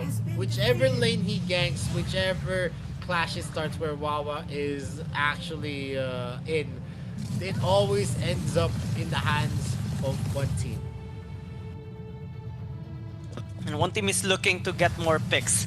As Wawa scales up or snowballs hard, he's gonna deal a much more damage during team fights, especially to the squishy members of Talon Esports. Even to the non-squishy ones. I saw the ultimate of Wawa a while ago onto Moop at a relatively low range, but he actually chunked his HP down. It took like 20% of his HP in a short amount of time. Now onto the top side, Tony might actually fall down. Talon Esports attempting to disengage, but they will lose a member onto the bot side after NTNZ getting spot out, and they will take a tower as well. So goal lead now starting to increase even more here for one team. This is like 4,000 gold already. But definitely this is a difficult pill to swallow, as one team right now is building an almost 5k gold lead. And if KFC Talon can now make a play to stop this kind of lead that we're seeing from one team, I think one team is going to be closing out a series again with a 3-2. It's just so hard right now with the kind of rotation that we're seeing here. It's a very, very fast rotation, and most of the clashes that happen actually lies into the hands of one team, and that's something that, you know, cannot be countered easily at this moment. And there is a pause initiated here by Talon Esports. I'm wondering what I think it's a technical difficulty. Maybe they just want to wipe their phones a little bit from all those sweats and perspiration on their hand. Maybe I saw yesterday with I wonder. I forgot which team was it that initiated a pause during the match of Bikertopia, Bacon Time, or V Gaming and Team Flash. They paused the game because they had to like wipe the phone for a short while. I think it was not being pressed as they intended, and well, we have to make sure that all the players experience the best possible performance in the game. So might as well just use the pause for that. Yeah, definitely could have been a difficult difficulty situation. Um, for now, let's just wait as the players get ready and have the most suitable environment to play in. But one team right now is the one dictating here. They have the advantage, and definitely going back after the pause, they are the ones looking to crush KFC Talon with a 5k gold lead already. It is a matter of time on the late game, unless KFC Talent can make some aggressive plays for themselves. Then that's the moment that they could take back the game. But for now, I don't think that they have the capability. They don't have the firepower to match what one team is bringing. And Wawa on that Liliana is just, I don't know, he's definitely a monster in the making. And it is a rightly so to say that, yeah, he is one of the best mid laners here. Maybe the top 5 with iPad Pro. And the way he is impacting the game, the rotations that he has, always knowing the weakest link of KFC Talon. The game sense that Wawa has is definitely affecting on the advantages that one team is showing us here in game number 5. And Wawa is performing incredibly well. All the kills, he was there and he got all the kills as well. He has been making some flashy plays across the map and is starting to be a problem here for Talent Esports, because again, we talked about during the pick and bans, Talent Esports investing or at least having 2 front lines that should in theory be able to soak up the damage being thrown at them by one team, but it's not being the case as of the moment. One team is able to force out Talent Esports in a defensive position, especially after having their tanks getting taken down, like Move and Tony, and even especially even more the squishier ones like NT and Z and iPad Pro. But now Fusillot again being used to zone them out. Wawa is lurking here, trying to get a good pick off, but that's a nice amount of flank as Wawa again! This time will pick up Eris. Can they get a second one? Kai will be there to pick up the kill as they take the turret and even spawn the Doombringer on the top side inhibitor here of Talon Esports. They can just take this tower down, and they are also pushing up the wave here into the mid lane. Are they going for the game-ending push? Since 2 people are still dead, Tony will fall down, and TNZ as well. It's up to iPad Pro against the odds, but odds are not in favor here of Talon Esports. And one team will get their 3rd point, and match point already for them. No, definitely them having the second part of the series, closing out strong with a 3-2 from a 0-2 with the advantage of KFC Talon. They overcame game 3 to 5 and gave themselves the much needed boost to win the series. They can possibly close it out on game number 6. And definitely, I said this before game number 5, whoever shuts down the ADC on the other team is wins the lottery. And definitely Wawa shutting down the bot lane was one of the key factors here for one team, because without the Telonas, without the room, the zoning capabilities of the Telonas and the Baldum brought into the table, it was just a matter of time. You can see here in the first highlights of the game on how big of a play Wawa was able to do, securing kills left and right. He was just harassing the bot lane all throughout. There was some plays coming in from the other members of KFC Talon, but I think they have mistaken the impact of having a stronger Abyssal Dragon Lane. That's a Kafeni, ladies and gentlemen. If you give him a claim Sancti, definitely you are already feeling the heat. And I think that was a 3-minute mark wherein we saw Wawa picking up that triple kill. It was already impressive given the positioning and the situation onto the bot side. overall, one team, when they get the momentum, when they get that 5,000 goal lead, it's actually hard to shut them down.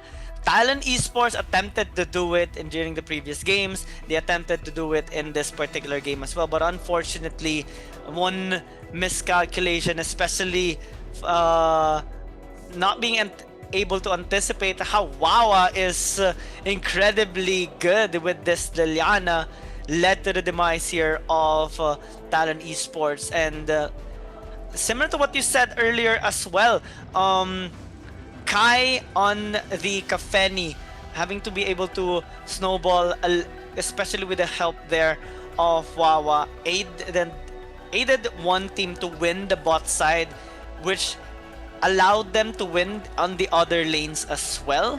And it's hard already for Talon Esports to come back in that game, given that their front lines aren't really able to soak up all the damage that one team dishes out against them. Yeah, they were not able to outlast, especially if the Telonas was actually boosted up there. It would have been hard for the people that's actually going to be diving into the area, but it was not. It was just not possible. The Telonas was actually trailing very, very hard onto the Kafeni. The Kafeni just being able to deal a lot of damage because of the safety and also the advantage that they had in the team. So most of the time, you're just gonna have free looks for the Kafeni. Not much that they can do. The Wild Person is not gonna connect easily just because of the speed boost as well. So basically, it's just down to the damage being snowballed into the side of one team. They were able to shut down Lun Lun. They were actually able to harass NK, but the problem here is that the trio, which is Abyssal Dragon and the mid laner of one team, was always out in the open. They were the ones initiating the plays, and whenever Wawa is found in a clash, definitely one team always had the advantage. I said this in the I actually had this epiphany whenever Wawa actually was in the play. It actually made it hard for KFC Talon to push because he was masterfully maneuvering the backline. He was always able to stun the right targets. You can see here on the stat line, 9k gold lead, an 8.3k gold lead as the peak that one team had over KFC Talon. This is the aggressive one team. And if one team keeps on being this aggressive, I think they're going to be able to close out game number 6 for a 4-2 scoreline here in the best of 7 series. The damage that has been made, Wawa made the substantial jump here, 63k onto that Liliana against a 48k coming in from Viper Pro. As well on Ares and Kai, you can see there was some damage on Ares, but most of the time that he was dealing damage is he was already in the end of his life. So desperation plays on the 35k. Kai made a solid 42k for himself. Lun Lun as well has, and NK actually contributed to a lot of damage for one team. KFC Talon just didn't have the sustainability. They have Move to tank, they have Tony to tank, but basically they were meat shields in this game.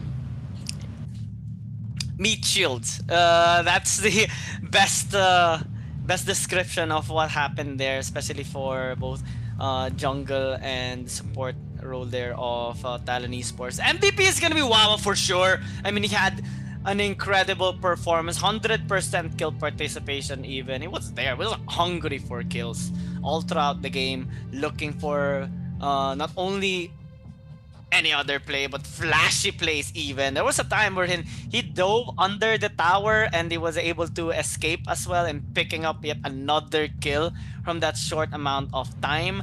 And it just shows the incredible talent here of the mid laner of one team. And now with all the momentum after coming back from a 0-2 standing against Talon Esports, they are now one win away from winning in this upper bracket semifinals. And let's see though if they are going to be able to pick up this win, or will Talon Esports, KFC Talons, will be able to come back in this series and tie up the score once again. We're just going to be going on to a very short break. You're watching Arena of Valor International Championships 2022, and we are your shoutcasters. My name is Giang Gaming and Vittorio. Don't touch that browser. We'll be right back. Allow her to easily control the whole battlefield, and Borrowed Might allows Yue to unleash endless attacks. If an enemy dares to offend Yue's grace, then they will taste the power of Rising Wind. Passive skill, Borrowed Might. Every time Yue uses Aqua Force and Mountain Crusher, she will gain a stack of Borrowed Might. When she has 2 stacks of Borrowed Might, Yue will reset the cooldown time of Aqua Force and Mountain Crusher and strengthen the next Aqua Force or Mountain Crusher. Skill 1, Aqua Force. Yue throws 2 bone fans at close range, dealing damage to enemies in their path. After strengthening, Yue will throw out 4 bone fans when using Aqua Force. Aqua Force will deal several times the damage where the bone fans converge. Skill 2, Mountain Crusher. Yue throws 2 bone fans at far range, dealing damage to enemies in their path. After strengthening, Yue will throw out 4 bone fans when using Mountain Crusher. Mountain Crusher would deal several times the damage where the bone fans converge. Skill 3, Rising Wind. Yue knocks back nearby enemies and deals damage to enemies in its path while pushing them back slightly. Yue will gain additional vision.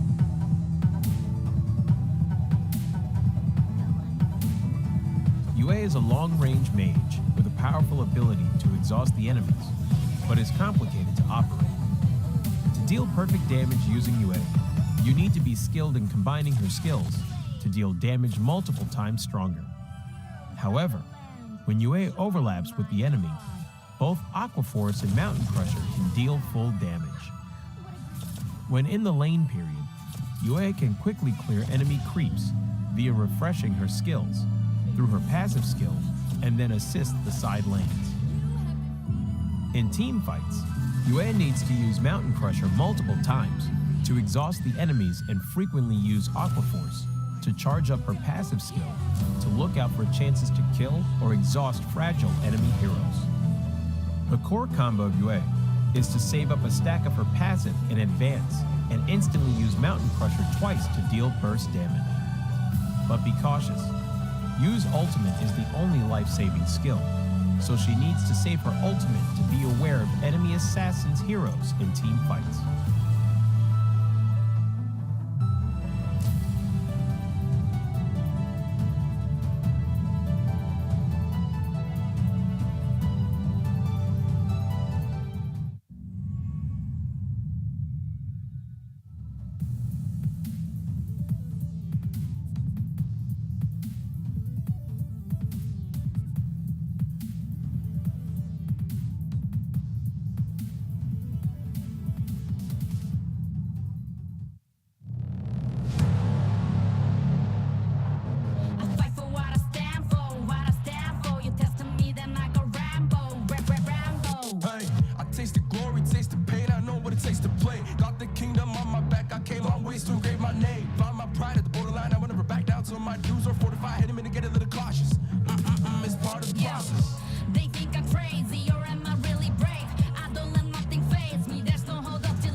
Yep, and welcome back to the Arena Viller International Championship 2022. I'm gonna be your caster. My name is Vittorio.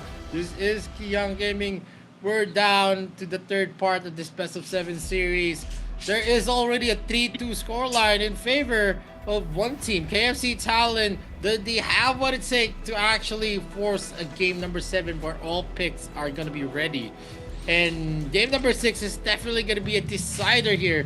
It's already a match point for one team. Let's see what KFC Talon has in store for us. We're going to see the Foxin, I think, going to be something again as the main support for KFC Talon. Yeah, this is another switch by KFC Talon, especially after not really the best performance earlier by Tony as a Baldum.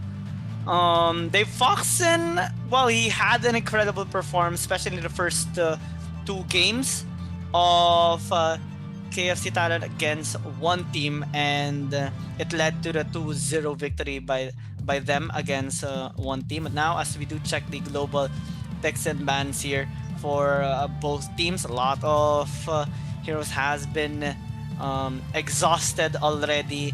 They do still have some options here for this game, which we talked about earlier as well. No pick on the Tachi just yet. No pick on some flex picks as well that were used by other teams during the past few days, like the Wiro that had helped some of the teams pick up a win. What team was it? I think it was V Gaming, if I'm not mistaken, or was it Bacon Time actually that utilized it into a good performance? But now, as Talon Esports are back on blue side, this is where they got their wins earlier in the first 2 games. Let's see though if with Difoxin back in the game, can they actually pick up the win and tie up the score? Florentino has been banned out here as a first ban for KFC Talon. Lorian could possibly be the second ban of one team yet again to prevent iFi Pro from actually utilizing that hero. Hayate is going to be open for the taking here for KFC Talon. One team does not have that luxury as well. Omen is going to be open as well. I'm pretty curious to see what kind of things that are open for one team, as they are opting to ban out the Lorian yet again. They're not letting that high impact hero to actually be picked up by KFC Talon. Omen is going to be open for the taking, and they can disregard the Hayate since one team already has used that. Yeah, I actually was interested to see if one team will just leave the Lorian open and have that possibility of a trade here for Talon Esports on the Omen and Lorian instead. But this will be an open take here by Talon Esports. So far, yeah, pick up the Omen.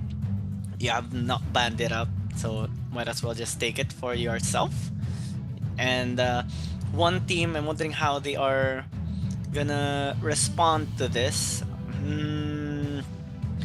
Mina has been taken away, which has a lot of team fighting capability, but one team can actually pick up maybe the Irie on their lineup. We haven't seen it being picked up just yet. Itachi as well. Double marksman with Elendor and Joker, which has been consistently banned earlier in the first few games. Now it is open. One team can actually lock this up already.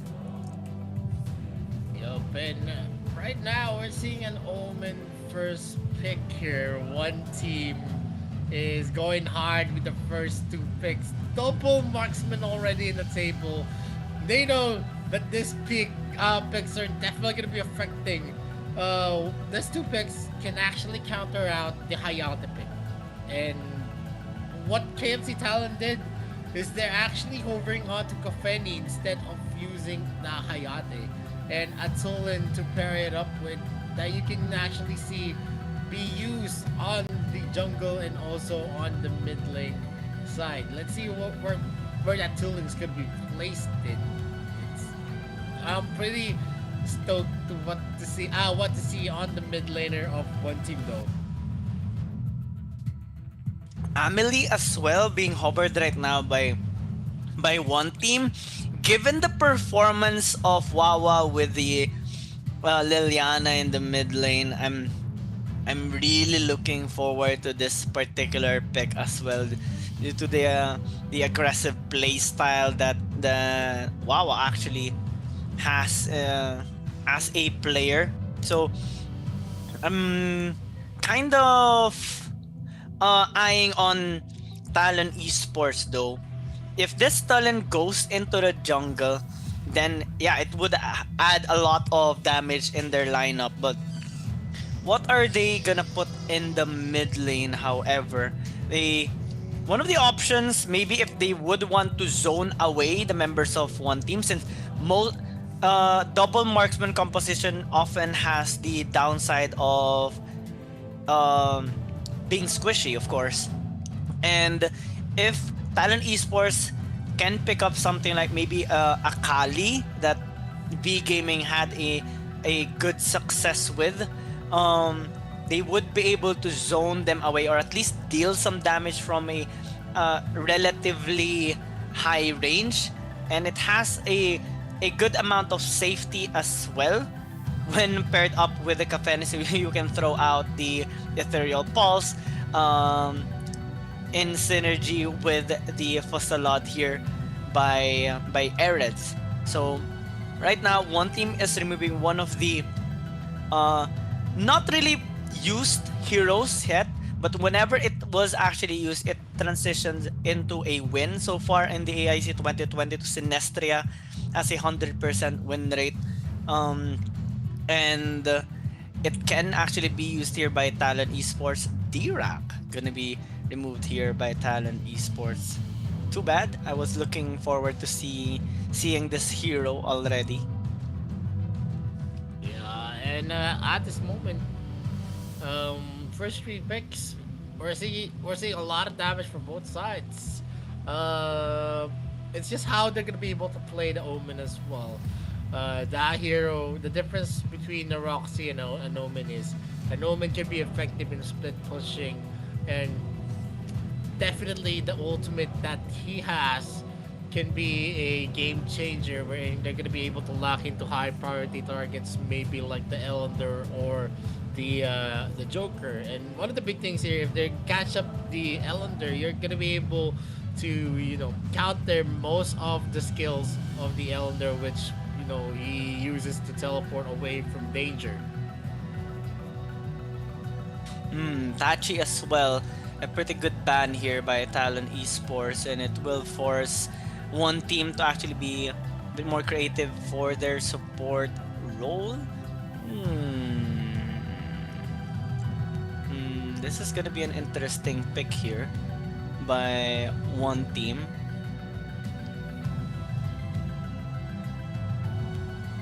What are your thoughts with this so far?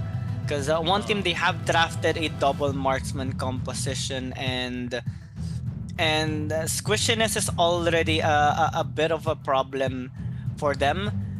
L'Oreal as a mage, well, it has. I don't think it has been used already in the AIC 2022, but it does have a bit of mobility, in a sense, with the dash that it does have on in her kit. But in terms of range, though, against Talon Esports, they might be threatened so much here with the amount of damage that they do have, plus the Paina being picked up already to aid Erez as the Kafeni.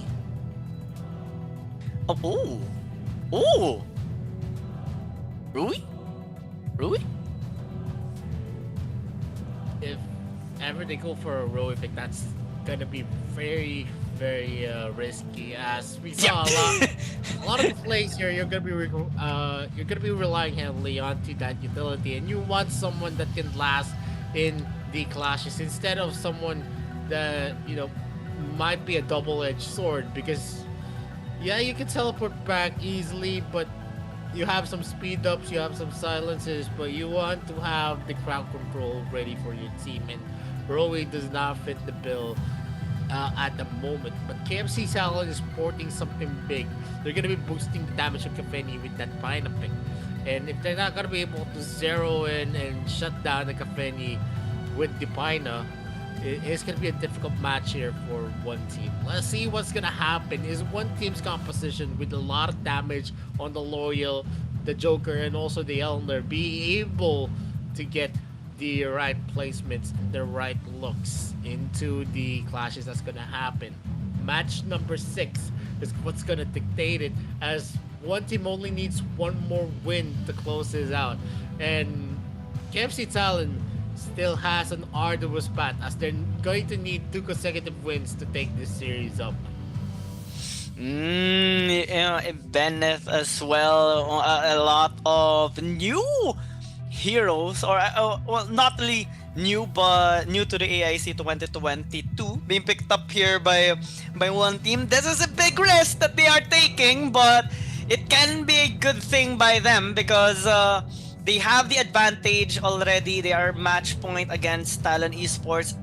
And if we are gonna be assessing the risk here of one team, it's not really a lot, since if ever they lose in this one, we are gonna be resetting on the global picks and bans, and they will both of the teams will be able to have any kind of lineup that they do have, aside from the ones that they are gonna be banning in the pick and bans.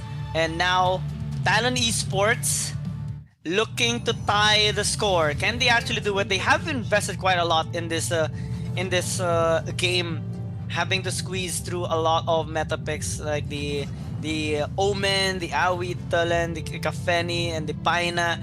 This is gonna be huge for them, and a relatively scary situation right now by one team, but they're attempting on a nice knockback though here by Zay towards iPod Pro and iFox in there towards the tower. We're seeing as well Erez taking a bit of damage, but he's able to win the trades here on the Kai, so good job here for Erez and Talon Esports as well, avoiding some of the threats and winning the lane so far. One team is gonna be looking for opportunities though, because this has been the pattern for one team. Early game advantage. They look for ways to gain a step up here against Talon Esports, and most of the time they do get it. Yeah, and looking at here, you see a lot of the ballsy plays going in for one team for sure. L'Oreal being picked out in game number 6 says a lot, since we've seen Wawa use this in game deciding matchups, and definitely this is one of their closing heroes where he's very, very confident in getting the being able to kite the damage as well as avoid the skill shots of the opposing team. The killing joke is going to be used here, but the rocket is not going to connect. The objective of choice is going to be the Abyssal Dragon. NK is going to be starting down the forest, and he's going to miss. No mini stunts for the Fusillade is going to be used by Ares to attempt for his kit. But the Cat Laughter is going to be used. The Foxen is going to be the one hit by that ultimate. Zay is just going in for the exchanges, trying to harass here. But the Forest Sentry is going to be used.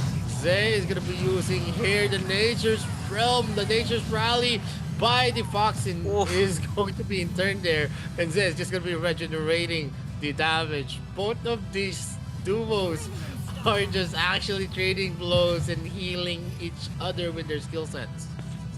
Yeah, a lot of sustain onto the boss side, especially on the support role here for both teams. So that's gonna provide a lot of protection for their carries. And I think in this case, one team might actually be opting to scale up a little bit and tone down their aggression in the early game, because They do have a lot of damage later on, especially for NK with the Elendor. Even if Talon Esports does have a lot of sustain and durability with their front line, it is still possible for one team to actually shred through their protection and burst down the other members here of Talon Esports. So what's concerning me though is that, yeah, one team does have the necessary damage, but it is also scary for them due to how squishy the NK and Kai is, which are quite prone here for Moop and iPod Pro. If they are able to close in the distance, it's gonna be not a good story here for one team. And now Wawa is gonna be a victim of a first blood. This is what we talked about. Wawa is a squishy member for one team, and Moop having to able to close the distance will get that first blood.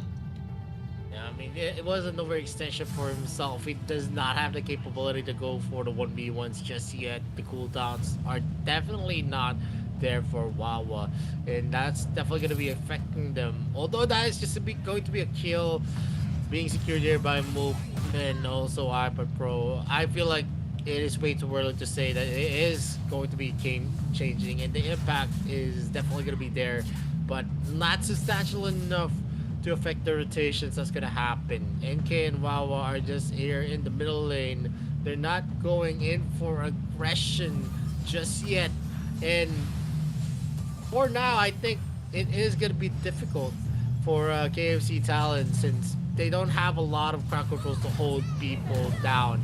Zay is going in hot. He is going to be using the Nature Swim, gets that stun in, and there is the Cataclysm here. Ooh! Used by Wawa, gets the Foxen, uses his ultimate to get Oh, that Moop! stop in. Is a clap by Zay. The clap! They go for that clap back onto KFC Talon after that one kill. Now they have the kill advantage onto their side. Yeah, that is a big win here by one team. Now they are able to take the Abyssal Dragon.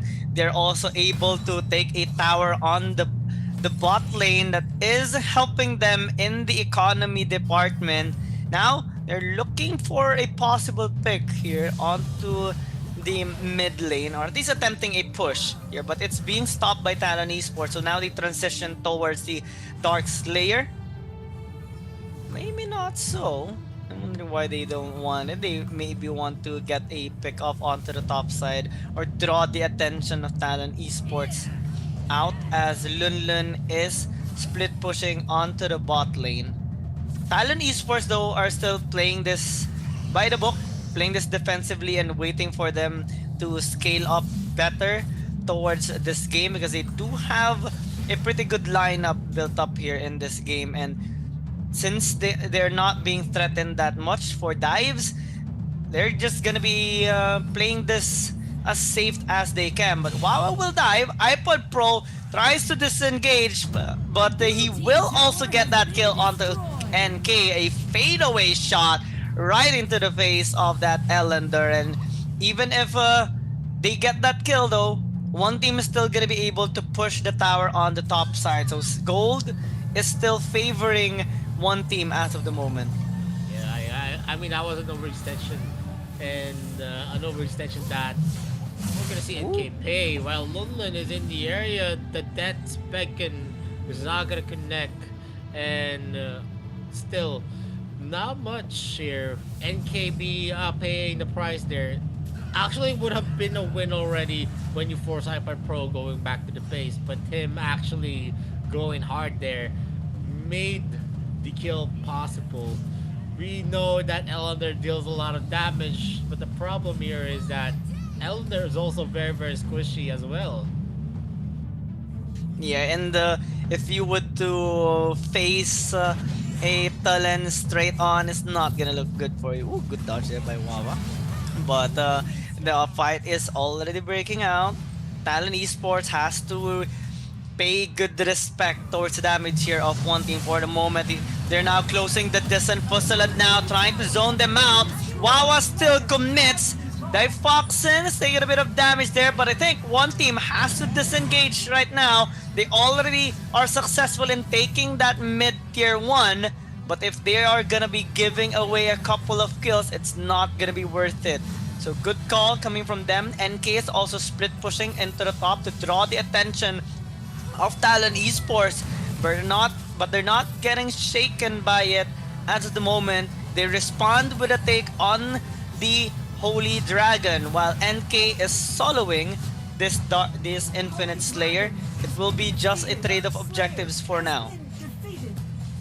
Definitely, it is NK securing that Slayer, and there is already a gap close here in terms of the gold being distributed here. KFC Talon is just going in hot with the counter place, but one team still has the capability in terms of the rotation because they have the advantage in terms of the towers that they've already taken.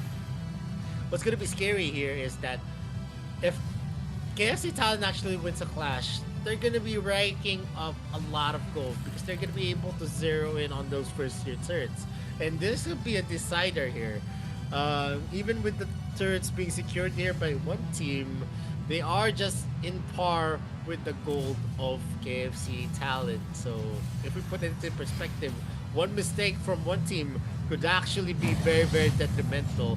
The Doombringer is going to be spawned here. NK is going to be shaving some of the health there. Kai is in the area as well. He's not helping as of the moment, but because of the capability of the Nailander to just shave off the turret health, he's just standing by in the brushes, trying to go for an ambush as well. NK is just going in, trying to deal some damage to Foxen even before the clashes start. He's not going back yet. Here, Lulin's gonna go for an enrage, going in for a knockback as well. The Asher's Bomb is gonna be used, but they're not going in for a high pitch push. Kai is going to help him here. That Brace is going to connect, but with the smite here, he was able to use his second ability to dash away from danger, and KFC Talon was able to push back one team in that clash. Yeah, that was a crucial team fight. Even if there was no casualty for both teams, we can say that that was Talon Esports' win because they were able to successfully defend their mid tier 2, and we're starting to see them resisting the pressure built up here by one team. You talked about the Talon Esports earlier, keeping up with the gold despite losing structures from the push here of one team, and now they're even ahead in terms of gold. This shows how big of a discipline Talon Esports or KFC Talon has in gathering resources across the map that allows them to actually keep up, or now even being ahead in the economy department against one team. So this will actually help them so much in their scaling, and when we reach the 15-minute mark, this is going to be really good for them for the contesting of the Dark Lord Slayer. But now at the 11.5 minute mark, Holy Dragon and Infinite Slayer will spawn. Not really the best objectives right now by one team, but they can actually use it to have the lead in terms of gold after taking that tower on top. Now a team fight again and breaking out. Zay with a nice clap once again, but again, the sustain of Talon Esports is definitely starting to be a problem here for one team. They cannot chunk them down to low health. Difoxen keeps on helping them sustain and stay alive. So one team's gonna trail away for now and focus on this Infinite Slayer instead. But Moop is eyeing onto a potential steal. Wawa tries to zone him out. Might actually be successful in doing so, but he needs to be very careful because Wawa can actually get taken down. NK gets the Slayer. Fusila being used again for the zoning, and one team gets what they want without a trade. Yeah, they keep on winning those sustainable team fights, and Wawa entering the fray with the smite shows how big of a confidence that he's gonna be able to deter the damage coming in from the members of KFC Talon, and he has the mastery on that L'Oreal to prove it. Wawa so far was able to do that and was able to create a lot of space for one team to secure the Doombringer. Now they have the luxury of summoning it yet again. Are they gonna be able to use it to clear out another inhibitor turret for themselves? NTNZ is gonna be clearing that up. Zed is in the area to get a lot of vision on the positioning of where the KFC Talon members are. NTNZ is just going to push onto the top lane. The Doombringer is going to be spawned here on the bot lane. They are going to try their best for a defense, but Wawa and Kai are just going to be pushing them back yet again. On the top lane, it is NTNZ and Lunlun showing off each other, and a forced defense here is going to open up the mid lane second tier to take. Another tower. One team. What's good about this team is that they keep on poking Talon Esports here, getting as much objectives that they can, but this fight is definitely stressing them out. Typhoxin keeps on aiding his allies, and it's definitely helping them keep up with the pressure that one team is building against them.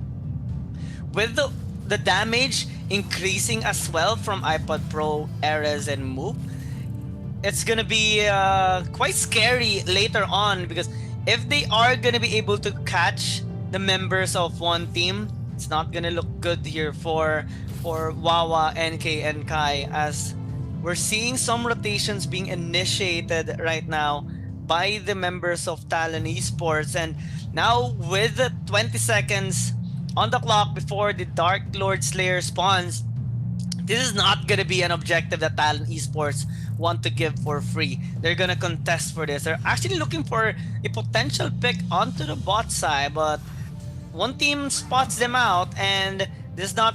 It's gonna be hard for Talon Esports to close the distance. They're drawing their attention now towards the Dark Lord Slayer, but Moop is there for a potential steal. One team recognizes the threat, and they try to spread across the map once again. Yeah, for the Dark Lord Slayer spawning into the map, it is going to be affecting the dynamics here. Let's see how KFC Talents can be able to use that to their advantage. But so far, because of the sustainability of the heroes of one team, it's just so hard for iPad Pro and Ares to make a play. They can't secure the kills that they want currently. It usually ends in a stalemate, and definitely you don't want to be in that kind of scenario, or in you're actually under the nature's realm. Even with a cleanse, the stuns are definitely going to be there with the slow as well. So as long as you don't let the Innet get the stack in, it is going to be on their side. Move goes with the Dragon's Claw. He is going to be scaring up the members of one team, letting them think that he is just in the area, while Lunlun is making a dream work, maybe letting the waves crash into there and maybe get the better position, because he's going to be the first one to clear the wave here in the bottom lane. An attempt now on the Dark Lord Slayer. This is gonna be really scary. A tough call. NTNZ is on the bot side, but he can easily catch up here towards the objective location. But a good zoning here by one team actually allows them to secure the Dark Lord Slayer, and they got Erez and Typhoxin as well. The perfect timing for the team fight, and this just might actually be it. NTNZ tries to flee, but to no avail. Base is starting to crumble here for Talon Esports, and they have the Dark Lords there marching into the mid. Desperation plays comes in from iPad Pro and NTNZ, but they can only do so much when you're desperate. But when you're dedicated like one team, you take the victory, and victory now is with a score of 4-2. Oh man, is this the advent of the GCS region as they knock off KFC Talon to the lower brackets? Game number 6 was for one team. They had the upper hand, they had the aggression, and they did not let the pressure get to them as they finished this series strong. That was an impressive performance by one team. A well deserved victory here for that amazing team. And they really invested a lot of effort there in the first, especially after those first two games wherein they lost. We talked about their problem earlier. Like they get the early game lead. They they get a couple of thousand of gold, but they couldn't keep it up. They couldn't hold the game long when Talent Esports were able to scale up and come back strong in the mid to late game. But after that, imagine getting four succeeding game wins after those two losses. That was impressive. It's like one team initially calculated and calibrated how to approach Talent Esports for the first two games, and when they got a better understanding of them, they were like, "Game on, let's do this." Yeah, definitely. After game three, it was just all about one team. The aggression that we saw was, you know, the characteristic of one team that I really wanted to see. Going back into game three, when they had the upper hand, it was just, them dictating what is going to happen. And that's what they need. Because if they give KFC Talent the luxury to actually decide for them, that's usually where they actually meet disastrous games. Like what we saw from game number one and game number two. If this is the right form that we're going to see from one team, I think we might as well see them in the finals already. And not much of the teams that we saw could actually match what one team had in terms of the firepower. Reminiscent of what V Gaming showed us in AIC 2021. So moving forward, one team showed themselves up as, perennial contenders. They are the best hope of the GCS to actually win a title again. Yeah, and I really like how they came back from this series. It was an incredible and an amusing sight to see a big improvement here for one team. And for Talon Esports, they still have a chance in the lower bracket quarterfinals. But they are gonna be needing to face off against Valencia CF also in a best of 7. So it's gonna be another hard work that they have to make if they want to remain in the AIC 2022. But for one team, they're one step away from the grand finals. The upper bracket finals secured already for one team. They're gonna wait for whoever is gonna be winning in the next series, Bikertopia and V Gaming. And I want to commend every single member of them as well, because in the initial games we saw their struggle, but especially in the match we're in what game was that? During the third win of one team, Wawa was incredible in the Liliana, and in this game as well we saw not only Zay making the flashy plays, but NK as well, split pushing across the map, getting at almost all the towers for the team so that he can help his allies get enough gold to buy their items. Yeah, game number three was the game changer. They really had a one-up over there. It was a very convincing win. I mean, not game number three, but game number four was the one that really convinced me that one team had it. The momentum was theirs. It was just them being aggressive. The confidence definitely played a big part there. Whenever one team has the confidence, they actually execute the risky plays, and those risky plays actually turned out well for them because they were able to execute them skillfully. And you can say that one team's mechanical gameplay is already up there. I really believe that Wawa deserves a lot in terms of this series. He was the one actually spurring up One Team Mole in most of the games that we played. He was a big part on this kind of victory, wherein we saw from a 2-0 that they went up with 4 consecutive wins for themselves. And you know, this kind of story is actually brings, you know, boost up your morale in terms of how confident you'll be whenever you face up another new opponent. And definitely in the upper finals, in the upper bracket finals, we're gonna see still one team waiting there. And that actually concludes the first series of the day. The second series of the day, it is very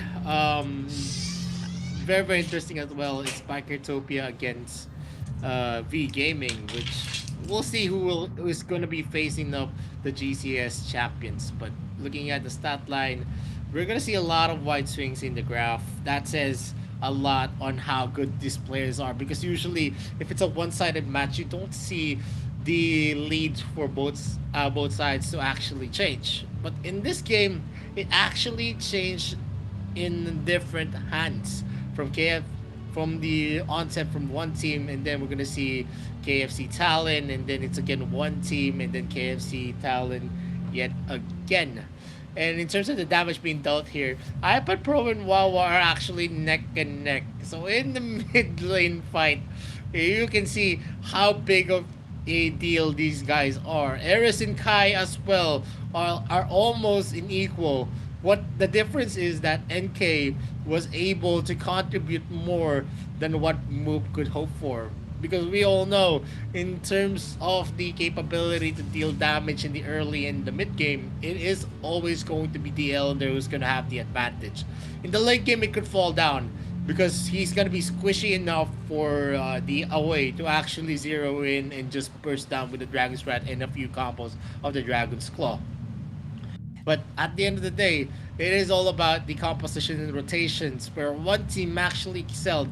Even with the early kill onto Wawa, it didn't matter much. They actually jumped from that. And looking at the MVP, it is again going to be Wawa with a 313 KDA. This is his 4th MVP. And throughout this series, he's been very consistent, very strong on the decision making, and dominant even, right? Yeah, he deserves a lot of praise going into this series. You're not gonna see one team move from this series without Wawa, and I'm very convinced. Another matchup again from iPad Pro and Wawa is definitely gonna be a heaven sent, as we're gonna see a cementation of who is gonna be the best mid laner here. But for now, it is gonna be Wawa as the MVP of this total series. And moving forward, Giyang. I also want to commend Zay as well, because he helped so much during the early game, and also in that last fight being able to zone out Talent Esports. So incredible performance as a team. We're looking forward to seeing more action from one team, and more action is gonna be seen later on with the next series, Bikertopia versus V Gaming, a much anticipated game as well. So we're looking forward to that, but we are gonna be going on to a very short break. First, we are your casters, Gion Gaming and Vittorio, and you are watching Arena of Valor International Championships 2022. Don't go away, we'll be right back in a short bit. But this is no obstacle for the battle-savvy Yan, who will hold the brush of the Sword of Inspiration in his hand and repel the enemies that stand in his way as he paints everything in his path.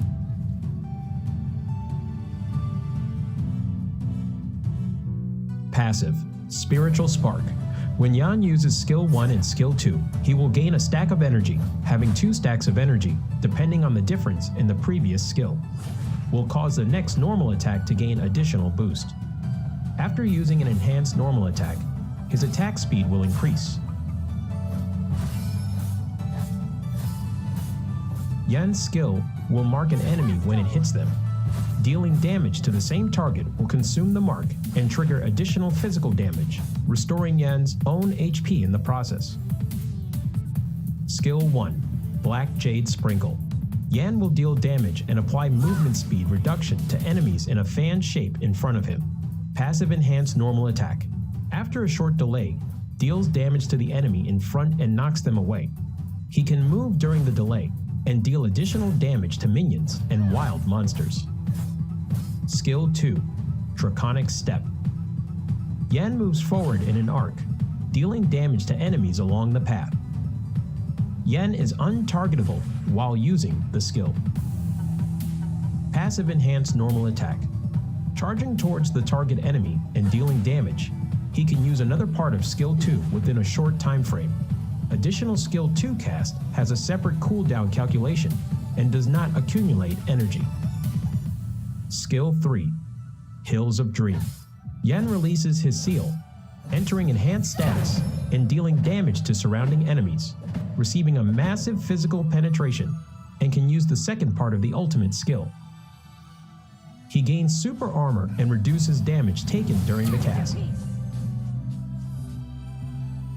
Yan will enhance all of his other skills. The second part of ultimate.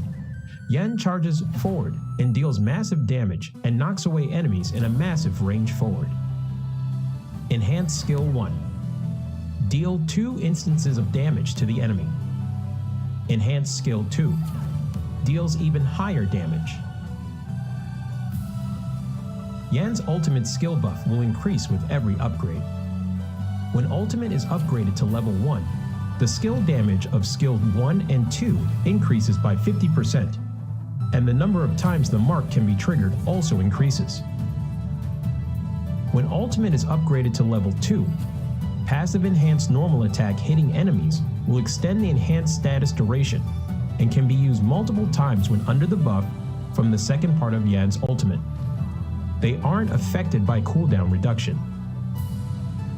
When ultimate is upgraded to level 3, passive enhanced normal attack will return 1 stack of energy.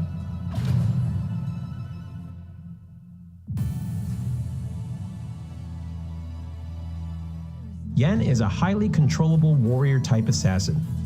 His damage will continuously increase as the game goes on. He becomes extremely powerful in the later stages of the match. Thus, rapid growth and increasing level are important for Yan. The key to mastering Yan is utilizing Yan's skill set, launching enhanced normal attacks with different effects, and making use of the short cooldown time of his skill set to continuously dish out skill combos. At the start of the game, if Yan needs to support and gank enemies, he can save a stack of his passive in the bush. Use skill 1 to slow down enemies who passes by, and trigger skill 1's enhanced normal attack to knock away the target, to crowd control them and coordinate with teammates to finish them off. Yan needs to save up 1 stack of his passive while chasing down enemies. He needs to make use of skill 2 to get close to the enemy first, then uses enhanced normal attack's additional reset of skill 2 to continue pursuing. Once the gap is closed, use skill 3, skill 1, enhanced normal attack, skill 3's second part to finish up. In team fights later in the match, make use of the buff effect from the ultimate to bring forth a good haul. Yan needs to attack from the flank. Use skill 2 first to close in on the back row, followed by skill 3, normal attack, skill 1, normal attack, the second part of skill 3, skill 2, skill 1 to finish them off. When there are multiple tank type heroes in the enemy composition, due to Yan's lack of high damage before using his ultimate, he needs to watch his timing when he enters the battle. Make use of the physical penetration from the ultimate, as the bonus can deal quite substantial damage even against tank-type heroes. Due to marks being able to be triggered multiple times, while in enhanced status, coordinating with skill 2's movement and skill 1's damage, you can potentially take down tanks. Yan's passive HP Restore allows him to have decent survivability. Watch your timing on using skill 2's untargetable effect to dodge enemy damage. Yan needs to improvise in battle and requires careful observation of the situation on the battlefield to choose the right skill to cast.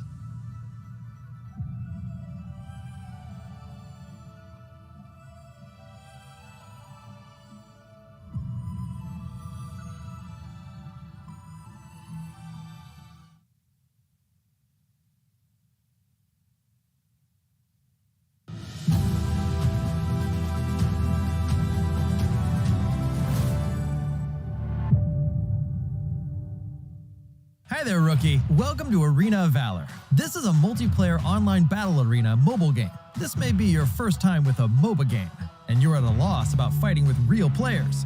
Fear not. You have Arthur, a trustworthy pal to help you around. He will lead you into this legendary battle and show you the exhilaration of this game. See that crystal over there? Smash it with your divine blade and victory is all yours. Pretty simple, eh? But what about before that? Patience, pal. One step at a time. First, you have to destroy every defense tower in this lane. Of course, your enemies will not let you. They will do anything to stop you. So, do not rush to the tower. Wait! Get back! No! God! Please, no! Well, at least it won't get any worse. You have been defeated. Never mind, pal. We cannot run back time, but you will fully respawn as the countdown ends. See? Dying is no big deal in this game. Don't chicken out. Just go for it like a warrior. I see you have realized that you're not even qualified to fight against your opponents. Hurry up! Grab your divine blade. Embark on the journey of getting stronger. There is only one thing you need to keep in mind if you want to become stronger. That is to get richer. You can buy all these dazzling items with the money you earn to improve your combat capability. Creeps on each lane. Monsters in the fields. Even your enemies are all resources of your economy. The process of killing these targets and improving your abilities is called farming in Arena of Valor. Also, remember that you are not fighting on your own. There are 4 partners standing beside you. You will be a tough tank after you are fully farmed. Charge, hero! Charge! Your teammates will support you without reserve. Let your enemies fight back as all they want, but all in vain. You are no longer the rookie you used to be. Consolidate at every step. Break down every defense tower in sight. The glory of victory will eventually shine upon you. Woohoo! But if you keep dying all the time, your side will progressively lose ground. In the end, your base is destroyed by the enemies. Are you really prepared for the...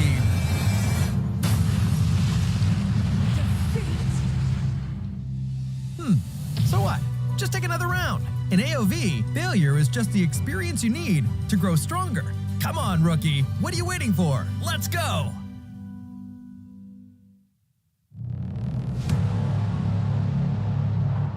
I fight for what I stand for, what I stand for. You testing me, then I go Rambo, Rambo. Hey, I taste the glory, taste the pain. I know what it takes to play. Got the kingdom on my back. I came long ways to engrave my name. Found my pride at the borderline. I will never back down till my dues are fortified. Hit him in to get a little cautious.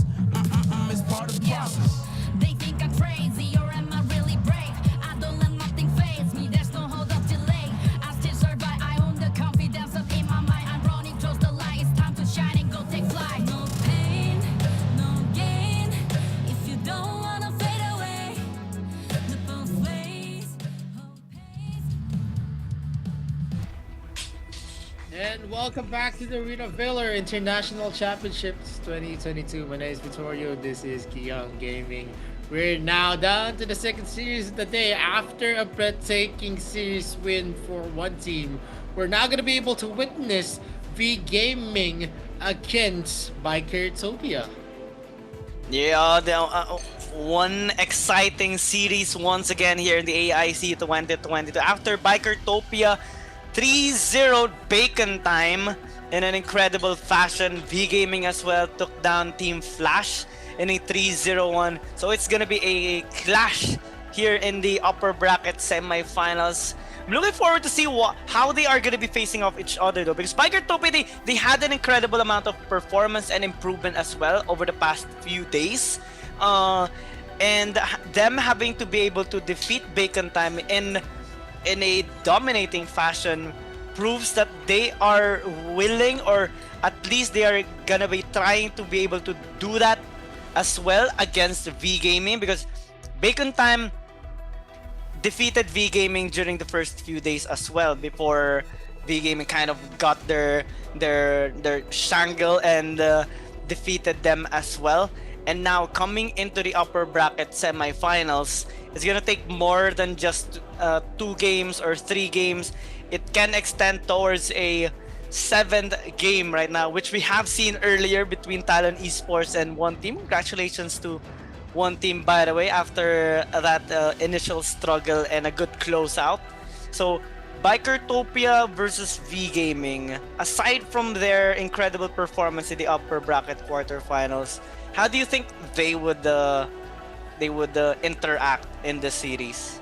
I'm not pretty sure because the AOG region has been falling off in effectivity, but V Gaming is the only consistent team in coming in for Vietnam, and they're the only hope right now. With Team Flash saying goodbye yesterday, they're the only AOG team representing them, and that's a very very sad thought.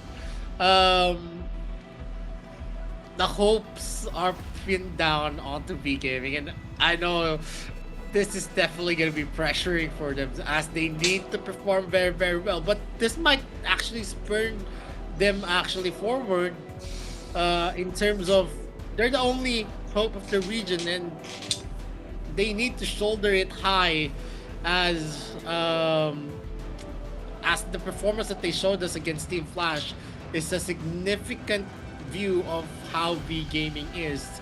They're actually wanting to field a lot of aggressive lineups, and if they do get their groove on from early to late game, the team fights that they are actually able to execute is definitely what you can say flawless. And they also have made some flashy plays over the past few days. They were the ones who had a good success with the Kali. They also brought back up the Pina pick during one of their matches, and given the incredible amount of improvement that they had compared to their initial games during day number 1 and 2, V Gaming looks to have more stability and more consistent and be more consistent in their games, especially against Bikertopia, because well, no one wants to go down towards the lower bracket for sure, because you're gonna suffer quite a lot more straining games if you are gonna lose out on your series in the upper bracket. Now, as we check here, Bikertopia and V Gaming both have an incredible amount of aggressive playstyle in the early game. Bikertopia, I remember, took a lot of effort to take down Bacon Time, especially in the early game, having to be very aggressive. They brought out the Raz as well during some of their one of their games, and also the Taara. So it's gonna be the same lineup here for them: T1, Zirui, Shin, Tilin, and Pika. And for the side of V Gaming, well, we can safely assume the same as well. I'm looking forward to seeing though a different, maybe a different play style here for both teams, because both of them have clashing personalities. They like early game domination and taking control across the map. So one has to fall, one has to rise here, and it would depend on their lineups for sure. As we check out the team matchup here, 100% win rate again here for both teams. This happened during Bikertopia's match against Bacon Time, and they got all the first bloods as well. This time against V Gaming, it is still present. Yeah. And the win rate with first blood, you can actually see for both sides, if ever they get the first blood, they actually win the game, because it says a lot about their playstyle. If you're very very aggressive, you want the early lead and you want to finish it as fast as you can. And this is not a joking matter that V Gaming and Bikertopia are both sides of the both sides of the spectrum. They love to be aggressive, they love to finish games early, and they like that early game dominance. Let's see who is going to be the more dominant team, as we're going to see the same playstyle. So whoever is the stronger team actually will prevail here, and not just the compositions. I'm pretty sure there are some similarities on how they're going to be able to play the laning phase. Yeah, laning phase is definitely a big factor here, given that both teams normally pick up aggressive heroes in their lineup and always look for picks across the map. quite similar to how one team normally executes their early game. They like uh, heavily focus on the Abyssal Dragon lane as well. They like setting up plays, ganking the bot side, and finding opportunities to gain leverage against their opponent. So in this particular game, with the first game even, it's gonna be a big difference for sure, because first game is where you get your momentum from. And if we check both players on their key player introduction sheet, we kind of see more of an impressive feat actually on the side of Bikertopia. But Maris has been quite consistent in his performance, especially with the Kali pick. He redeemed himself with their match against Bacon Time, and they got an incredible performance as well with the lineup that they synergized this mid lane hero with. Yeah, if you actually want to look for V Gaming, one of the key pieces here, the one that moves the entire team, it is going to be Maris. He is going to be an irreplaceable cog in terms of the plays that he shows.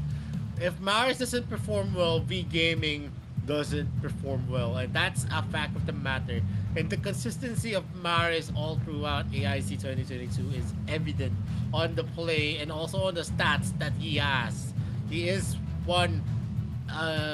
There's no one that can replace Maris here in V Gaming, and that's a fact. And the team members of V Gaming has been the same lineup all throughout 2021, and in 2022 they are more solid for sure, with a lot of chemistry going in play for V Gaming. And I've said this before, way back in 2021, I think that the gameplay, the team play of V Gaming is flawless when they want execution, and it might play a big part against Bikertopia with the same playstyle that they have. And the first pick of Bikertopia is going to be the Lorian. Not surprisingly, one of the heroes that you really need to look out for.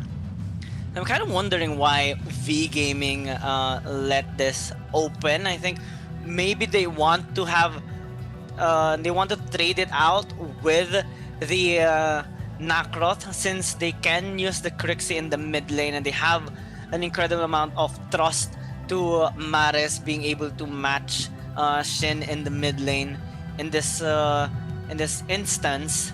So they would get this trade happening, but what are they gonna be pairing this up with? So because Bikertopia, they can actually threaten with a Hayate pick as well, but they're picking up the Elendor here, which can pose on a double marksman lineup here. We saw interactions with the Elendor and the Nakroth already. Sometimes the Nakroth can bully the Elendor, but as the game progresses, Elendor builds up damage and the Nakroth can no longer close the distance due to the high damage that the Elendor can actually deal onto him. Yeah, it's pretty interesting to see. Bikertopia is investing 3 big picks already. The Varus, the Elender, and the Lorian. We can see a lot of ability, a lot of gap closes, a lot of kiting potential as well. And it's a fact of the matter that these heroes have translated to a lot of big wins for a lot of the teams. And them using it in one game may be affecting the games in this series, but as long as they're going to be able to win this, at least they are going to be investing very well on game number 1. On V Gaming, very solid picks as well. Kafeni, a Crixie, and a Nakroth. Some mobility, some damage as well. But in terms of being effective, I think the more effective lineup here is going to be on Bikertopia. You need some items on that Kafeni for sure. If he's not going to be able to farm well, then it's going to be affecting the late game potential of V Gaming. It is a good combination though, Kafeni and the Crixie, because the Moonfall is going to deal a lot of damage. It is going to synergize quite well with the Fusillade as well, and the incredible amount of damage that the Kefeni can deal. If they are going to be able to suppress the members of Bikertopia and avoid that engage from Shin later on, then it will be a good win condition here for V Gaming. So in order to do that, they need to invest on good front lines, maybe pick up a Baldo, maybe pick up something that can actually provide a lot of sustain as well on their lineup. They're hovering the Richter as of the moment, which is relatively aggressive and also durable in a sense. So this is not going to be a pretty bad pick for them. It is actually good and can match the aggressiveness here of Bikertopia due to its high mobility as well. Bikertopia, since they have picked up the Elendor, they can go with a Joker or maybe the Elsu. Well, the Elsu has been banned away, so the Joker is going to be a better option for them. Airi hasn't been picked up in the last series. Now it's going to be picked up here by Bikertopia. So a good amount of frontline and backline power, but their engage especially is going to be threatening V Gaming later on. And Bikertopia is hovering onto Joker and Irie to the mix. They're going to be packing a lot of damage here in game number 1 if they do lock this in. You're going to see a lot of mobility on the side of V Gaming. A lot of potential to go for ambushes and the advantages by going in for the pick of place. But that's basically it in team fights. I'm pretty sure that the damage that Bikertopia can bring is going to be substantial enough to, ignore the defensive capabilities if Baldum is going to be picked. But the Wild Prison is going to be playing hard here. If they're going to be able to catch up people with the Wild Prison, it could be very well BB Gaming's advantage. But right now, in terms of the drafting composition, Bikertopia is going in hot and they have the advantage in the draft. Yeah, this is a big pick here by V Gaming. Getting the Baldum, getting the potential Wild Prison. If they can get the good setup here against Bikertopia, it's already GG here by V Gaming. So a lot of investment here by both teams. Actually, they're going ham in the first game, and it's really understandable. You want to get the momentum here in game number 1 for your next games, and what better way it is to do it than this double marksman plus a Lorian pickup here by Bikertopia, and V Gaming with the Nakroth Crixie, the Kefeni, the Baldum, and the Richter as well. Bot lane priority is gonna be incredible for both teams as they're gonna be looking to dive later on to gain an advantage for the Abyssal Dragon. Let's see though, who's gonna gain the edge here? Will it be Bikertopia or will it be V Game? That is for us to find out here, but one thing's for sure, we're gonna be seeing a jam-packed action game number 1. Definitely, it is Bikertopia against V Gaming. Teams that are very, very aggressive. Those that do not let go of Prepare to leads. engage. But in terms of the composition, I think even if V Gaming gets the lead, they need to play this carefully because most of the heroes of Bikertopia actually scales very well to the late game, and making mistakes is definitely not an option here for V Gaming. Yeah, early game, we're gonna be seeing a defense or a passive start here for both teams as both junglers are gonna be prioritizing their farming for the meantime. No invades coming in here as well by Bikertopia. But again, bot side focus. Maris is eyeing on getting a poke here onto T1, but Shin is gonna follow up as well. V Gaming has a well, they dealt a bit damage there onto T1, but Wang TD actually suffered quite a lot there from Zirui and Shin, so he has to play this a little bit reserved in the next few minutes in the laning phase because Zirui and T1 are going to be eyeing on closing in onto him later on. Onto the top side, V Gaming is having that brotherhood with Maris helping out Quang Hai clear out his jungle camps faster than usual so that he can help out Bertleby later on, because they would be able to get some neutral objectives to gain a bit of lead in terms of the economy, just in preparation for the next objectives, which is the Slayer and the Abyssal Dragon. So V Gaming might actually opt to go with the Abyssal Dragon, give it their bot side focus.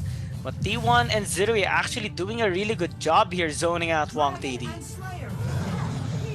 And that's gonna be the Abyssal Dragon being started here by V Gaming. It is an objective, of course, but it is gonna be traded out as a Slayer is gonna be secured here by T Lin and the other members of Bikertopia.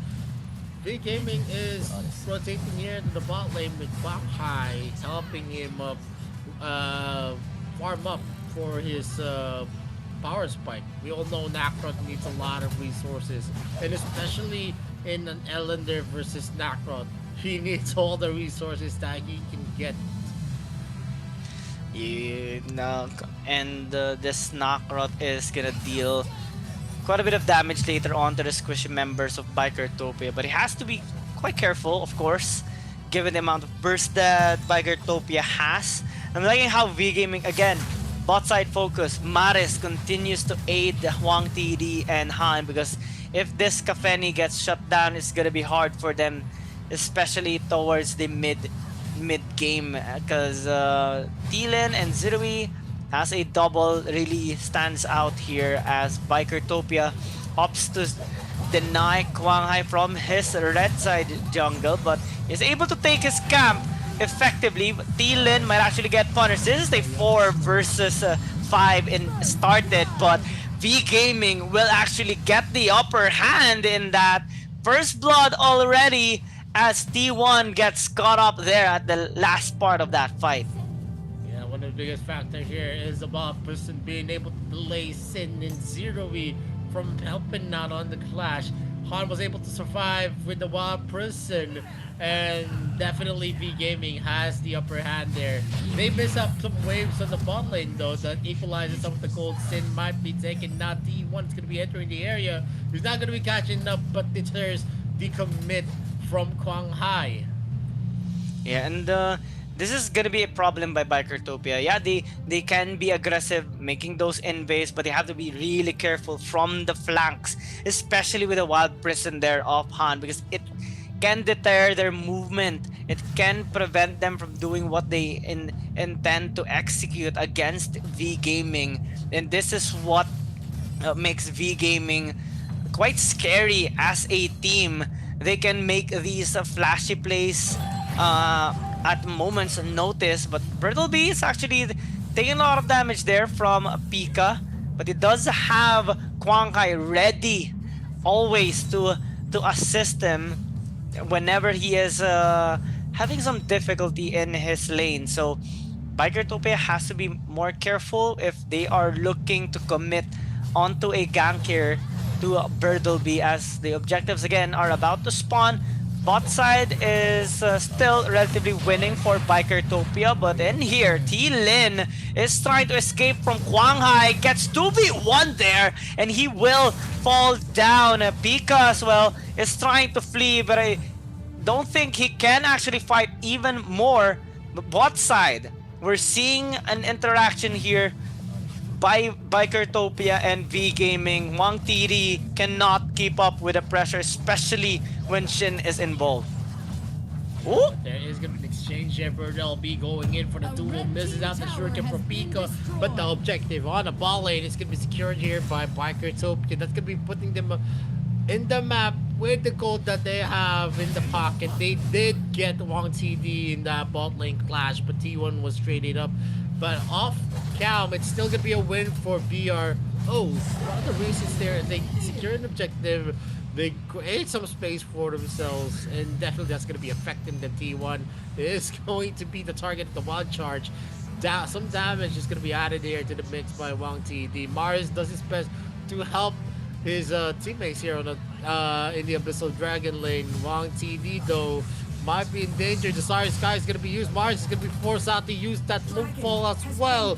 He gets the speed up. He gets a boost on the damage as well. While Prison is going to be taking here. Han is going to be doing some damage. T-Lin is again going to be the casualty here on the side of Bikertopia. Yeah, Cleve Santi purchased already though here for Wang TD, so he's gonna start to hurt, especially during team fight. So Bikertopia has to be a little bit more careful when dealing with Wang TD later on. Jin again is gonna be a big factor here because so far he has been the one to actually zone out Wang TD, but in the mid lane, that's going to be really crucial. Jin almost got taken down. A good use of that orb. He is able to disengage successfully. Now they're transitioning towards possibly a kill onto T1, but he's able to dance away before getting taken down. Took a bit of time for V Gaming to kill him, but it's still a relatively good pick-off here by V Gaming. Bikertopia has been making a little bit more mistakes here in this game, but what's good about Bikertopia though is they're able to keep up with the economy. They're not trailing behind against V Gaming as they're being able to answer back with a couple of resources and objectives, as well as they already have taken down the bot side tower. They're able to pick up 2 Slayers as well and make those cross map plays to keep up with the pressure here of V Gaming. But with this top side push, you need to answer here, and the answer actually with an attempt on the gank here onto Quang Hai. But top side, Zero might actually be in trouble. They give away the tier 1 tower for now and try to get this Holy Dragon for themselves. V Gaming immediately answers back with a take on the Slayer, but Zero is actually here. T1 as well, unsuccessful in stealing out the Slayer, but they're attempting a dive here into the mid.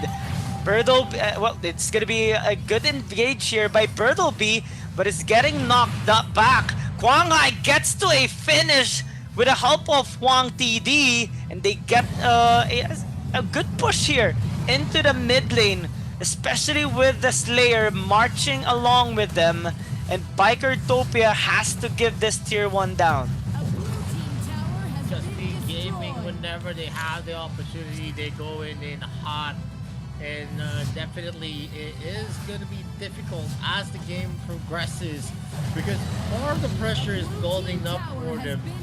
And looking at the positioning here, it's always started by Bertleby. When Bertleby starts it, it is going to be Quang Hai next. And then you're having the Wild Prison from Han that actually inhibits some of the plays from Bikertopia to happen.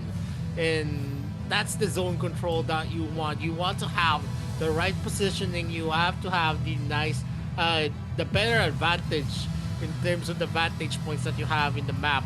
Wang TD is going to be taken there by the rocket, hit in the face, and he is going to be taking a step back. Bertleby is going to be spotted out here. Don't you is going to be used. Dark Sky's not going to get hit. He's going to be able to use the flicker. Wang TD goes in.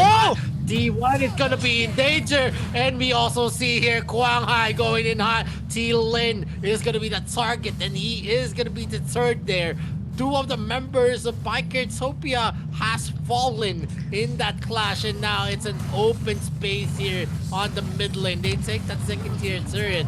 Nothing much from Bikertopia that they could do at that moment. Bertleby was a good bait in that clash. Yeah, the follow-up of V Gaming is what makes them scary. How they retaliate, how they respond to this big flashy plays that Bikertopia makes, and it makes them a lot more scary because of their aggressiveness during the team fight. They did not hesitate at all after Bertleby disengaged along with his flicker out. Quang Hai Han went in and assisted him in piling on those damage against Bikertopia, and I think that was unexpected there by the members of Bikertopia. Now they're down 3,000 gold, and we're seeing Quang Hai choking out Pika here. Who will win? Because Han is just watching him. He was like, yeah, you got this, bro. You can just kill him by yourself. And they're chasing down a possible next target here. T-Lin, after getting that turret on the bot side, is looking to be executed here, but I don't think he will be able to do so as Bertleby easily closes that distance. V Gaming right now, after getting T-Lin, well, they're gonna get a free objective here, the Slayer. Konghai is going to be starting here with Slayer. They're going to be able to summon the Doombringer on the lane of their choice. They are just slowly taking in and raking in some gold for themselves. After the 15-minute mark, if they do secure the Dark Lord Slayer, because I'm sure they're not going to be finishing this just yet, it is going to be a key factor if they're going to be able to finish this as early as they could. Late game is going to be difficult for V Gaming, so they need to finish this as fast as they could. No one can actually sustain the damage on the side of Bikertopia, so definitely they need to actually speed up the process, as 4 of the members are going to be rotating here onto the bot lane. They're going in for the second tier tower push, while we're gonna see Quanghai actually taking in here the creep waves that's gonna be crashing onto the first tier turn. He summons the Doombringer, and this could definitely affect it as the second tier turret falls down. All outer turrets are now down for Bikertopia. It is going to be an open circuit to the inhibitor turret. Are they gonna be able to take it, as V Gaming is now walking, and with the Doombringer being spawned here onto the top lane, they're going to be forced to put most of their manpower onto the defense area on the top lane, as the waves are now going to be crashing. Quanghai goes in. He is going to be using some of his passive to deal some damage there. He is going to have additional attack speed as well. More of the engagements are going to happen in the bot lane, and the mid lane creeps are now up. Star Sky is going to be used. Han is the only target to be hit, and V Gaming backs off. They are going to wait for another objective to spawn. This is a scary cross-map play that V Gaming is making, and now they find a victim. Shin is gonna fall down, and with 4 members alive only, it's gonna be hard for them to initiate a team fight. Might be a questionable play that they're doing, but they're dealing a bit of damage there onto Han.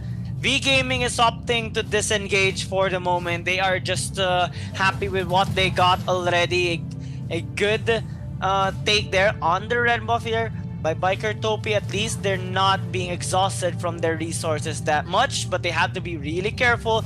V Gaming is constantly eyeing on those engages, because Bertleby can just easily close the distance, and Han can just prevent them from escaping. Now, as Shin is already up, they might still need to give up this tower down, and that's a second inhibitor tower. Knock up once again, but only onto Han, and a big punish once again here by V Gaming. They get Pika, T-Lin as well. Wang Tiri is just free hitting from the side, and now with 4 people dead, this might just be it. V Gaming in a 15-minute match will take the first game in this best of 7 series. Oh man, as the Dark Slayer descends, that's when V Gaming was able to finish this. And it just goes to show how good of the team play and the chemistry that we see from V Gaming. It was just magical how they connect their skills one after another, and that resulted to this game 1 dominant win. Bikertopia didn't had a chance to make their picks shine. Yes, they picked up 5 meta picks, and they still failed to actually fight it out against V Gaming. Yeah, that's how scary this team is right now in the upper bracket semi-finals. And here is the highlight of that game, where we saw some trades happening here and there from both Bikertopia and V Gaming. Yeah, Bikertopia has picked up a lot of resources, especially towers, but when V Gaming got their power spikes and when they got a better reading onto Bikertopia, they what's incredible about V Gaming is that there's zero hesitation whenever they engage, and they actually funnel all their damage onto one target, and that just shows how incredible their synergy is as a team, being able to collect themselves so well and basically throw all what they need to throw at the right time, at the right target, the right place as well. And this just shows why they are really strong coming from AIC 2021 and now looking to dominate as well here in the AIC 2022. Yeah, I guess back in Topia, you could see the highlights that they were forcing out the fights. They tried to actually hit out their skill shots, but the problem is it's not hitting for them, and it costed them a lot going there. They wanted to make some plays, but when you actually don't have the right people that you want to hit with your skill shots, like the Star Sky not hitting the right people, you should just back off and wait for another opportunity. But they go all in most of those scenarios, and that costed them a lot. They expanded a lot of picks there. They had the Fairies, they had the Orion, they had the Ellender to actually boost up the damage, and they had the Joker as well. And I don't think that, if you go all in, that it's going to be translating to a win, especially in that scenario wherein they just beat out some of the skills, because they know when the skills are not available, it is just going to be easy pickings. They did not have that kind of synergy that we saw from the gameplay of V Gaming, where they were just chaining up the crowd controls, chaining up the stunts, chaining up the silences. It wasn't there. Bikertopia failed to actually make sense on what kind of composition that they had. They had a composition that is for the late game as well. So if they could have just tanked it up, it could have been a different scenario here, where Bikertopia would have a one-up over V Gaming, because V Gaming there had a substantial advantage in their lineup. So even if you do have the better heroes, the advantages doesn't always swing to your way, and that is evident on game number 1. Yeah, the mid-game power spike definitely helped V Gaming as well, and Biker Tope, I think they intended to just contest them wherever V Gaming wanted to go, but it doesn't really have to be that way all the time, since they do have the late game scaling, and their late game potential is actually pretty scary. What was actually quite confusing as well is that whenever they try to attempt to engage, even if Shin only knocked up Han, they commit towards the team fight, and I think that's one of the problems that Biker Tope experienced during that game. If it was a different player, maybe Maris, maybe Wang TD or Kwang Hai, that they hit with that knock-up of Shin, it would have been better. It would have been more understandable, and they could have executed it better. But onto a tanky target, onto the support, it's not really the best one. It might even be more harmful to Biker Tope, and we saw it happening twice, and V Gaming is more than happy to actually counter that engage from Biker Tope. They were basically just baiting them to commit onto a team fight that they can no longer win.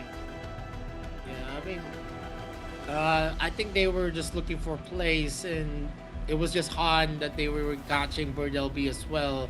But those heroes are there for a reason in the front. They are there to actually waste your skill shots, and definitely a lot of other options was there. There was also an option wherein they can use just the skills of the Lorian to go for zone control, but they didn't. They just wanted to go forward, and that's how you play this game. If you always want to go forward, then I don't think the other utilities of your heroes are going to be used up, because you're just going to be spreading your lines in a fashion where it's going to be too thin, wherein you're not going to be able to help out people from the back line and the front line, the back line not being able to get the free looks that they wanted in the front. And we're gonna see here the stat line. Only one kill on the side of Bikertopia. This is a high kill game. 15 kills in advantage to V Gaming. A testament to how strong of an aggression that V Gaming brought into this game. In terms of the objective, was almost on the role of V Gaming as well.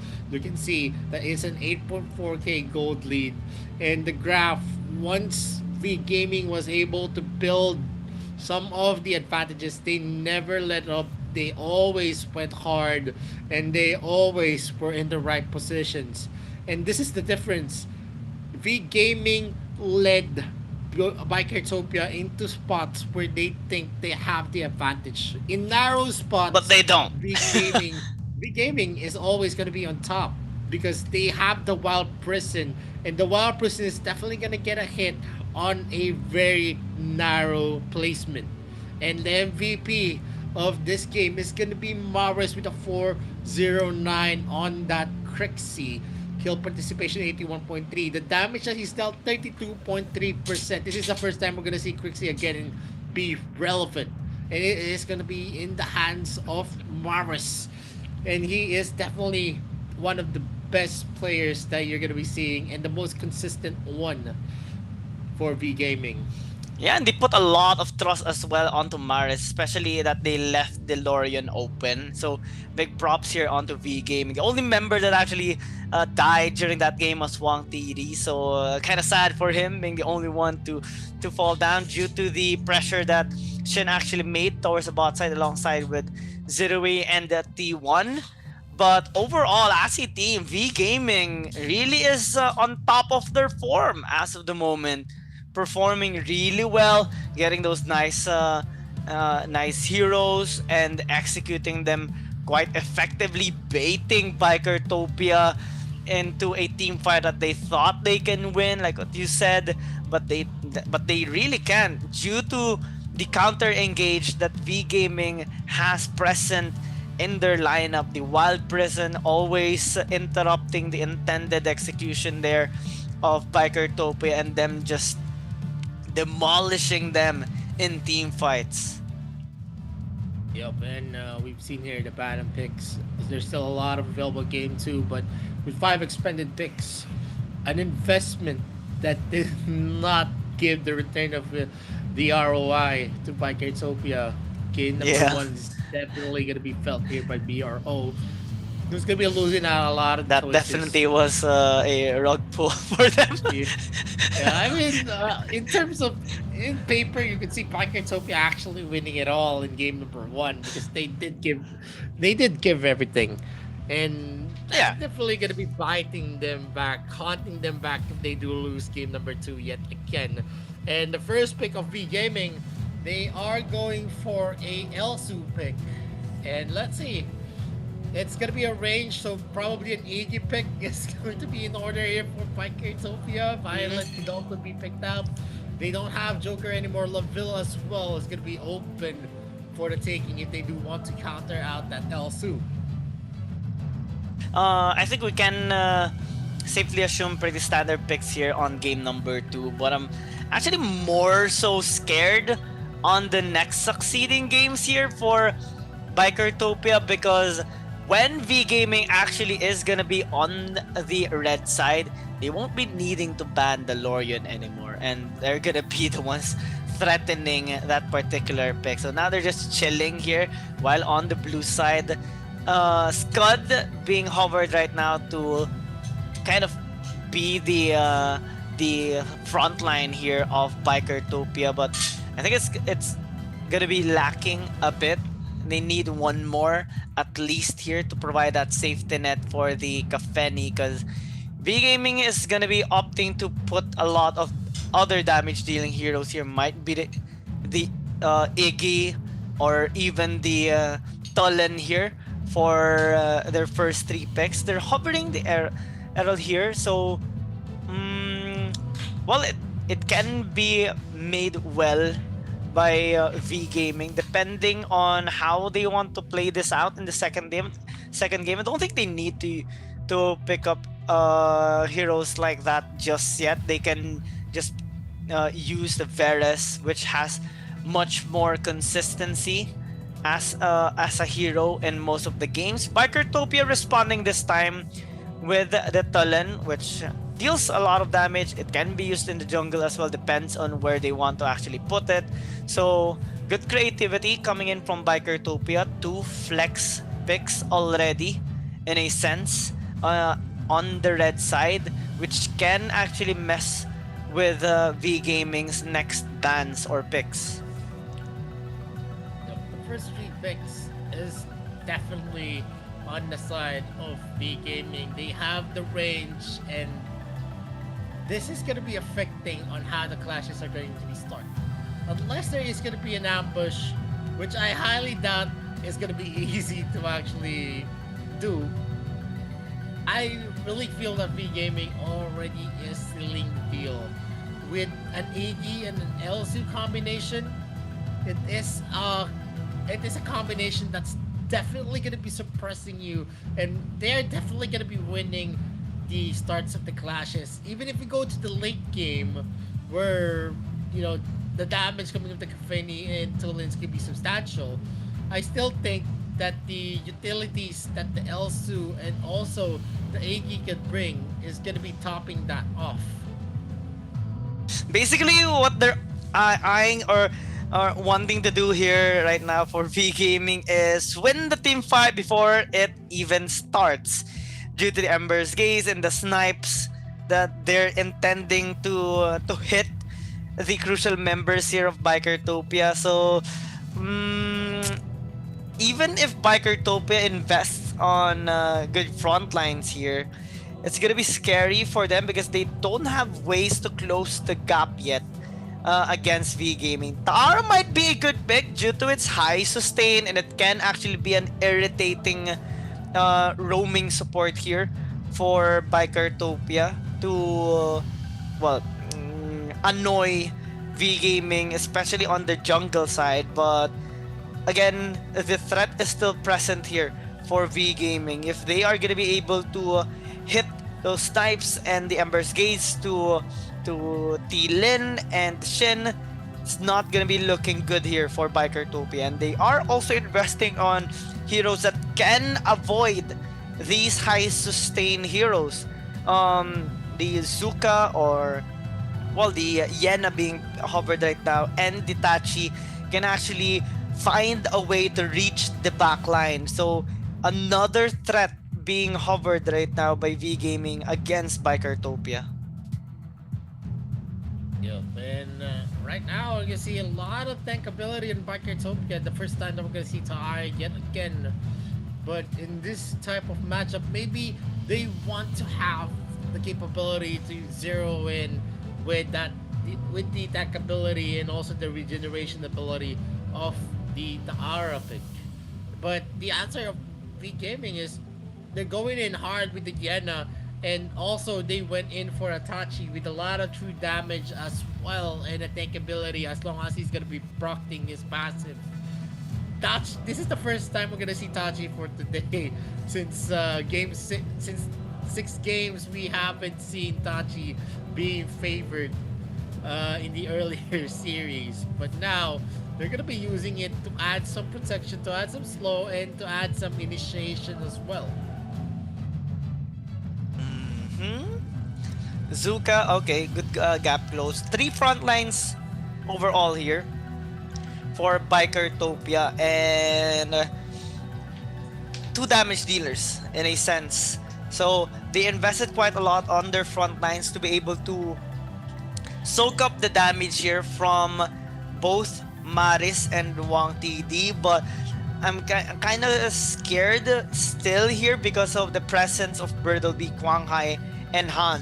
All those 3 that invested on warrior heroes can actually pierce through and deal even a substantial amount of damage against these tanky heroes of Bikertopia, and also threaten the back line. So V Gaming, in this incredible lineup that they have built up, I'm looking forward to see maybe some aggressive playstyle coming in from them. That is what they intended to do. Or maybe have again a passive early game and suddenly boom towards the mid game, just like game number 1.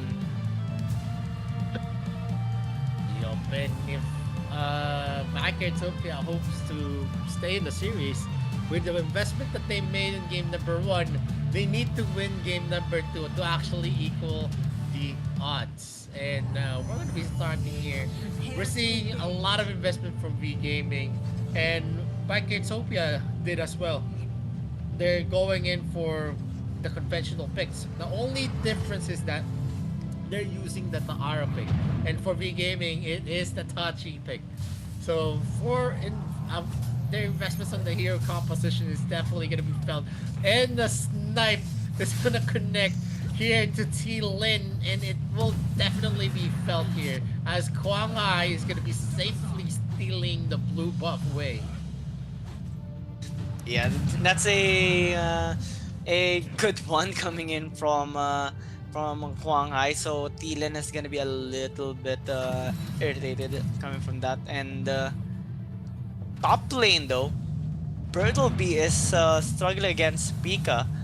Good sign here for Bikertopia in the early game, since they would want to be a little bit aggressive. Shin is doing so in the mid lane, trying to zone out some of the members there of V Gaming, but V Gaming is still able to at least resist this aggression from Bikertopia.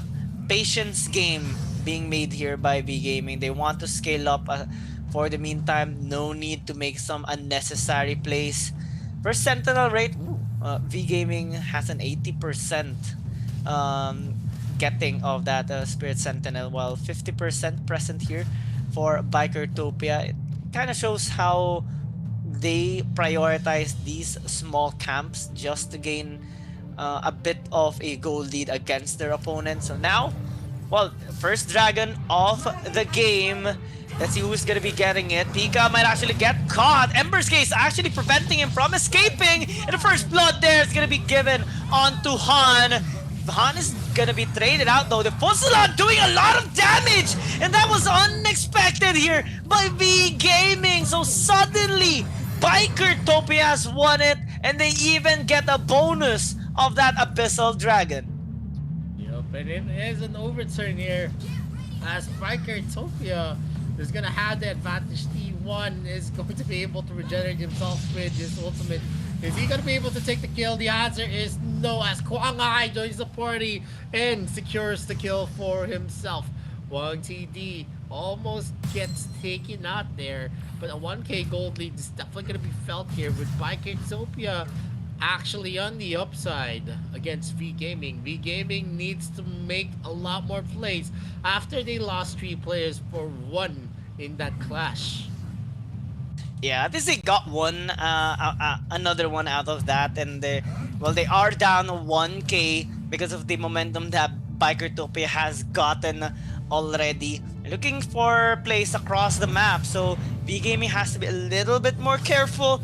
T1 is gonna start irritating them due to the high sustain that he does have, but here they go. Han nearly gets a kill there onto Shin, but T1 is the one that stays, and he does have a relatively high healing rate, so not really the best target here for Han and Maris at the meantime. Bikertopia trying to out-sustain them for now in these small skirmishes, and they're being able to keep up this gold lead as of now. Maris might actually get taken down. Shin is gonna get that kill, and aggression really suits here for Bikertopia.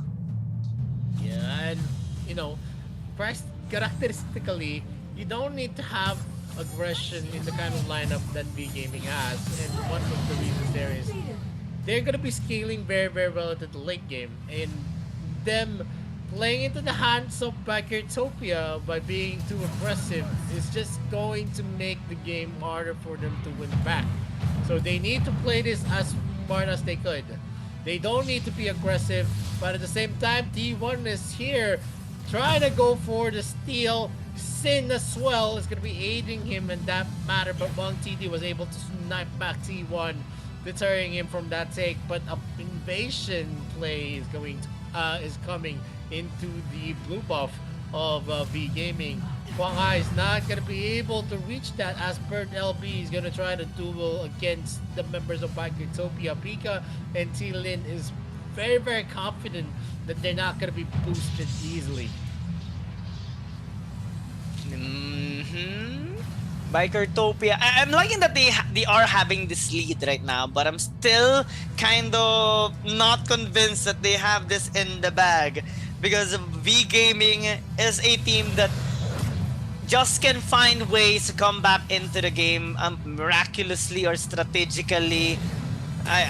It's hard to understand due to how big of a synergy they do have as a team and how they can clutch out some wins across the map. Bikertopia though are finding ways to gain a lead, getting some tower in the top lane, and now they're starting this Abyssal Dragon. So V Gaming is trying to respond to this. Han is actually 1v1ing against T1, which is gonna take a long time, but T-Lin might actually get caught out. Han nearly gets a kill onto him, but Wang Tiri is the one to fall down. A nice outplay though by Maris before he gets taken out, and Bikertopia might actually overextend. This skirmish, this 1v1 by Han and T1 has been happening for like a minute and a half already. Just give it up already.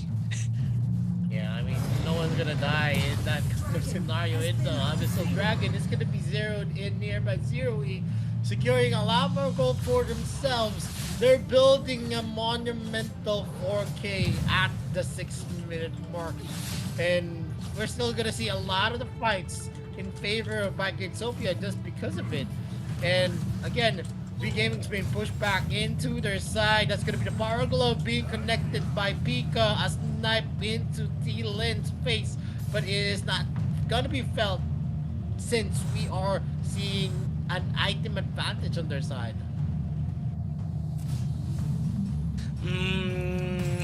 Item advantage is definitely gonna be good here for Bikertopia with the incredible amount of sustain that they have. They can pressure V Gaming even more, and now they're eyeing onto this layer, but T1 might actually overstep his boundaries. He does have an incredible amount of sustain, especially with his ultimate, but Han actually dealing a lot of damage of that orb just for the extra measure of safety. But Bikertopia is still relatively aggressive, maintaining their composure, trying to get this Slayer down. No steal will happen here from Quang Hai, and Bikertopia continues to squeeze out these objectives against V Gaming. They're also threatening a bot lane push by Pika. So V Gaming is being spread across the map here. Not really the best condition here for V Gaming. What's good though about them is they're being able to defend their mid lane tier 1, which is preventing Bikertopia from having full access on both of their jungle side. Now, with a Slayer takedown, they can actually finally use it into the mid, and V Gaming will be threatened here with a push.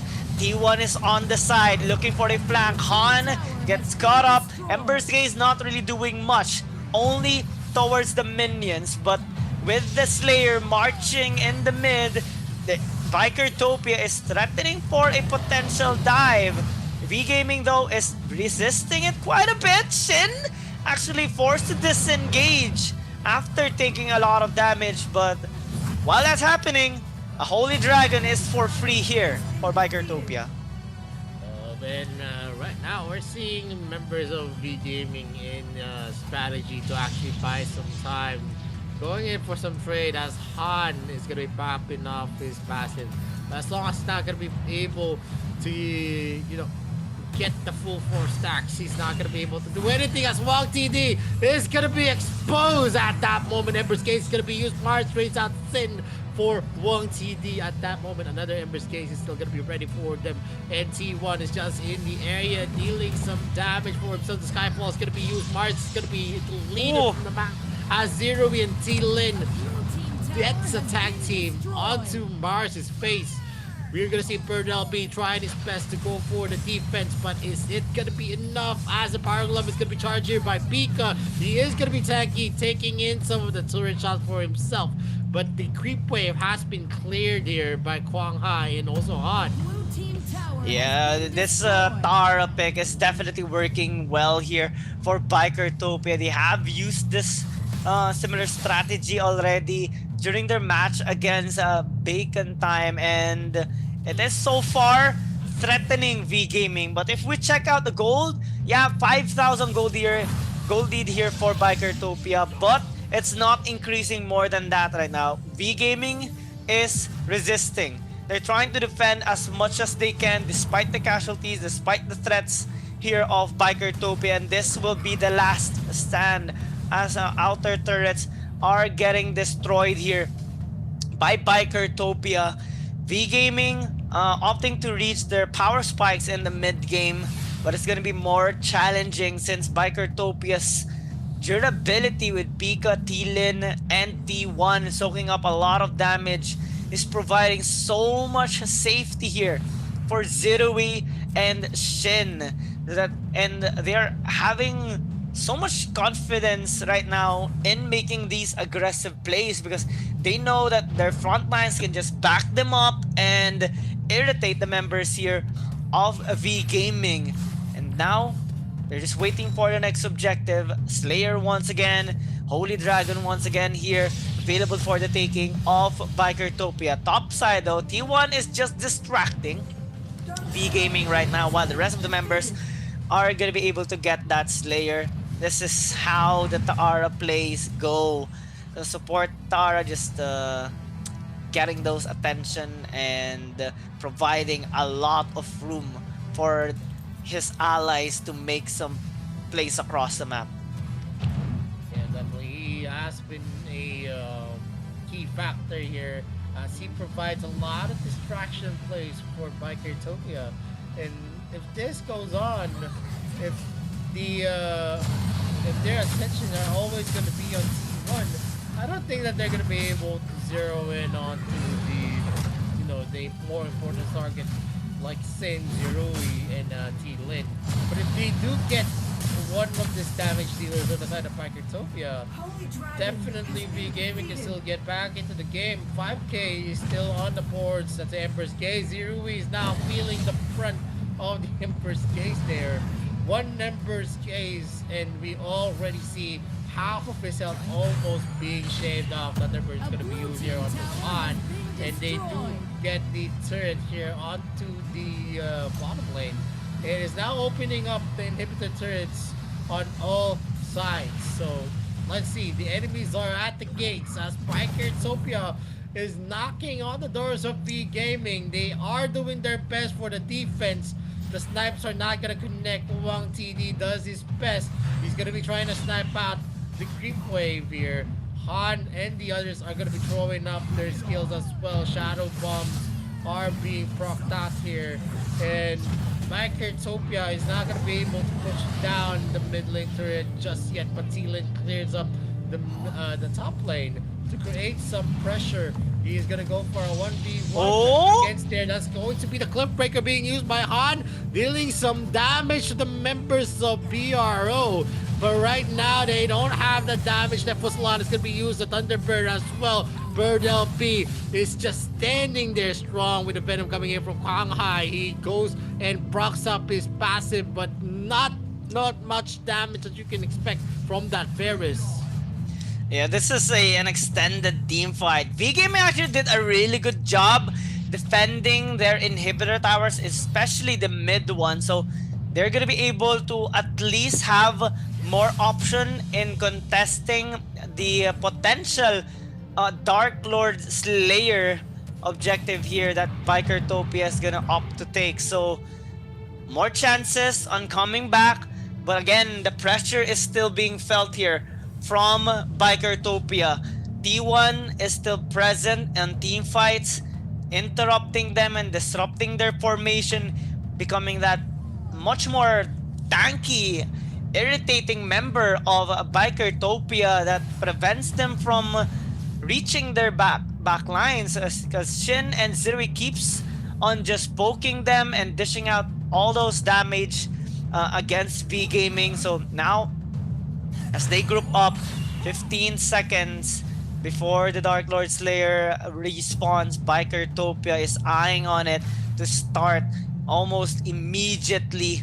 V Gaming is gonna be forced to retaliate, forced to contest here, but it's gonna be extra difficult to do so because T1 is just gonna be there. Shen as well, looking to just interrupt them. They can just play this game extensively and extendedly, as Han is taking a lot of damage there from Zirui and Shin. He has to respect the potential comeback here of Bikertopia in that kind of team fight. Pika as well is doing his job, zoning the members of V Gaming out, while the rest of the members of Bikertopia are just eyeing on securing this Dark Lord Slayer. Can they actually steal it out? The answer is no, and V Gaming flees for now. Bikertopia now has the chance in breaking down this base of V Gaming and might possibly the chance of them to close out this game. Yo, this is the best chance that they want to have if they want to win this before the 20-minute mark. Because if they're not going to be able to capitalize on this, it is going to be a harder fight as the damage will scale onto the side of V Gaming. They are doing their best though, and they're just standing there and waiting for the Dark Lord Slayer because they know if they do overextend, there's a chance that they're gonna be picked off. The pick of potential of V Gaming is relatively high as well. The problem is just, well, particularly one person, T1, is just being this incredible high sustained tank. And we talked about the win conditions here whenever you do have the Dark Lord Slayer marching into the mid. If you have it more than half health, it's much harder for the enemy team to actually defend their base. And now they're closing in onto the tower. This inhibitor tower will fall. Zero is still able to actually pre-hit from the backside, but has to be really careful because the pokes here of Wang TD are actually hitting him alongside with Maris's engage. So now as they do take both inhibitor towers in the mid and the bot, V Gaming are still able to actually defend their core and even protect their topside inhibitor. It's not the end of the world just yet, but it's still becoming more and more risky here for V Gaming. Yeah, I mean, we've seen V Gaming in this kind of situation before, but now there is an 8k gold advantage by Bikertopia. If we actually reach the 60k mark, that's where it grows harder for Bikertopia to finish this. And they need to be smart about this. They already have two of the lanes open with no inhibitor threat at all. They just need to have proper lane management, force out a clash, and basically they're gonna be able to take the win. But at this moment, they're just gonna be going for a bunker strategy in the side of V Gaming. They're waiting for a mistake to happen for Bikertopia, but Pika is going to show himself up here on the bottom lane.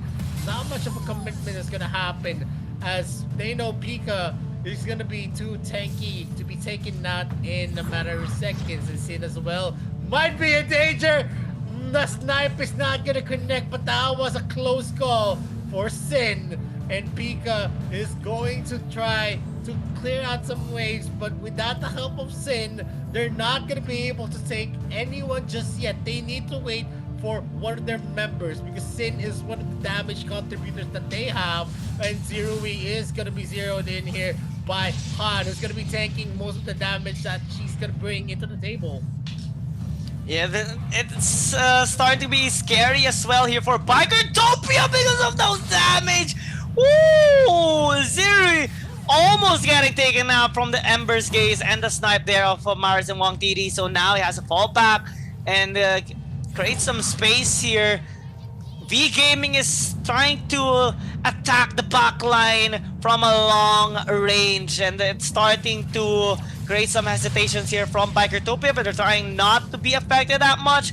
Han is taking a lot of damage. Dark Lord Slayer is still available. for Bikertopia to actually take, and they're starting it as of the moment. Han, half on health. Quang Hai is eyeing onto a potential steal. Can they actually commit onto this?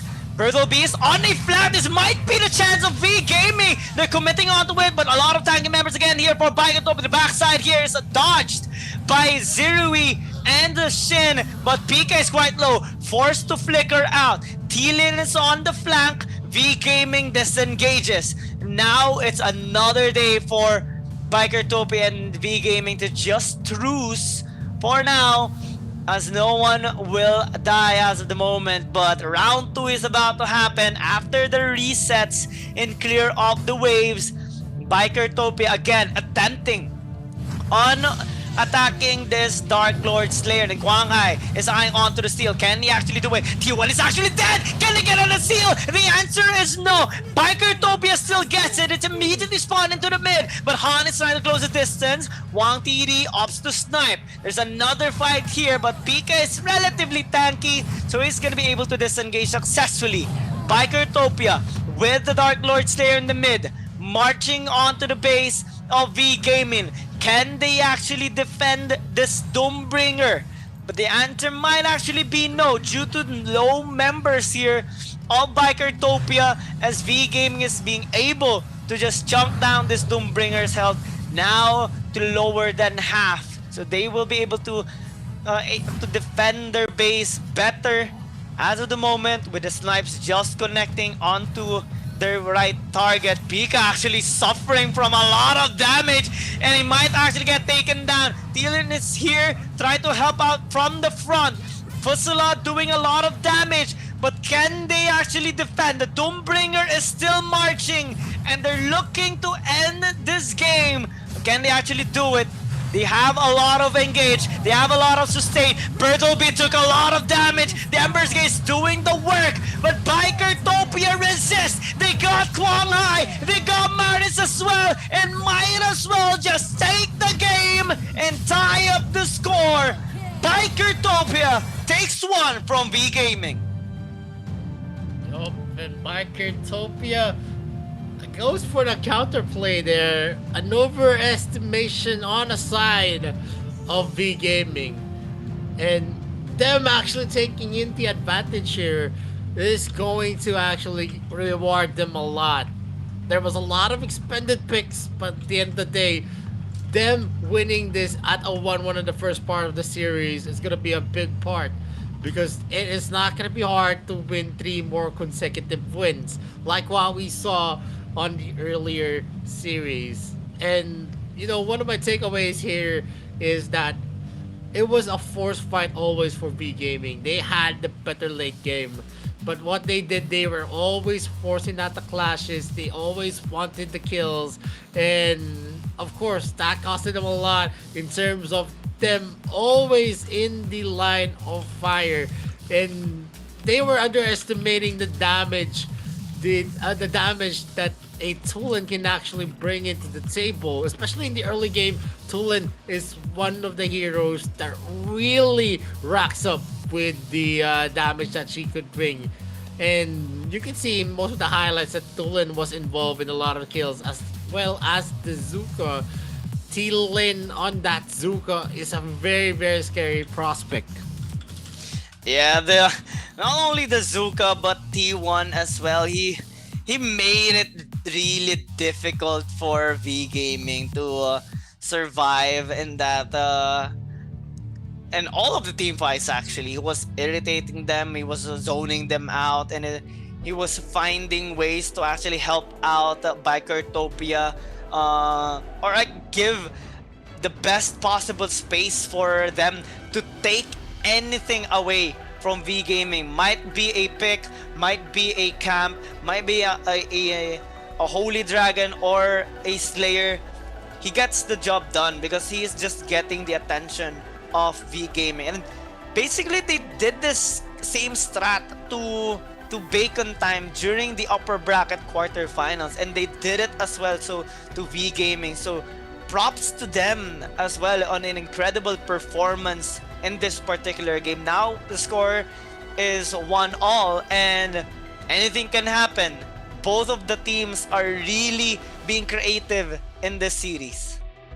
Yeah, definitely. Them tying this up makes the series a lot more exciting, a lot more unpredictable as we move on to game number 3.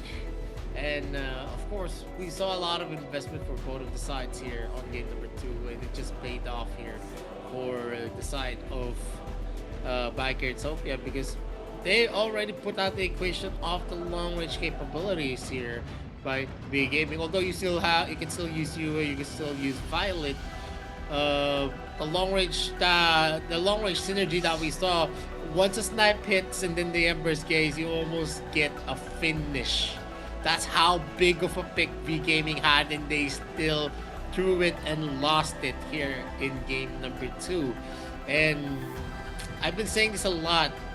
You have a hero that scales very well into the late game, like the Iggy, that is definitely gonna bring you a lot of the advantages in terms of being able to damage a lot of people in an area that is almost unreachable for the usual heroes. I'm just curious what went into the decision making that they actually forced out a lot of fights wherein the ambushes was always in favor of Biker Utopia. Yeah, it's also interesting how V Gaming struggled really on this tanky composition of Biker Utopia. They had some good pick points as well, though. They on the latter stages of the game, they almost got 0-A blown out from just one snipe and one Ember's Gaze.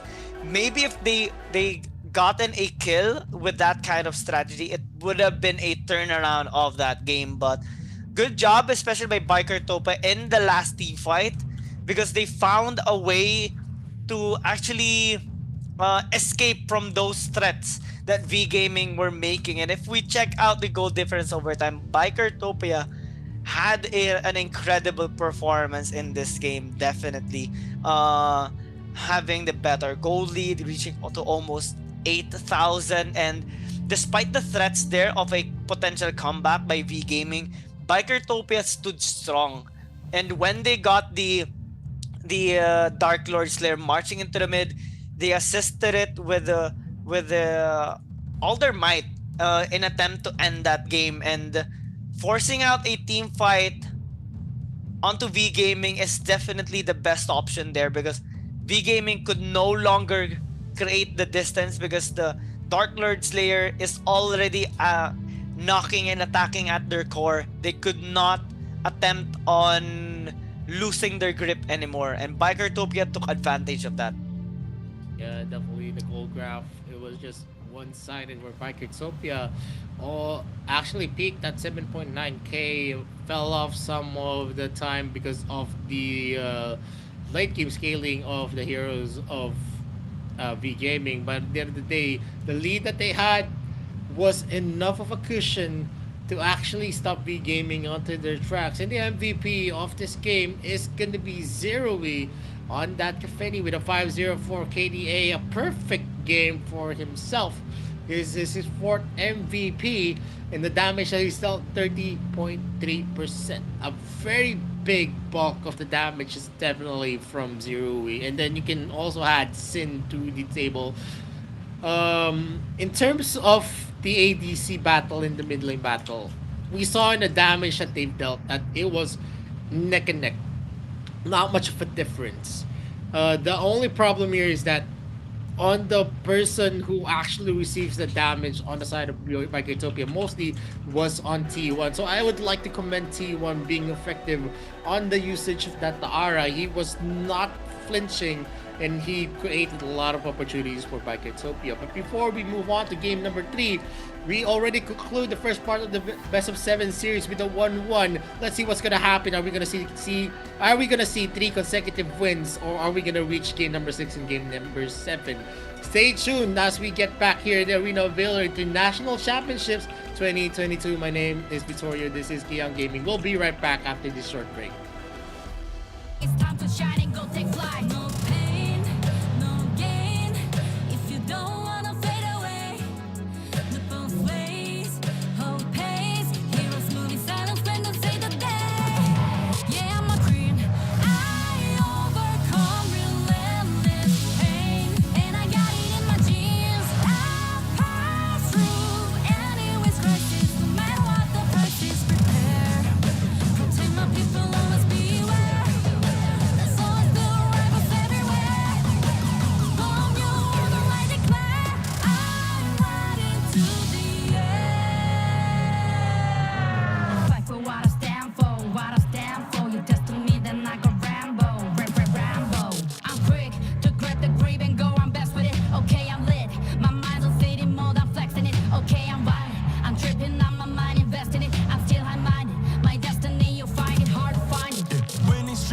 easily I bring it. Yeah, 50 feet step back, I'm about to speak my G, I'm with it. Yeah, sun shines, I dream bigger. Believe in myself, I maintain rigor. Be what I wanna be, don't be little. Me. No pain, no gain.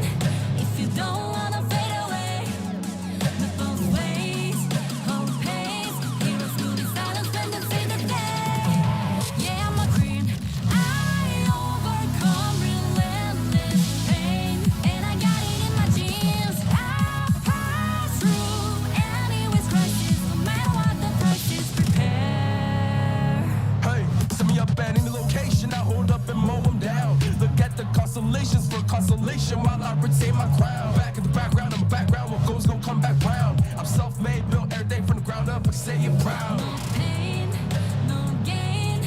If you don't wanna fade away, the both ways, hope pays. Heroes move in silence when they say the day.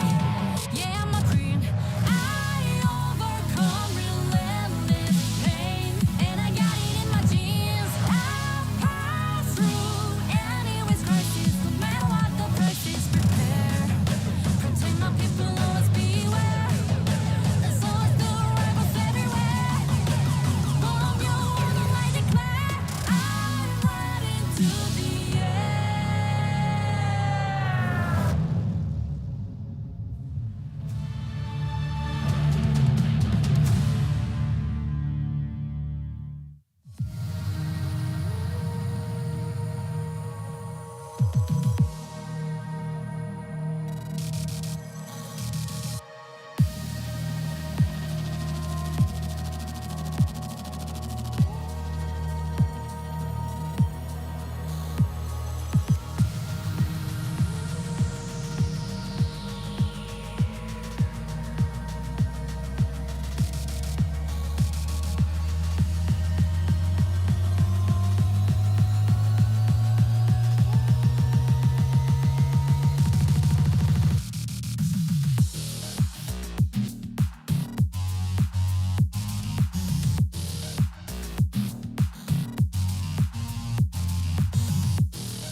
Yep, and welcome back to the Arena of Valor International Championships 2022.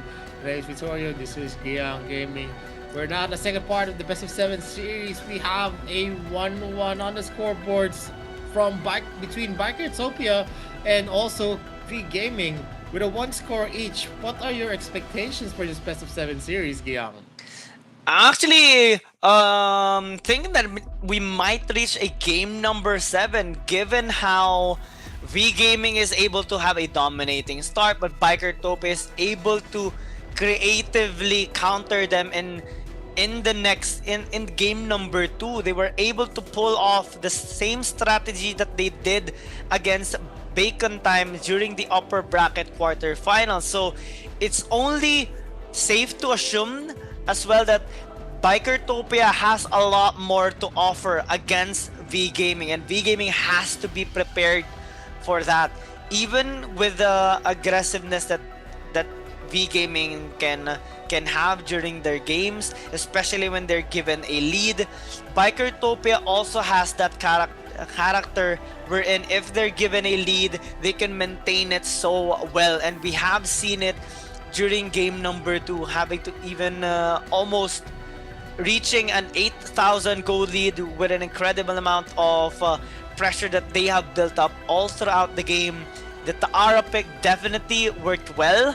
But let's see though in the game number 3, because if I recall correctly, during the drafting phase of game number 2, we talked about the possibility of V Gaming to threaten a Lorian pick for Maris, and this will be present if they are gonna be on the red side on this particular game. So it will depend on which side selection both of these teams will be taking. But one thing is for sure though, a lot of heroes are still available for the taking here of both teams. V Gaming can opt to go with a double marksman lineup as well, similar to Bikertopia's game number 1 lineup, and they have done it as well during the past few days too, and they can even pull off one of their flex picks like the Kali, and might even be the Paina. Those things are present for V Gaming, that they have high success in doing so, which kind of puts them on a different level among other teams, because on the Paina, they're the only team to have a win with that particular pick as a support role. Kali as well was initiated by Maris during the start of AIC 2022 and had a decent amount of success with it as well. So a lot of options here for V Gaming. Same goes for Bikertopia. Let's see though who's gonna be getting the lead this time in game number 3.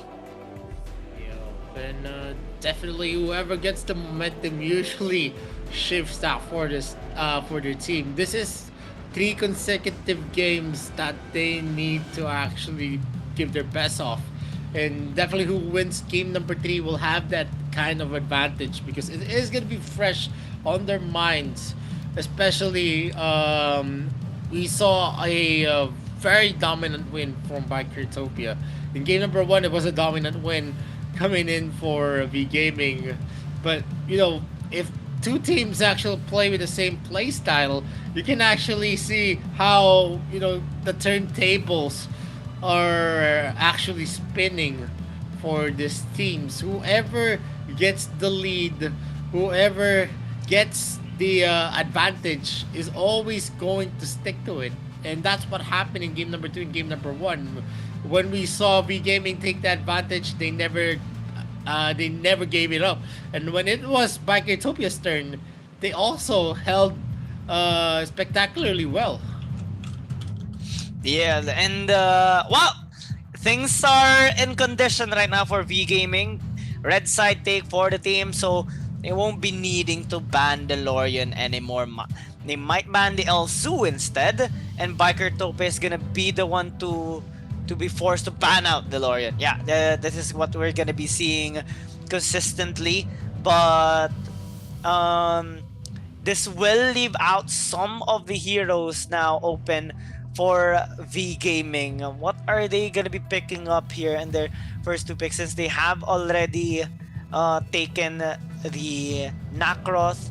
For the side of Bikertopia, they haven't picked it up just yet, so good ban here by V Gaming catching that out. And Bikertopia, well, they can invest on a stable mid lane like a Crixie, similar to what Maris used during game number 1, but they're maybe opting to go with the Liliana instead. A lot of mobility for this particular hero, and it can synergize so well with the other heroes too that has a lot of mobility, like the Richter and maybe something like a Kriknak as well, if they would want to have an extra damage on the jungle department. Yep, and right now we are going to see a first pick Liliana from Bikertopia. Liliana has been seeing success as long as she's gonna be able to go for, you know, a strong rotate for her team. You have a lot of kit there, a lot of dashers as well, and V Gaming answered it back with a Thane and a Telana's pick. We've seen a Telana's pick way before in the earlier series, and it wasn't that effective because of the Liliana pick. Let's see if it's going to be negated with the Thane actually being the defender for the Telanas at this round. Mm-hmm. Mm-hmm. Because we have seen the Telenos earlier during the match of Talon Esports and one team, and we know how it went down. Not really that much good for Talon Esports, but maybe with a V Gaming, it will have a different story since the Thane can provide a lot of good safety for the marksman, especially with the amount of sustain that he does have. Bikertopia though is responding with a good amount of early game to late game composition with the Violet being picked up and the Wonder Woman as well. If they are gonna be closing the distance on the squishier targets, then this pick is gonna be amazing for them. Wondering what V Game is gonna opt to make on their third one.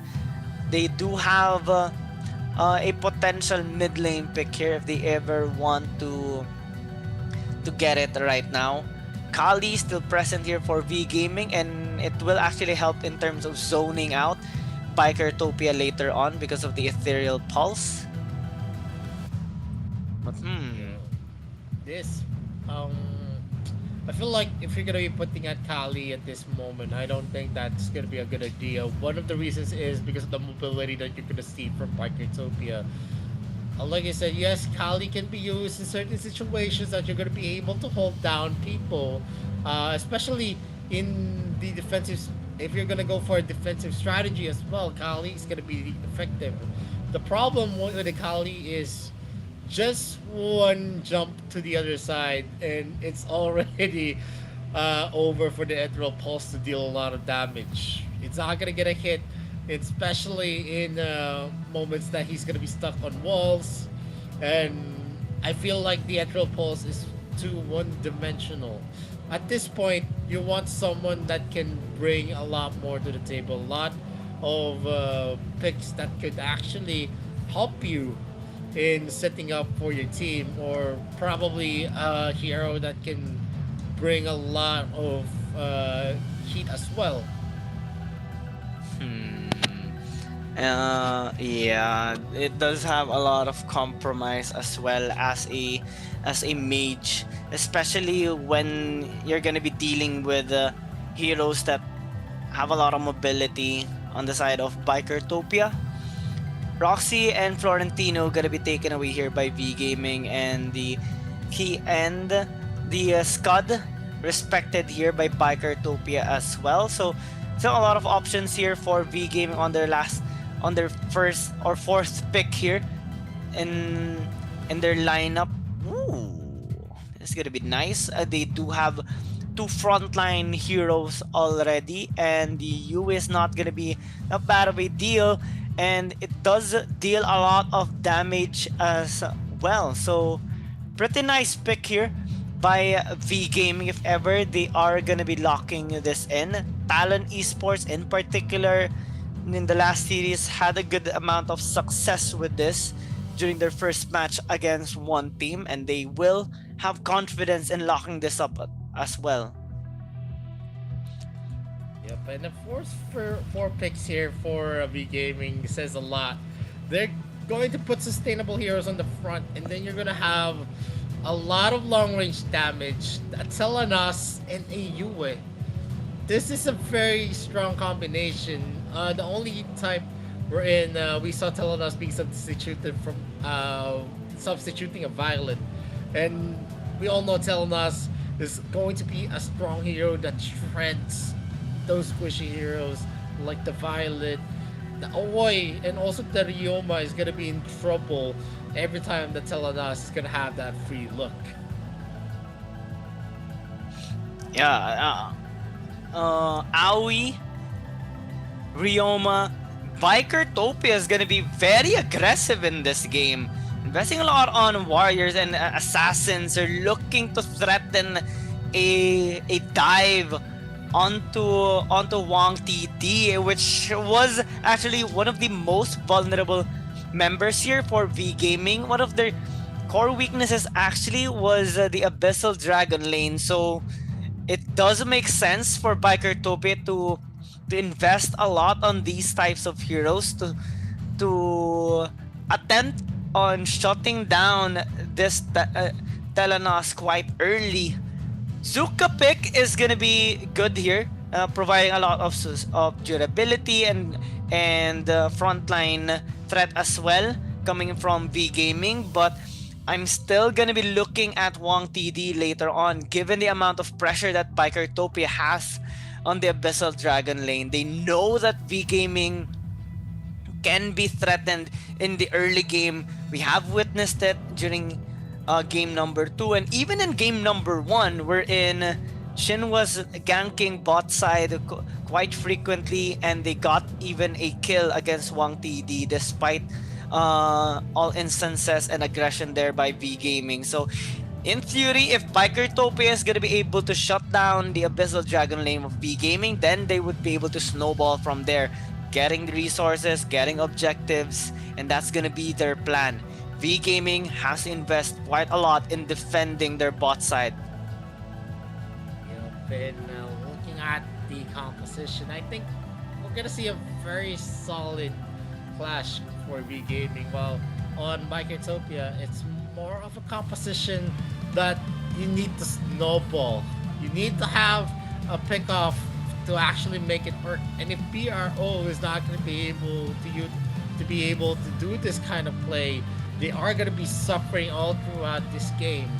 But if V Gaming is actually going to be able to settle to play it as safe as they could, if they want to, they actually win the late game. And if V Gaming actually is able to chain the plays that they could, the ability to damage from afar, then V Gaming might as well close this game as early as the 15-minute mark.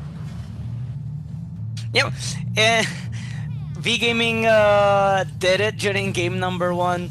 Bikertopia, well, it was a little bit more extended, but they made things work during game number 2. Aggression is gonna fit both teams right now due to their engage or team fighting based composition.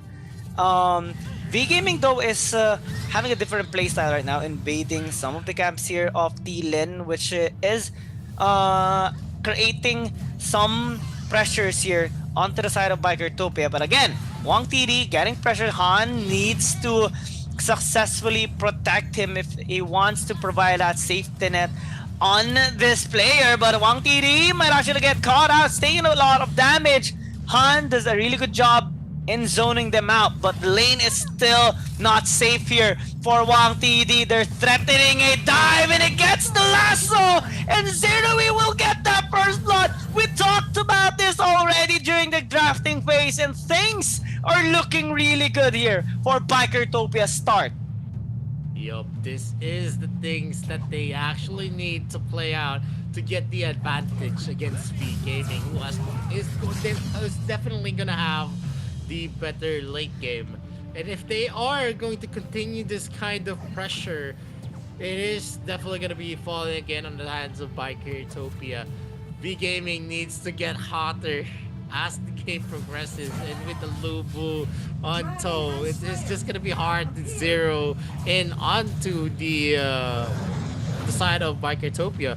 They were able to actually pull out the Abyssal Dragon to the side of VRO. There's going to be a Dragon Claw and brings into submission. It's going to be used, but he's going to be pulled back here. He's not having the opportunity to use the Dragon's Wrath, and a kill comes into the hands of V Gaming.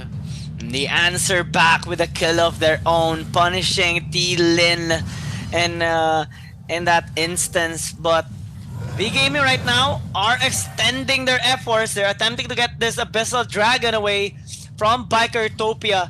Bikertopia responds with a take on the Slayer, but Birdleby catches them. So how are V Gaming gonna answer back with this? They haven't started the Abyssal Dragon just yet. So this might be a sizable win here by Bikertopia. T1 is taking a lot of damage there. He goes back in, but Wang TD is actually keeps on being zoned away. Good dodge there by Zirui. Almost gets knocked back. Wang TD again miraculously survives, but still not the best experience right now as a marksman. Bikertopia, this is a good flex, 80% win rate whenever you get the first Sentinel, so they are threatening with their win conditions here, or at least some of the scenarios that happen whenever they get a win against V Gaming. Nice engage by Han. T1 soaking a lot of damage, but again, because of the threat there by Zirui and Shin, V Gaming, despite the numbers advantage, will respect their damage for the meantime, backing off and creating some distance. Wang TD is still far from his power spike, and they are threatening a dive right now. Han is taking a lot of damage, has to fall back right now, and this Abyssal Dragon might be for the taking here by Bikertopia, but they're also invading the jungle camps of Quang Hai, which is irritating V Game, and they're gonna be committing onto this. Bertleby is on the flank, Zirui is quite low, but so does Han. They fall back for now without any casualties for both teams, but we're still witnessing the aggressive playstyle here of Bikertopia. Now with a 1k gold lead, but it is gonna be starting to balloon if they are able to successfully get these pickoffs. Yeah, definitely the pickoffs are going to be a big thing here for Bikertopia, who is always hot. And this is Bikertopia actually having the initiative in the fights. They have the capability, they have the mobility as well. Not like what V Gaming has. They need to reach the late game to actually have their win conditions in. And Wang TD might be caught out here. The concussive shots, the stuns, the shining light as well. And they take the first objective of the game. Sin is there. He is going to be pushed back. But a timely roll from Zirui is going to save him from grief as they actually narrowly escape from that push coming in from the Tain. Yeah, then Han keeps on attempting those knockbacks, which is actually good. He's able to zone out, force even some of the spells here of Bikertopias just so that they can escape from his engage or setup. Bertleby though is getting squeezed out here onto the top side, pops out ore, but it's not gonna be safe under the tower because of that successful dive by Bikertopia. Now they're threatening a push onto the top side. T1 as well is quite confident here with his Wonder Woman pick. He is relatively tanky and able to disengage successfully. Now they're attempting to, again, get another objective. This Slayer is not going to be contested by V Gaming. They don't have the resources yet. Wang TD is still trying to scale up alongside with Maris as they're both behind against their matchups right now. Trailing behind, but not really too far. Han will engage on against Bikertopia. Wang TD trying to do some damage, but not really that much felt yet by Bikertopia. So they are able to sustain themselves quite effectively. Zirui though is almost caught there by Maris. So good disengage. V Gaming still threatening a potential dive initiated here by Han. They are trying to at least zone him out. Wang TD needs to be more careful. Actually, Maris as well. He took a lot of damage there from Shin. And they going in for the rotations. They're giving a lot more resources to Bird LB and Quang Hai. As they go for a rotation here, Pika is going to be catching up Quang Hai, but he is not going in there with the triple threat still ready. The Dragon's Claw being procced out here by T Lin. Conquer already being used by Quang Hai to boost up his damage at this point. He's not letting any of his resources be easily taken away by the members of Bikertopia. Sin is going to be spotting now two of the members of V Gaming on the side. The Braces submission is going to be used to Avalanche Fury as well. Zirui might be in danger, but the arrow does not connect from Wang TD. Pika? Skyfall, there is still the triple threat. The Rising Wind being used here by Maris to get away. Pika goes into the Spectral R as well. And no one is going to come out on top unless we actually count the damage being dealt here on the turret. Almost the turret is going to be crumpling down here on the bot lane, and they're going in for a hard push here in the top lane as well. Oh, Sim Han? is going to catch up on, but the passive is going to be procced out. He is going to be able to survive another day.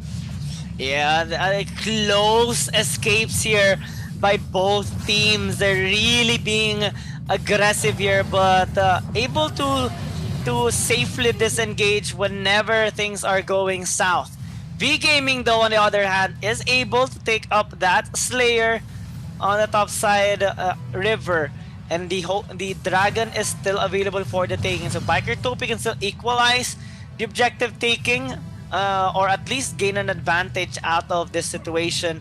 V Gaming is trying to prevent them from having access downside on the river, but ooh, this might be bad for Quang Hai. He gets pulled, gets right on that damage, but Han is looking for a knockback, throws Shin out, and they get the kill here. Bird will be dealt a lot of damage, but Han might actually fall down. That's going to be a disengage by T-Lin and the rest of the members of Bikertopia after losing a member, but Birdleby once again closes the distance. They're threatening a push into the mid lane with a Doombringer marching here as well.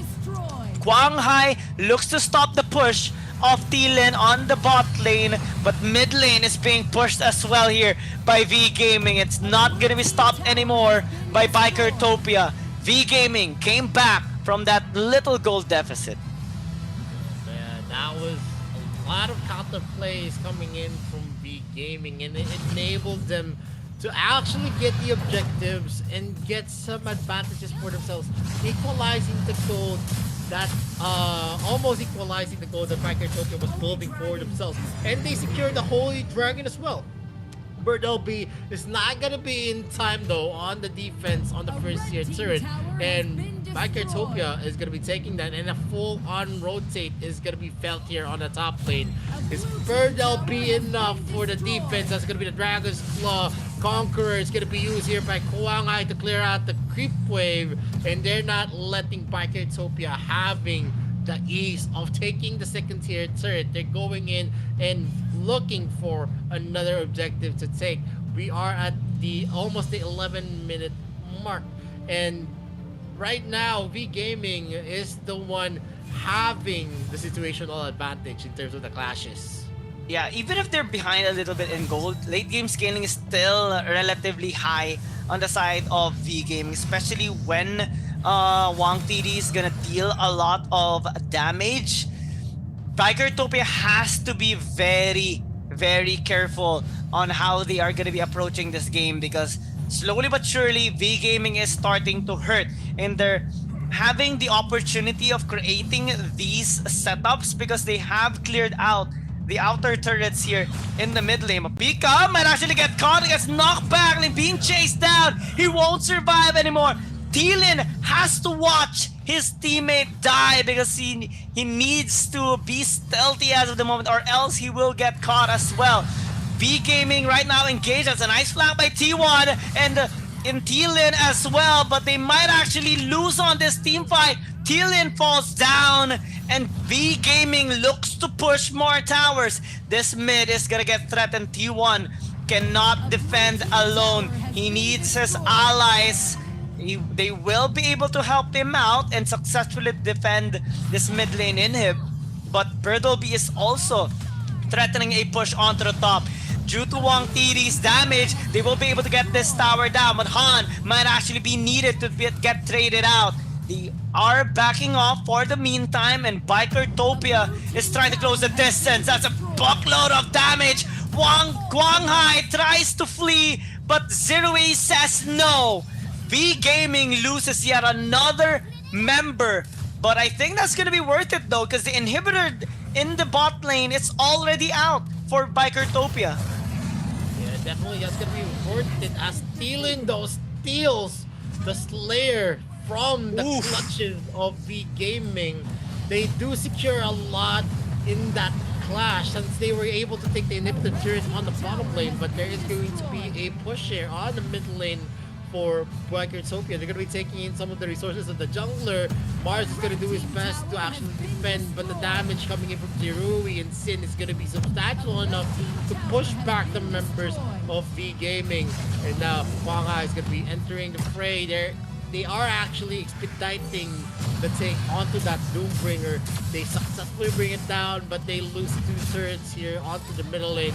They are now, Quarterfinals has an open spot here on the mid lane wherein they can just march down to the inhibitor turret. And V Gaming is now looking for some plays of themselves.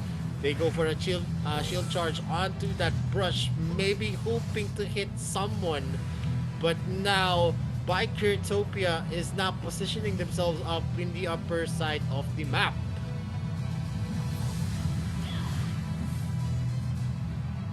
And yeah, That was actually a nice response by Quarterfinals. The moment they got the steal onto the Slayer, they transitioned it into a 2-tower push in the mid lane, a Holy Dragon take, and now they're up 3k.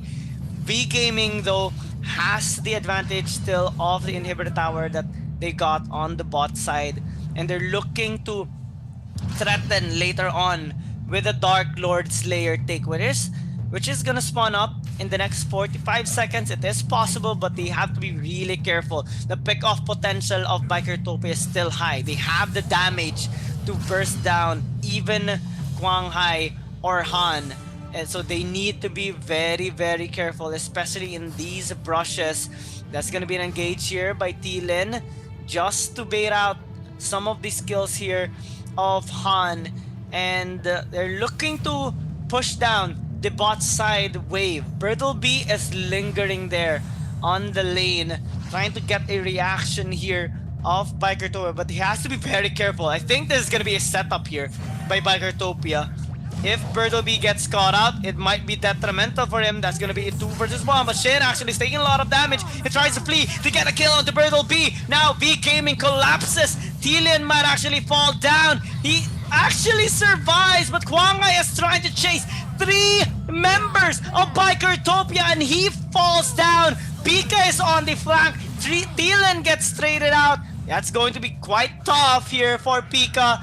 Hondo doesn't have the necessary damage, so that's going to be a good trade here by Quarterfinals. Bertleby did not anticipate 3 people being there on bot lane. Yeah, I guess that was an overextension. Kwang Hai did not spot out T-Lin. If he could have spotted out T-Lin, he would have gotten the kill and safely disengaged at that moment. But the overextension was key there, where Bertleby thought that he was going to have the cooldown necessary to burst down Sin. But the problem here is that the damage that Sin and Zerui have on their arsenal is a damage that can burst anyone down, even the tankiest of tanks. They're gonna be feeling the burn from the skill shots that is coming out from that Liliana and that Violet.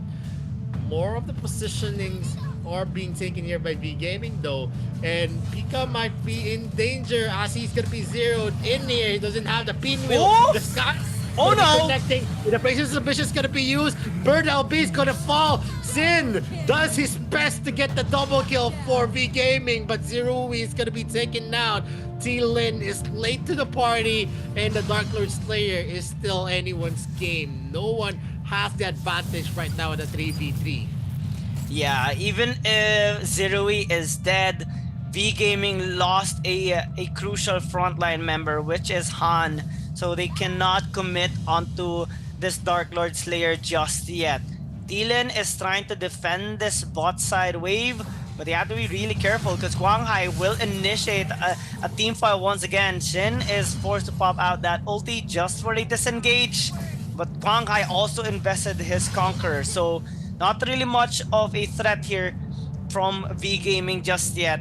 They are also being forced to respond to this bot side push by T-Lin after successfully defending their bot lane. So Quarterfinals does have position advantage on this Dark Lord Slayer, and V Gaming has to be very tactical in this. From multiple angles, they can be flanked, and even if they have a lot of front lines, if Maris and Wang TD is gonna get threatened, it's not gonna be looking good for them. Here comes T-Lin, it gets caught up. That's a lot of damage, especially from the Dragon's Claw, but V Gaming is still looking to reposition. Quang Hai clears out the wave.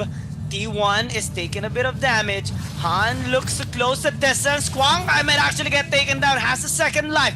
Bertleby is in front. They need to be very careful because Steelin is on the flank. Same goes for Shin. They lost Bertleby already. That's a nice flank coming in, but Han tries to counter back. Maris is still here. Wang TD is pre-hitting right now. A flicker in onto Shin. Can they get a kill? The answer is yes. They got two already, but so does Bikertopia. But now, V Gaming is threatening for a Dark Lord Slayer take, and TLN is just too far to reach this objective. So this is gonna be a big win for V Gaming.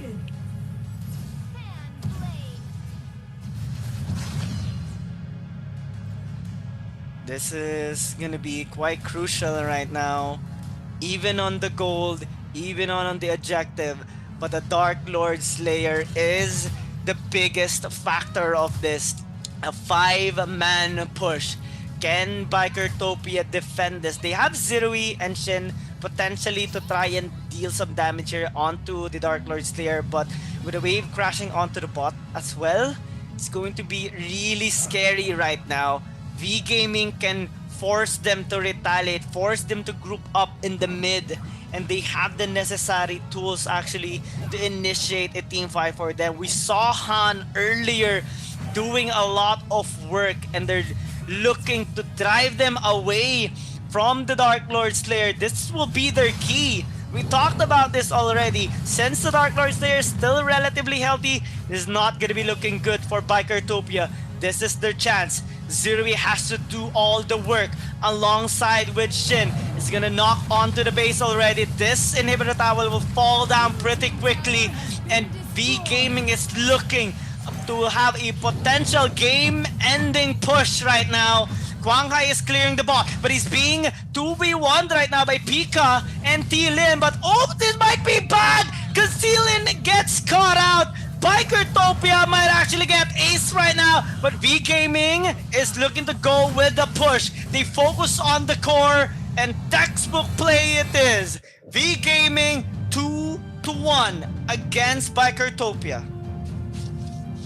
Yeah, definitely a very strong positioning here by V Gaming, being able to take that advantage. It was just so hard for the clash potential of Bikertopia. I've said this before, the late game is always gonna fall on the better composition, and the composition of V Gaming is better suited as the 20-minute mark actually passed down, and the sustainability that they have is just going to be insane. They had a Lubu and the tankier composition, although the composition of Bikertopia was actually very, very good on the early onset because of the mobility that they have.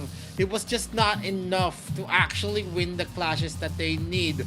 Once Wang TD had his endgame items, once the Yue was able to build his full build as well, it was just a matter of time before they actually just finished it up. And looking at here, even in a 3v2, in a 4v4, it was always on the side of V Gaming because they didn't have enough of the people to actually go in and harass Wang TD.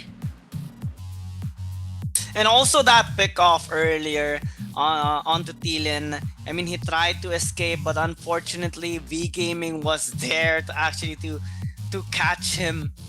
And it was a good attempt though by Bikertopia. What was so crucial though about this fight is that both composition actually is not gonna be that much effective in trying to kill the Dark Lord Slayer. So whoever gets the Dark Lord Slayer will threaten a game-ending push. And fortunately, V Gaming had the upper hand in that previous fight because they they forced Thielen alongside with the other members here of Bikertopia to recall back into their base, and it was actually enough for them to take down the Dark Lord Slayer since Wang TD was there and he already had a lot of items on his inventory to deal as much damage as he can to that objective. Plus, they had the inhibitor tower push already on the bot side, so a lot of things are already messing with the decision makings here of Bikertopia, and unfortunately for them,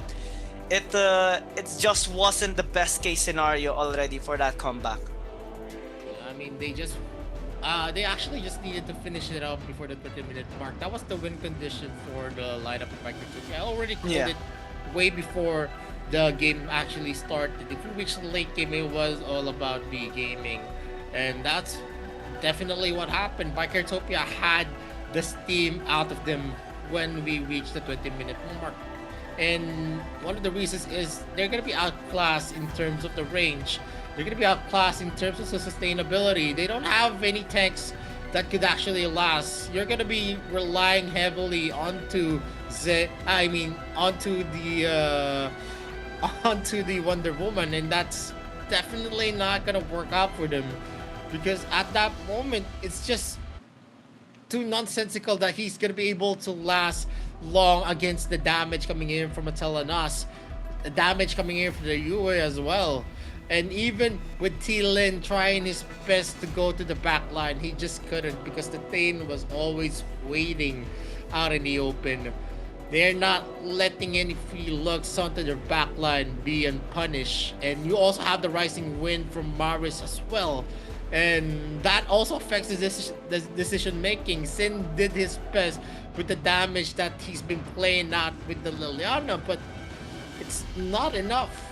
You need a lot more to actually burst down the front line. You have the Lubu, who's always going in hot, and Birdell B also packs a lot of damage using that Zuka. So a lot of those heroes has a gap close, and with the zone control that they have, it was just impossible for Bikertopia to just finish this up in the late game. And we're gonna see here in the stat line that the game actually leaned heavily into Bikertopia, but the 20-minute mark, which I did say, they lost at the 20 minute and 26 seconds left. And one of the reasons there is that the steam that they had rolling for them, you can see in the gold graph that it was a big swing in Bikertopia's side. Always from the onset and then from the mid game, it was all about Bikertopia. It just started to spiral out of control once the right items was on the hands of Maris and Wang TD. You can see the damage being dealt here by Maris with 150k on that UA. Birdell B 78k, Wang TD almost at 100k. Sin and Zirui tried their best and combined for 250k damage, but it wasn't enough. Han and Kwang Hai took the brunt of the damage, and if you put it into consideration, yes, they did a lot of damage for the side of Bikertopia, but not all of those damage actually contributed to the efficiency of what V Gaming had, because they were just tanking it up and soaking up on the damage that the Bikertopia was actually releasing. And we're gonna see the MVP of this game is gonna Maris be Maris. Well deserved. The most consistent mid laner of the AIC 2022, 207 in the KDA. And this is his 5th MVP count. He doesn't fall off in a lot of ways, because this is the player that you want. You want someone that can be consistent in losses and also in wins, because if you have an anchor like Maris, it's always going to be easy to go for comebacks. Yeah, and he was actually making some flashy plays as well alongside with the members there of V Gaming. I want to commend Han as well. Well, Kwang Hai and Birdleby too, because they really helped each other provide that frontline of power for V Gaming, and it caused a lot of problems for Bikertopia, especially when they were able to catch up T Lin and Pika. We didn't see them threatening Wang TD anymore during the last few team fights due to the protection of those front lines. So Bikertopia in this kind of aggressive composition, yeah, they did have an early game advantage a little bit. They had the control in the mid game, but they need to really patch up some of their problems in the late game scaling, because that's where V Gaming strives the most. They find ways consistently across the map to win their games, and they definitely have found it in this game number 3. I mean, if they have the right composition, if you want to reach the late game, at least have some firepower for your team. And you also need someone to actually play it out well. Like if you really want to go to the late game, one tank is not enough to sustain you to go to those clashes. That's going to be very, very crucial, because late game is always characterized by the clashes. Yes, you do get the pickups here, you get the only type of play that they actually won is when they actually overextended the lines of V Gaming, wherein Quang Hai and Bird LB was actually taken out because they were out of position and out of the help of the other members of V Gaming. But after that, when the clashes stayed in one area, it was just all V Gaming, who was very, very strong. In terms of AoE, in terms of the range, you cannot fight over a Telenas and a Yue, or even a Yue in a Violet combination. Those are, Yue can actually be very, very strong hero, especially that most of the heroes that we saw from Bikertopia has a gap close. And with the Rising Wind, you're just gonna be always in an optimal condition wherein you're gonna be dealing the maximum damage on that Yue pick. Yeah, and we saw Maris on the Yue dealing so much damage as well. Wang TD dealt a lot as well because he had so much free hit capability because of the protection that was provided by their front line. So Bikertopia, in a sense, they attempted to shut down Wang TD. They did actually in the early game, but unfortunately, well, the win conditions were met here by V Gaming, 20-minute mark, and also the Dark Lord Slayer being taken by them. So you have to patch it up on that particular case. In terms of the global pick and bans, both teams have exhausted quite a bit of those meta picks, but they also have been quite creative in their other picks as well. So a lot of heroes are still available for the taking. Lorien though still free here for V Gaming if ever Bikertopia is gonna have that mistake of not banning it out, because Maris has been tingling to lock this hero out. Yup, and it's gonna be interesting to see what we're gonna see in game number 4. But since V Gaming has the the thinking that they have an advantage against Bikertopia, they could actually spiral to the control of V Gaming. They're gonna have the confidence going to game number 4. They have a cushion if ever they actually lose out game number 4. And whenever an advantage actually team, and we saw that happen to KFC Talon in the first series when they actually lost 3 games in a row. Game 6 was actually very, very conservative on their plays, and that could actually also happen in this exchange. We saw the 2 bans yet again for Bikertopia. It's gonna be an Omen and a Lorien, while on V Gaming they're hovering onto a Baldum, as a lot of the supports are not gonna be available for Bikertopia. The solid supports, just like the Thane, Roxy could actually be picked out by Bikertopia as long as they're gonna be able to combine it with a hero that can lock down anyone on the opposing side. But they are going for a first pick over onto a Hayate pick for Bikertopia. Hayate first pick by Bikertopia. Engage, team fighting based composition once again by Bikertopia might actually work. They did have a bit of success during their second game against V Gaming, but they do have to be creative in this lineup though. Maybe since they have a bit of success with the Ara pick that they had earlier, maybe they can pick up something like a Wiro, so because it does have a lot of sustain as well in a sense, but Don't V kid us. Gaming. Don't kid us with the Wiro pick. If they do pick Wiro, I'm already voting on the other side of the team. Oh, sad. Sad. So maybe not the Wiro instead. I mean, Wiro is a tanky hero, but at the same time, I feel like it's a hero that you can kite effectively because of how slow the animations on his skill sets are, and but that's one of the reasons why you don't see him much, even the ranked games and even in pro play. Wiro is just too weak to actually use in the current meta. Well, at most, maybe it's just V Gaming that can actually pull off that Wiro pick as they did in the game against Team Flash. But Biker Tope is gonna invest on the Roxy and the Nakroth instead, which has a much more stable in the win rate category. But we do know that the Roxy sometimes doesn't.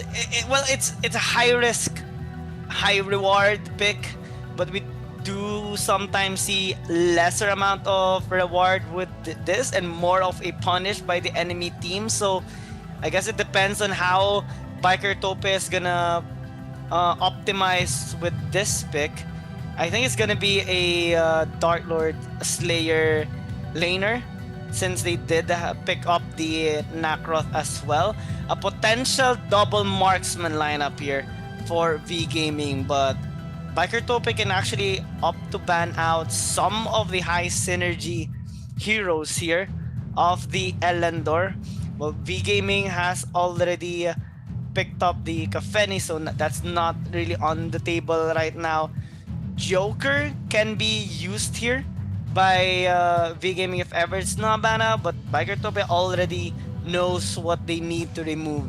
Crixie taken away by V Gaming just for the extra measure, and we know how Maris have played this effectively.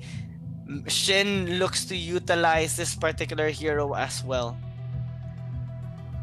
Yep, and right now we're gonna see some mobility on the side of Utopia, and a Roxy, a Nakot, and a Hayate. I'm pretty curious to see how they're gonna be finishing this composition up. Are they gonna lack I don't know, crowd control yet again, or is Roxy going to be able to maximize his potential? Because we've seen most of the Roxy picks for the first series to be a failure.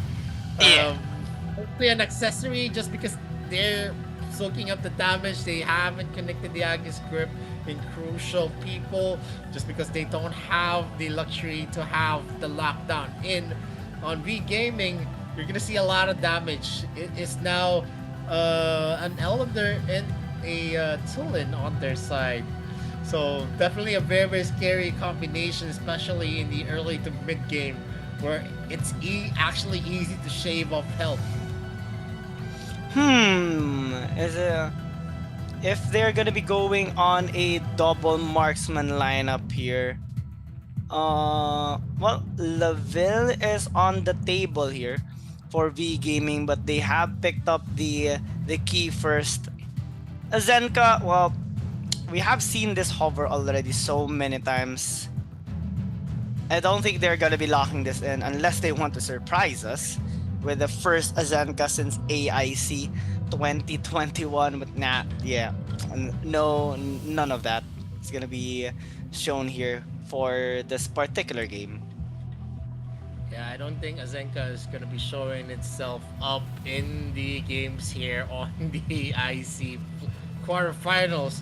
This is the playoffs, and if you're gonna be picking up the Azenka, you're actually opening up yourself to a lot of grief. Yeah. On the support department, though, it is going to be the Thane pick right now. It's just Alistair being picked up by Bikertopia. It does have a lot of frontline capability in a sense in this kind of composition, so we would see the Agnes grip 2v1 scenario by Bikertopia to try and shut down Birdleby. We have seen this pick already by V Gaming, even in the AIC 2021. It was used as well in the early, I think in the group stages or in the day number 1 of the quarterfinals here in the AIC 2022. I'm not so sure though if and how big of a success the Illumia pick has gotten. I think it was only won by Talon Esports during one of their games earlier, but a 33% win rate is not really that much of a success in this particular hero. But maybe with V Gaming they can increase this win rate. It would depend on their playstyle. They do have the Elendor instead, just on the jungle role, and the Tulin actually on the Marksman Abyssal Dragon lane. This is a pretty different approach that V Gaming is opting to have in this game number 4. And as the compositions are full view, maybe they actually picked up the Illumia to actually counter the Alistair pick. Whenever the Magic Prison is going to be used by the Alistair, they're going to be using the Cataclysm to actually deter the channeling of that skill. And definitely it is a viable option for them, especially that the plays that we're going to see is definitely going to be grouped up, especially for Bikertopia. We don't see a lot of mobility on the Alistair, and they actually need to protect that hero as well. You have the Matrix of Foe as well, and also the stuns coming in for the Alistair for the boundary control, but it can only do so much and can only deter so much of the pressure coming in from V Gaming.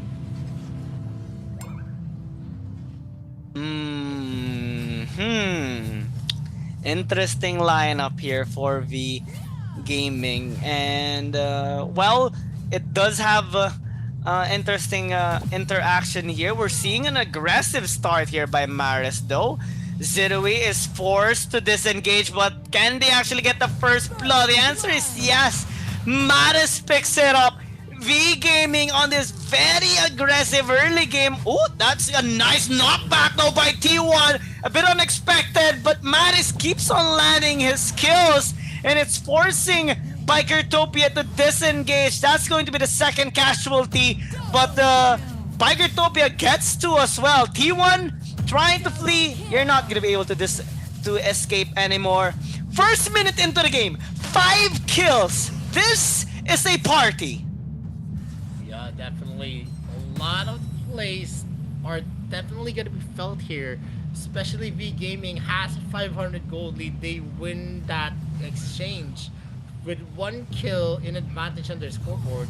Maris is going to be harassing Sin here in the mid lane, and this is one of the weak points of an Alistair. Not much that you can expect in terms of the exchanges. He's more of a hero that goes for the clear, and you can see here in the replay that a lot of the heroes was actually closed down by T1, the support of the team. And definitely they're gonna be paying a lot for that. Yeah, if it were standard rank games, right, the support would be very happy. But in this competitive scene, it's not really the best case scenario. It would have been better if Zirui got the kill, or maybe Shin, or Thielen, whoever, anyone else other than the support. But given instances, we're seeing a contest right now by Birdleby, and V Gaming opting to invade as well. Agnes Grip not really doing much right now. Pika not being able to soak up a lot of damage. They're forced away from Thielen's blue buff. Good take though by Thielen with that punish. Oh, Maris now doing a lot of work in that zone control, especially with his ultimate, and Bikertopia has to fall back right now. At this point, it is very, very aggressive plays that we're gonna see Ooh. from the side of V Gaming, and they get another kill. Pika is gonna be taken here with the help of Kwang Hai on the top lane with Bird LB. We're in the lead. they are not going to be scared in making more aggressive plays. Wang TD's in the area. He is going to clear that wave up. I thought that it was going to be a jungle Tulen, but definitely with Wang TD using that Tulen and that Abyssal Dragon lane, it actually made it hard for Zirui to just go for exchanges, because at this moment he's just gonna be procting his passive and he's gonna have the better time in terms of the exchange. This is an old meta in the making here. As Han is going in hard, the Magic Princess is gonna be used. Cataclysm is going to be exchanged here as Sin is forced to flicker away. Wang TD and Han are just too menacing and too tanky at this moment. The damage that Wang TD can bring and that tankiness of Han is a good combination, wherein Zerui, Sin, and T1 is actually having trouble to deter. And we're gonna see T-Lin spotting out 3 members of V Gaming. He is going to be taking that blue buff, but that's going to be a pull, and Pika secures the kill on Bird LB with Agnes Grip. Oh, V Gaming just keeps on accelerating this game right now. Well, Biker Tope is able to keep up a little bit, answering back with the pressure of their own, but now V Gaming might actually get caught here. T1 engages. Han is trying to disengage, but well, this is a tanky member of V Gaming. It's not going to be that easy for T1 to win the 1v1, even if you have 2 kills in the early game. Maris is also here, just trying to get some or provide a bit of help here on the members of V Gaming. Biker Tope across the map looking for ways to gain an advantage, and it might be this next objectives that are about to spawn. V Gaming earlier has gotten the Abyssal Dragon and Bikertopia traded it out with the Slayer, but it can switch place. Bikertopia does have the necessary engage and the damage as well. If Pika will be there for the team fight, they can threaten an Agnes Grip here onto Wang TD or Maris, but they are also trying to create some space here for V Gaming. Not really eyeing on any objective as of the moment, but they can actually start this Abyssal Dragon right now.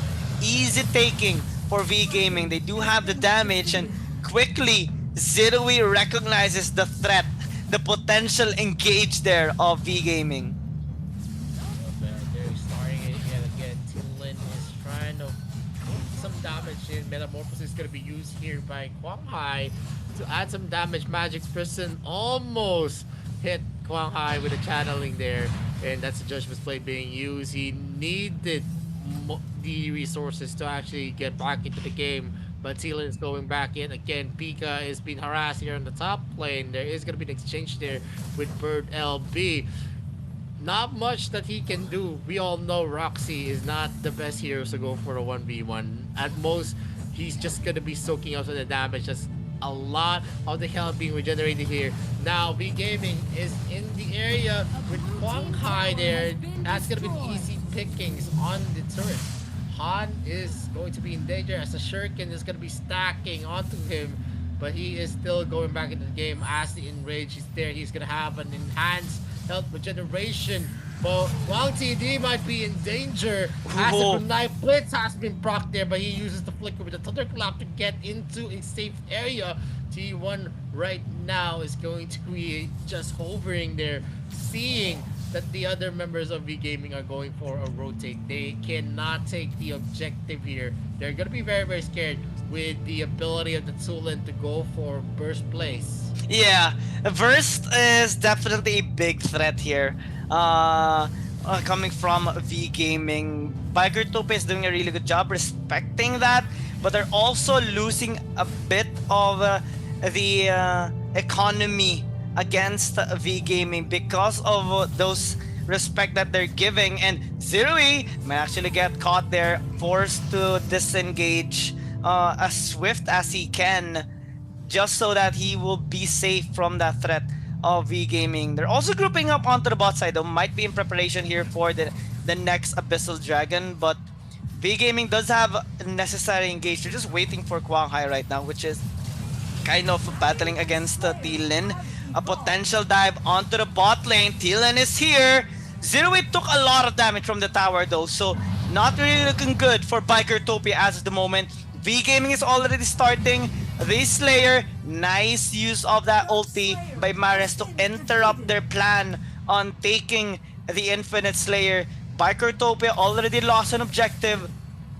They haven't started the Holy Dragon just yet due to the zoning here of V Gaming. So a potential push maybe in the mid lane here for V Gaming. They have the Slayer or the Doombringer that they can spawn in the mid lane, as they are also eyeing on maybe securing this Holy Dragon for themselves.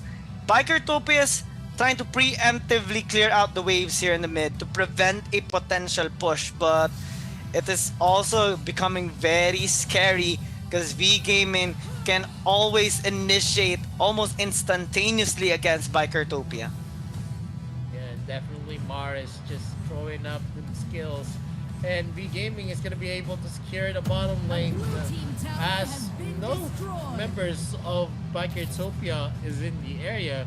Doombringer is going to be summoned here onto the mid lane. They're going in for a push. Let's see if Bikertopia has what it takes to actually stop here. The Avalanche Fury is going to be used. Oh! That's going to be the Thunderbird. Magic Prison as well is going to be used. Oh no! Cataclysm is going to be not much that they can do at this moment. V Gaming is going to walk away with a win, as they are going to be able to take the Holy Dragon. Yeah, the Infinite Slayer as well bought enough time for them so that they can draw out Bikertopia into a team fight. No casualties though from both sides, so that's already not the worst case scenario for Bikertopia. But V Gaming continues to scale up and get resources across the map, which is not looking good for Bikertopia. They do have the chance of winning a team fight though. They have to make that perfect play, because a while ago Pika had a nice Agnes grip onto a member of V Gaming, but unfortunately they did not get a kill out of that. So they need to layer their damage accordingly to be able to burst down a member of V Gaming. But now it's gonna be round 2. That's a nice 5-man stun by Mattis. Picture perfect team fight there by V Gaming, and they got 2 in the process. They might need to fall back for the meantime, but they're already happy with those 2 kills. Yeah, definitely. And this is one of the weaknesses that I already told you. They are going to have some problems in terms of they're always going to be grouped up, because the Alistair cannot be left alone. And in that moment, it's just so hard to actually not be hit by the Cataclysm of that Illumia. Here is the replay of how it happened. Ooh, everyone got hit by the Cataclysm, and they're forced to use every spell, every utility that they do have just so that they can escape. They're like, nope, let's leave it. Let's leave this team fight right now. We cannot win this. Thielen though doing a really good job split pushing onto the bot side. They got a tower, but V Gaming got another Slayer for themselves. They can actually utilize it in the mid, but there's an extension of a push here on the bot side. Bikertopia will take another tower to try and catch up in terms of the goal, but they might actually get caught here as they look to disengage and go back towards their base. V Gaming eyeing on pushing a tower in the mid. They are successful in doing so without the use of much resources. But Bikertopia, 4K down. Not really the end of the world here, but the win conditions remain for both teams.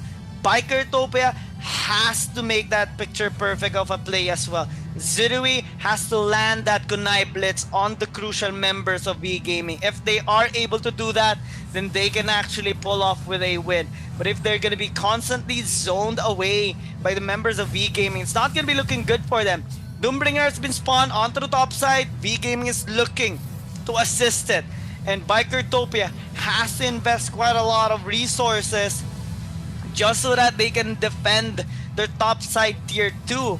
And they do have the necessary tools to actually push out this Slayer, but someone might get drawn. the Cataclysm once again. Here comes Wang TD, dealing a lot of damage. Quang Hai gets a kill before it got taken down, and that's already a disaster for Bikertopia. Shin actually almost got obliterated there by Wang TD, so that's a sizable win once again by V Gaming. They got a tower, they got 2 kills just because of that Infinite Slayer play. Yep, Wong TD right now is actually positioning himself up here. Sin and T Lin is in the area. They're not going to be able to contest that though. They don't want to risk it because if they are not in the next clash, for sure the advantage is going to be the side of Bikertopia. But with more of the gameplay that we're seeing here, it is getting a little bit harder for Bikertopia, since we're seeing a lot of the gold actually still into the hands of V Gaming. They got almost all of the other turrets, only the bottom lane is left. A matter of time before the bottom lane turret as well is going to be secured here by V Gaming. As the advantage is rolling, the damage is definitely going to be felt. Han is going to be in the area. Pika is doing his best. The Dragon Spade is going to connect. And a lot of stuns does not let the Roxy walk away. T Lin does his best. He gets that wave clear onto the mid lane. Quang Hai and also Wang TD is now rotating onto the top lane, because they know if they are going to be just alone on the wave clear, it is going to be difficult. And it is still on the side of V Gaming. Wang TD is going to be in the area. He is just going to be safely recalling away without under the noses of V Gaming. Yeah, a good escape, but still, the presence of V Gaming is still here. They are threatening. Oh, Cataclysm. Bertolini might actually get caught, but pops out the orb just in time to survive. Han right now is looking to punish Shin, but Zerui is trying to assist him. There's also a potential flank coming in from Thielen on the backside. Bertleby might actually get caught. He tries to flee. Here comes the retaliation. Pika is also there. V Gaming disengages. Bikertopia looking to re-engage. T1 is here. They need to be very careful. Pika, Zerui, and T1 trying to limit the pathways here of V Gaming as the other members actually looks to get more towers here in the mid. They have to be really careful though, because Han can easily close the distance. Another Cataclysm being thrown out here by Maris, but not really connecting onto the crucial members of Bikertopia. So V Gaming and Bikertopia lives another day, but the Dark Lord Slayer still is attracting everybody. The fight is not done. V Gaming is quickly taking this Dark Lord Slayer. Can they actually get the steal? The answer is no. Quang Hai gets it, and Han looks to just continue to zone them out. They fall back because they got what they needed. The Dark Lord Slayer, the game-ending objective. Yep, Dark Lord Slayer onto the hands of V Gaming is gonna give them a wide berth in terms of them having the advantage in getting the wave clears for themselves. But Bikertopia is on the top lane trying to get the first tier turret onto the top lane. They're gonna be shoving the wave, and with that wave management, they're actually going to have some kind of leeway on their side. Quang Hai is gonna be using the Metamorphosis to actually close in the gap, teleports back, and T Lin is still going to go for a clear onto the top lane. Yet again, Burdell B is now going to be shifting his sights onto the top lane as a rotate from Bikertopia is going to concentrate their lineup into the mid lane as they shave off some of the health of the Slayer, and it is slowly dying out. The Matrix of Woe is going to be used yet again. Zerui as well, having a full stack here. The Dragon Space is going to be used. Oh! Wang TD Oh no! is going to have a secure here as he gets his passive up right on time. T Lin was not able to survive. The Cataclysm is going to be used, and we almost get a death here with Quang Hai as the target. The Kunai Bliss is going to be used as well. Han is going to fall down. There is the Banish combination here from Maris, but it is not enough to burn down anyone. Sin with that magic prison play actually saved Bikertopia from a big predicament. Yeah, that was a game saving play coming in from Biker to getting the kill onto Han, equalizing the numbers because it was already really crucial when Tilin fell down and V Gaming really wanted to end that game. They were really excited. However, due to the instances, they were unable to crack the base of Bikertopia wide open. Now, with another chance of a comeback, Bikertopia is looking to be very aggressive. T1 keeps on getting these vision on the members of V Gaming as Steelen goes back onto a split push mode. This is causing a lot of problems for V Gaming because they want to draw the attention of Bikertopia into a 5 versus 5 team fight. But if they keep on being separated here and forced to defend some lanes, they're not going to be able to meet their win condition because it's hard to catch the members of Bikertopia. Sometimes they do get it, but sometimes they don't. Bikertopia, whenever they are able to successfully flee, that's when they get an advantage, and they're even able to keep up with the economy here. Not really that much of a big factor anymore despite the 3k gold lead because we're already at the 19th minute mark. The Dark Lord Slayer is the biggest factor here for the win. Whoever gets it will have a chance of breaking out and opening up the base of the enemy team. 5-6 on the structure scores. So Bikertopia is not trailing behind at all. It takes one crucial team fight for both teams to actually end this game right now, and both teams are doing a really good job. But V Gaming starting this Dark Lord Slayer up, Bikertopia recognize. V Gaming also sees them stalking them as they look to retreat for the meantime. But Bikertopia is the one to actually initiate this. This might be very crucial. Thielen actually looks to close it in. Somebody gets obliterated! Wang TD just deals too much damage. Then Bikertopia has to flee. V Gaming right now looks to push up the mid. They have a wave as well on the bot side pushing onto their tower. So things might look crucial here for V Gaming. They have to make a decision, and hesitation is coming in on their side. 30 seconds before Thielen actually re-emerges, but Bertleby is forced to disengage for the meantime. They have to be really careful. Pika is soaking a lot of damage. Another Cataclysm, but Wang TD will fall. This is huge. Bertleby as well. Bikertopia, they might have done it, but Han is chasing down Zerui. They trade it out in a 2-for-2. V Gaming with Martis leading the pack. They will get this team fight win and look to open up this base of Bikertopia. But Thielen re-emerges. Shin is also here. Can they get a kill onto Mars? He has the second life. Invulnerability not enough to save Quang Hai. And look at the damage of Thielen. He will not let anyone escape that easily. Chasing Han now. There's a wave in the bot.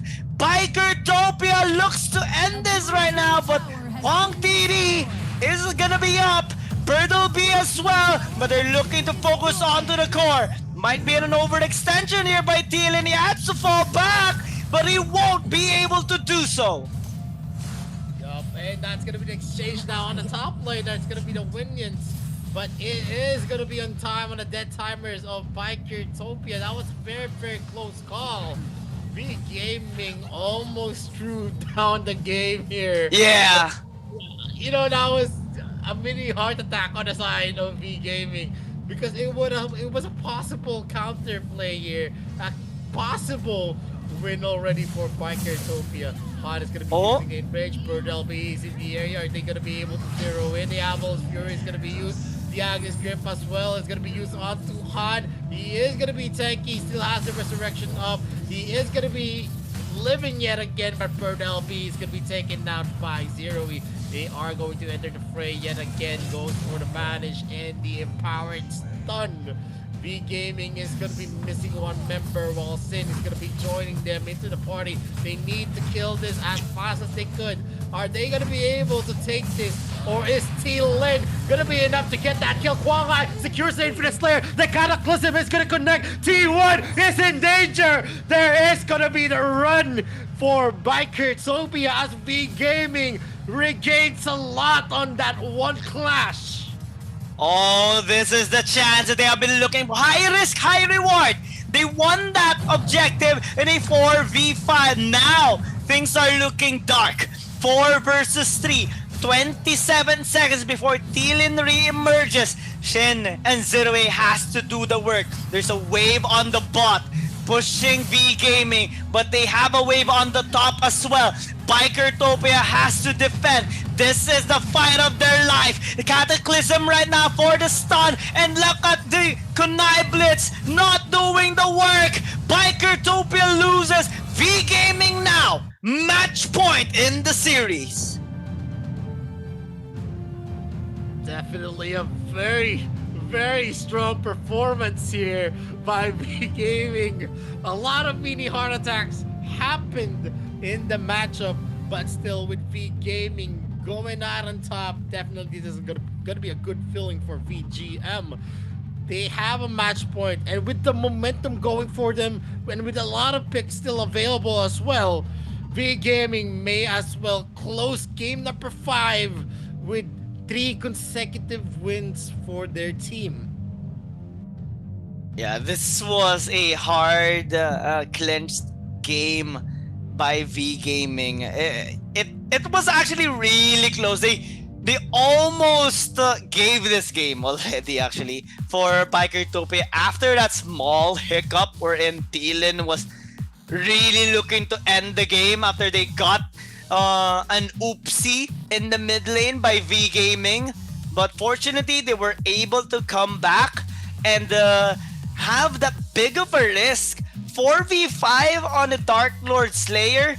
Props to Kwang Hai on his confidence, and he actually made it work. And with the Dark Lord Slayer, they broke it down the base of Bikertopia and clinched out the victory after, well, they did have numbers advantage, 4 versus 3, wherein Birdleby was actually defending their bot lane due to the waves crashing onto their core.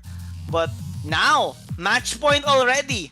It's everything on the line. V Gaming has the big opportunity to be the ones to battle against one team in the upper bracket finals. One more win away, but Bikertopia, I think they're gonna try hard to equalize again the score and try to extend this series again. Yeah, I mean, he had a lot of amazing plays there. And with the Infinite Slayer, Dark Lord Slayer actually being taken here with T-Lin and also T1, it was just impossible for Bikertopia to overcome the odds in the last play. In the 3 versus 4 defense was just too much. And we saw a lot of good things for V Gaming. They were the ones that are the aggressors. They actually went in for a lot of aggressive plays. They invaded the camp of T-Lin, not letting up, not letting him get the resources that he needs to actually pop off in the mid game. Yeah, this game was really jam-packed, actually. I like the execution of both teams. I like how they tried to counter each other, and it was more unpredictable than the other games that we have seen in this series. And props to Bikertopia as well. They almost got this win against V Gaming. If actually they got the kill earlier onto Han, they would have able to end this game already. But fortunately for V Game, they were able to successfully defend and came up with a clutch play on that Dark Lord Slayer. Now on match point though, after being able to exhaust a lot of flex picks, V Gaming still has a lot of heroes readily available because they use the Illumia in the mid lane, so they still have a lot of options here for Maris. Quite the opposite here for Bikertopia, especially that they still have to win 2 more games before we reach a possible game number 7. So it's not gonna be that easy for Bikertopia anymore, but it is still possible. I can say. Yeah, I mean, we've seen a lot of upsets before, and game number 5 has a surprise for us all. It's just about the compositions and how they're going to be able to play it, the rotations as well, who's going to have the advantage. Both of these teams play very, very well when they are aggressive and when they have the lead. And it is an underestimation to say that Bikertopia doesn't have the firepower to match up with V Gaming. It's just that the composition was just so good for VGM. They didn't let the the ADC, the Hayate, to actually farm up, and even if he wanted to, he cannot use the Kunai Blitz just because he can get bursted down in a matter of seconds. That's Yes. a Tulin. And then you also have the push coming in from the Illumian. You need the time, and there is also the Cataclysm that you get a picture perfect Cataclysm in some of the clashes because you need to group up. You need to defend the Alistair whenever he's using the Magic Prison, because usually the ones that actually caught out with the Magic Prison, you are going to be targeting that hero. And you can see on the stat line, it's a 10-21, a high kill game yet again. 11 kills in advantage for V Gaming. In terms of the goal, that's 7k onto the scoreboard of V Gaming. In terms of the towers, objectives as well, it all came crashing down to V Gaming yet again. All on their hands. Bikertopia was trailing all throughout game number 4. Yeah, impressive standing and performance as well by V Gaming overall. In terms of the economy, they had a really a good build up on their gold, and also on the damage department. Having Wong TD use the talent really worked for them, for V Gaming. This unorthodox lineup, and or at least uncommon, not that much preferred by other teams, was made work here by V Gaming. It really comes to show how strong they are and able to utilize these kinds of draft. And the MVP as well is gonna be Han. He actually was the one who kinda saved the day earlier for V Gaming after that small, or well, the big oopsie in the mid lane. If ever he was the one who fell down, then Bikertopia would have stolen that victory already from V Gaming. And he had a lot of impact in that game as well. 81 kill participation and relatively okay damage, but as well as the damage that he actually took, 40%. That is huge compared to all the damage that that Bikertopia actually threw in that game against V Gaming in an attempt to shut down Wong TD, Quang Hai, and Maris. Yeah, actually, I think they actually wanted to emulate the effectivity of the Magic Prison with the, the Agnes script coming in from the Roxy, and it just didn't play out well for, Bikertopia. It's just that it's so hard with Han actually in the area.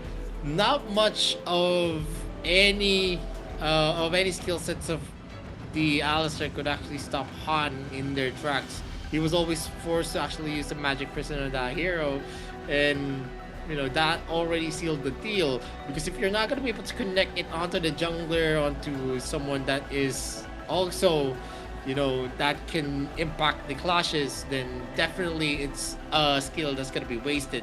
It's almost the same as the Agnes grip of the Roxy, because the Magic Prison is a skill set wherein you're just going to be standing there with the one that you're choking the life out of.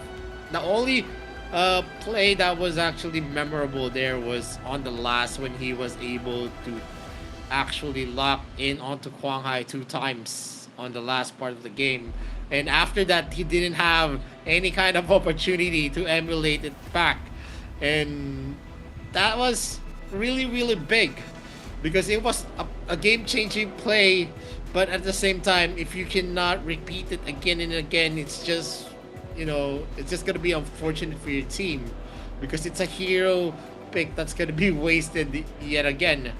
So in terms of the meta that we have right now, you need someone to be flexible. Actually, someone that can deal a lot of damage, can deal a lot of crowd controls, can deal a lot of utilities as well. So that's the difference of having an Alistair pick of in terms of being able to play it out against an Iggy, a Lorian. You also have the better picks like the Liliana. Raz could have been a better pick in that moment because of the burst ability that he has. Because if you want to actually use heroes like Roxy and Alistair, you better be sure you're going to be able to lock down on someone that is going to have an high impact on the other side of the team, like the Ellender, the Tullin as well.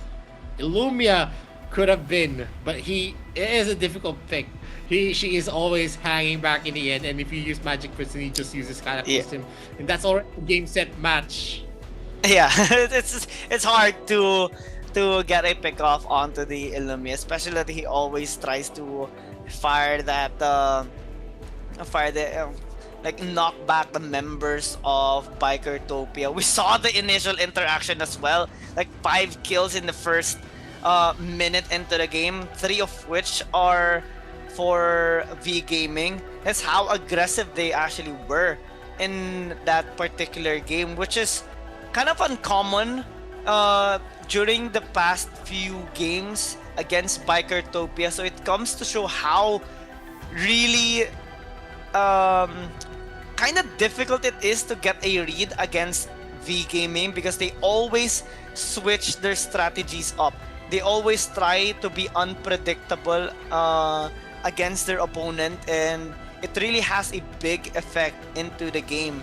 Now, and not only into their lineups, but also into their bans sometimes, and in their execution as well. So for Bikertopia to defeat them, they have to be able to get a proper reading. They have to catch them up. They almost had it during one interaction, but maybe in the next game more chances will happen and they will be able to follow it up in a better manner. There's still hope. I mean, anything can happen here in the series. If BRU can do it against them, right? Any team can do, and this has to be the stepping stone right now. Bikertopia, they have to go out of their shell. V Gaming is not an impossible team to beat. They have been beaten before in the AIC 2021. They got beaten by Bacon Time as well. It's just so difficult right now because of how well they have improved and how stable and consistent they are in the AIC 2022. But no team's perfect. No team's perfect. Here we see the global pick and bans now kinda getting more complicated for these teams, but they do have their pocket picks for sure. They're ready for this extended series.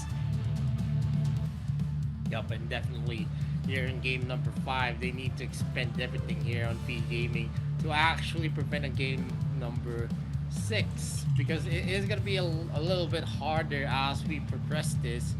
There's still a lot of picks that you can actually see here for the side of V Gaming. They haven't released the Roxy just yet.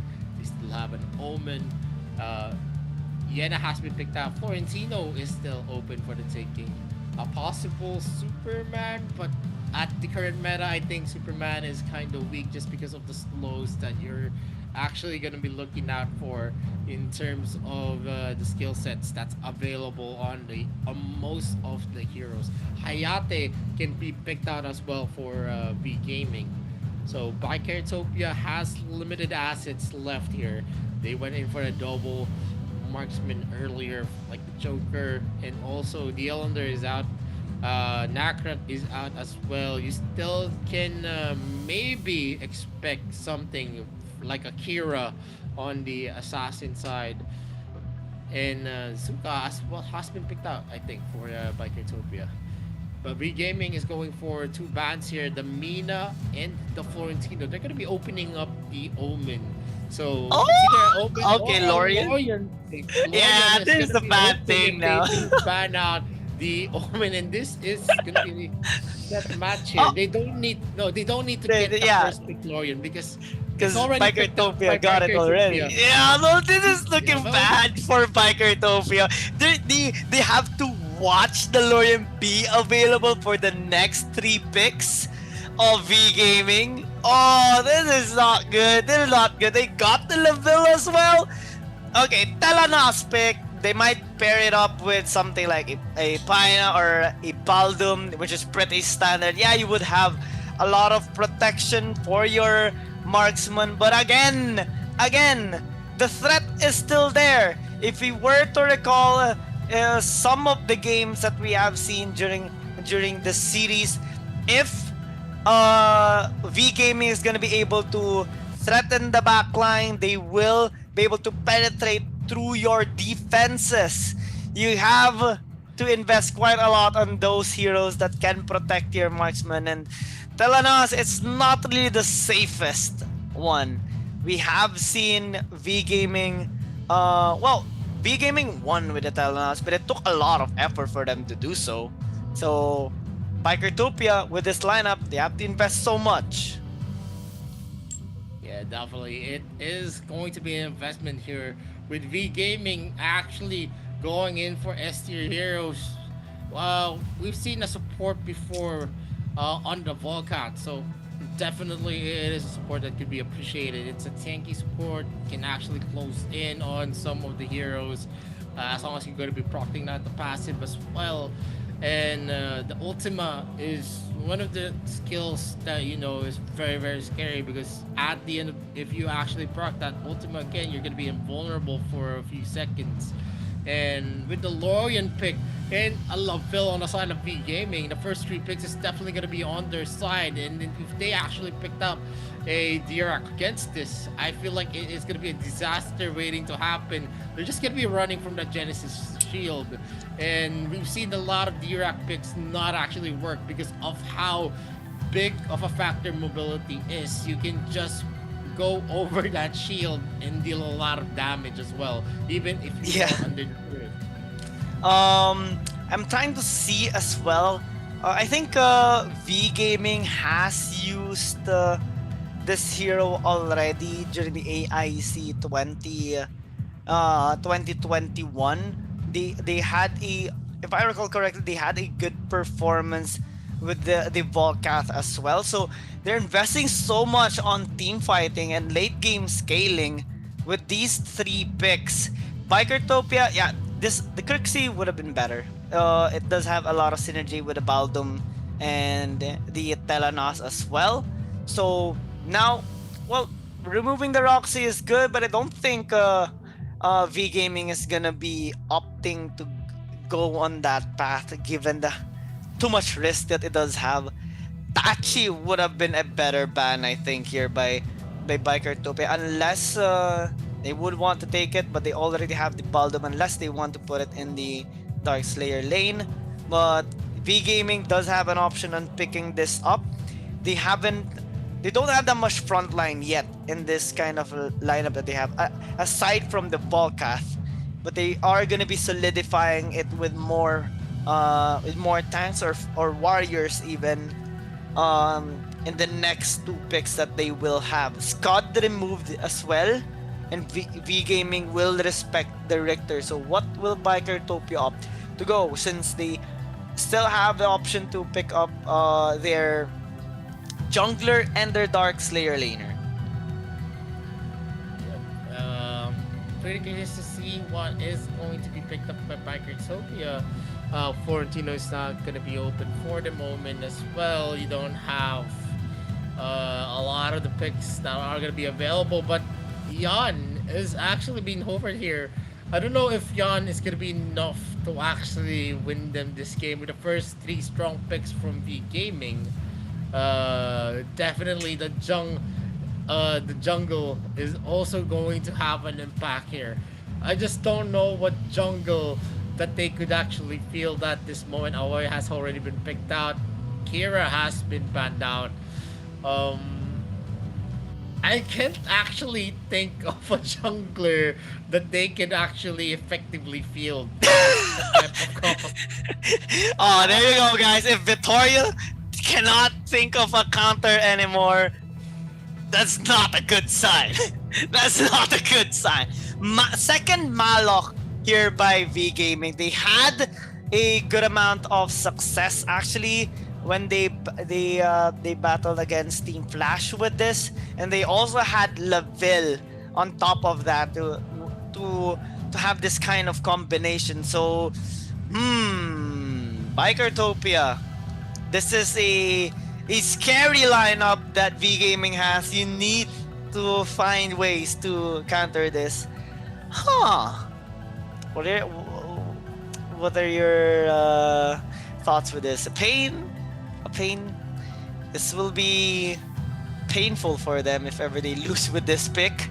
Cricknock might be better, but still, it's hard to battle against V Gaming with this.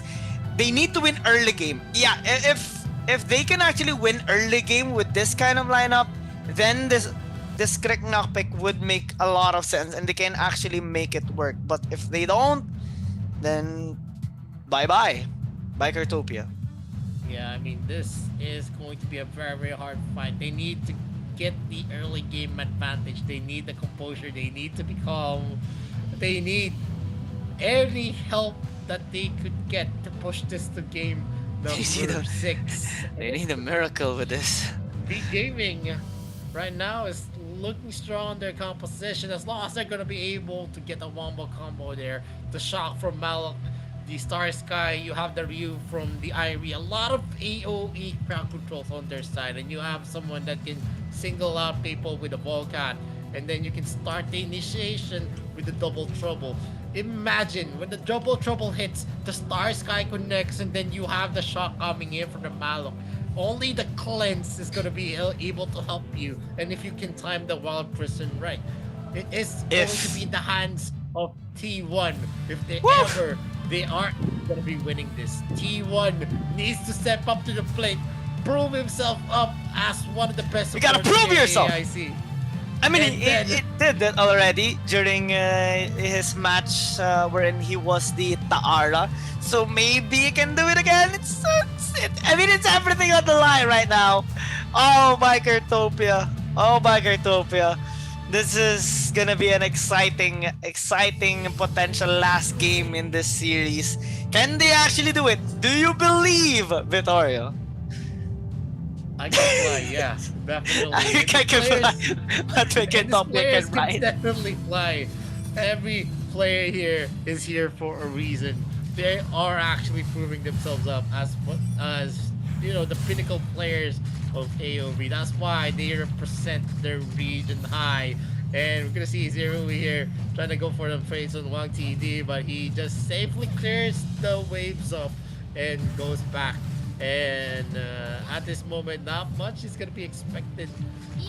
No bursting plays just yet. Only mistakes are going to be felt here, as the Seagull is gonna be secured here by T1. While on the top lane, the Irie and the Yan are going in for some exchanges. Mars is already with Kwanghai onto the mid lane, and as Pika and Burrell trade some flows, that is definitely something that they're going to be feeling. And with the empowered Boyer, Zerui is going to have the advantage against Wong TD.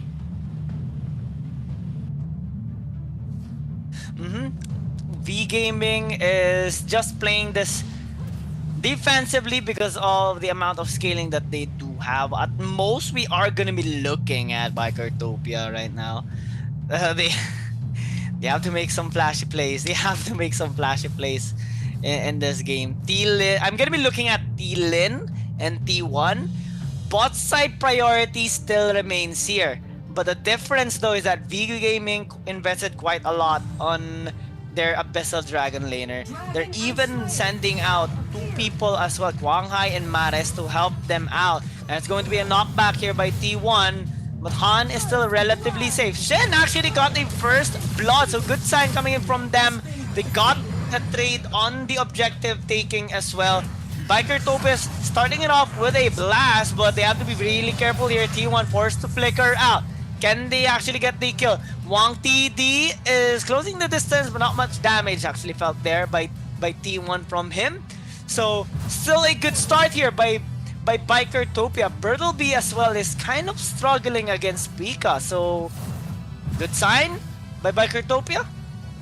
Yeah, definitely. This is gonna be a good sign in the matchup. With a lot of the dashes onto that Yan, he's gonna be able to avoid most of the skills of the Irie as long as he's gonna be able to time it right. And that's the advantage of the Yan over the Irie, who doesn't really have much to offer in the early parts of the game. And Wang TD is just gonna be clearing it up under the turret, as there is gonna be a rotation here from Bikertopia. They still have the advantage on the early parts of the game.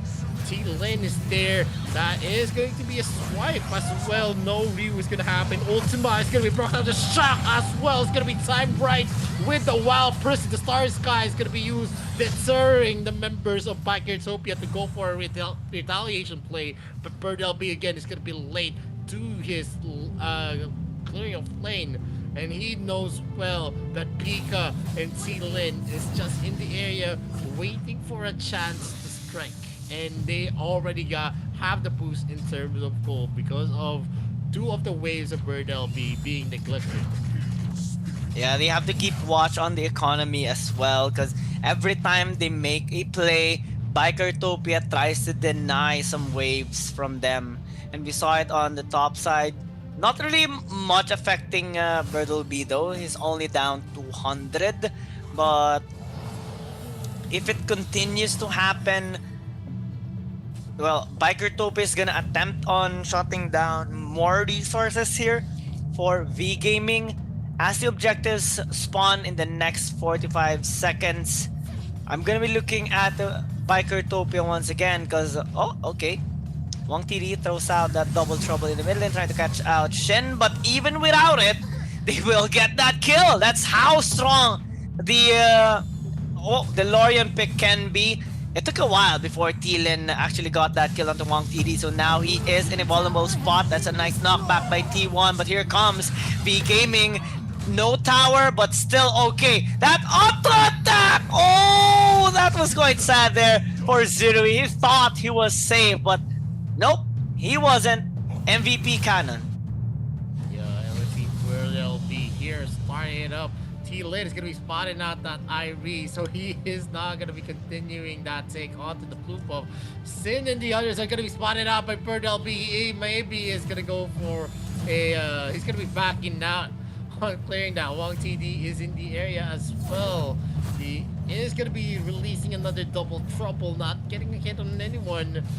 But he is going to be spotted here. Sin is going hard. Orb is going to be procced up.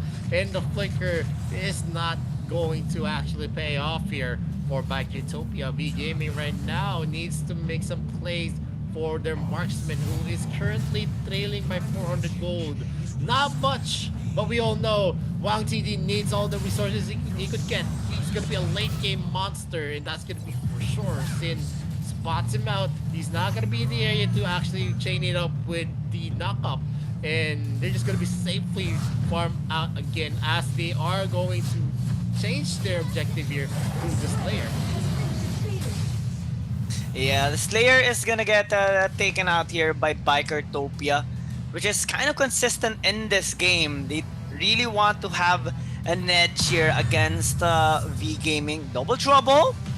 Oh, it actually connected onto T-Lin and immediate follow-up. Oh, that was quite sad for T-Lin. He just wanted to clear out the wave here in the mid, and now the tower will fall down.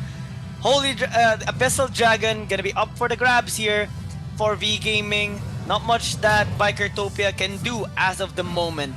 The aggression is being denied here, but topside, Han almost got taken out, but he is trying to survive. Wild Prison keeping him for longer, but it might actually delayed his killing, but they still get that kill and a tower onto the top. So Bikertopia again finding ways to get some resources here against V Gaming.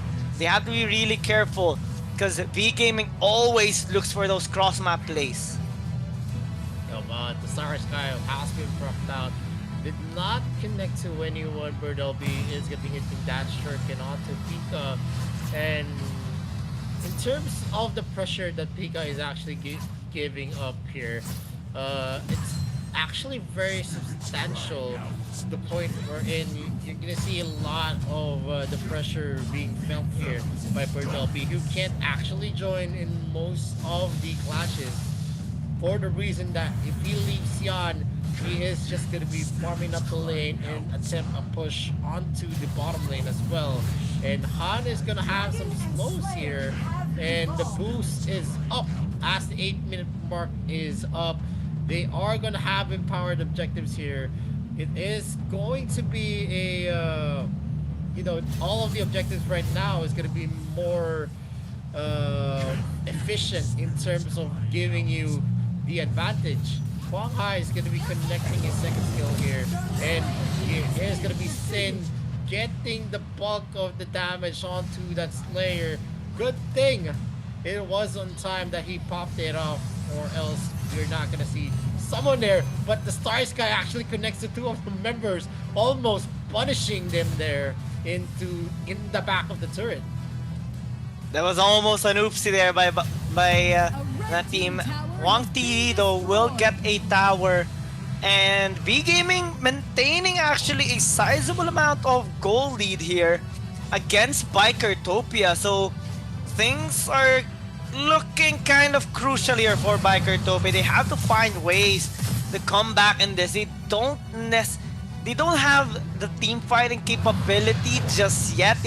Again, we talked about this. It has to be T1 making the crucial plays. He had made some on the top side, but not really on a 5 versus 5 team fight yet. Now with the Doombringer spawn into the mid, we're seeing Bertelby split pushing onto the top side. Well, Bikertopia does have some option here onto the Dragon. That's a nice follow-up by T1. But here comes Han as well.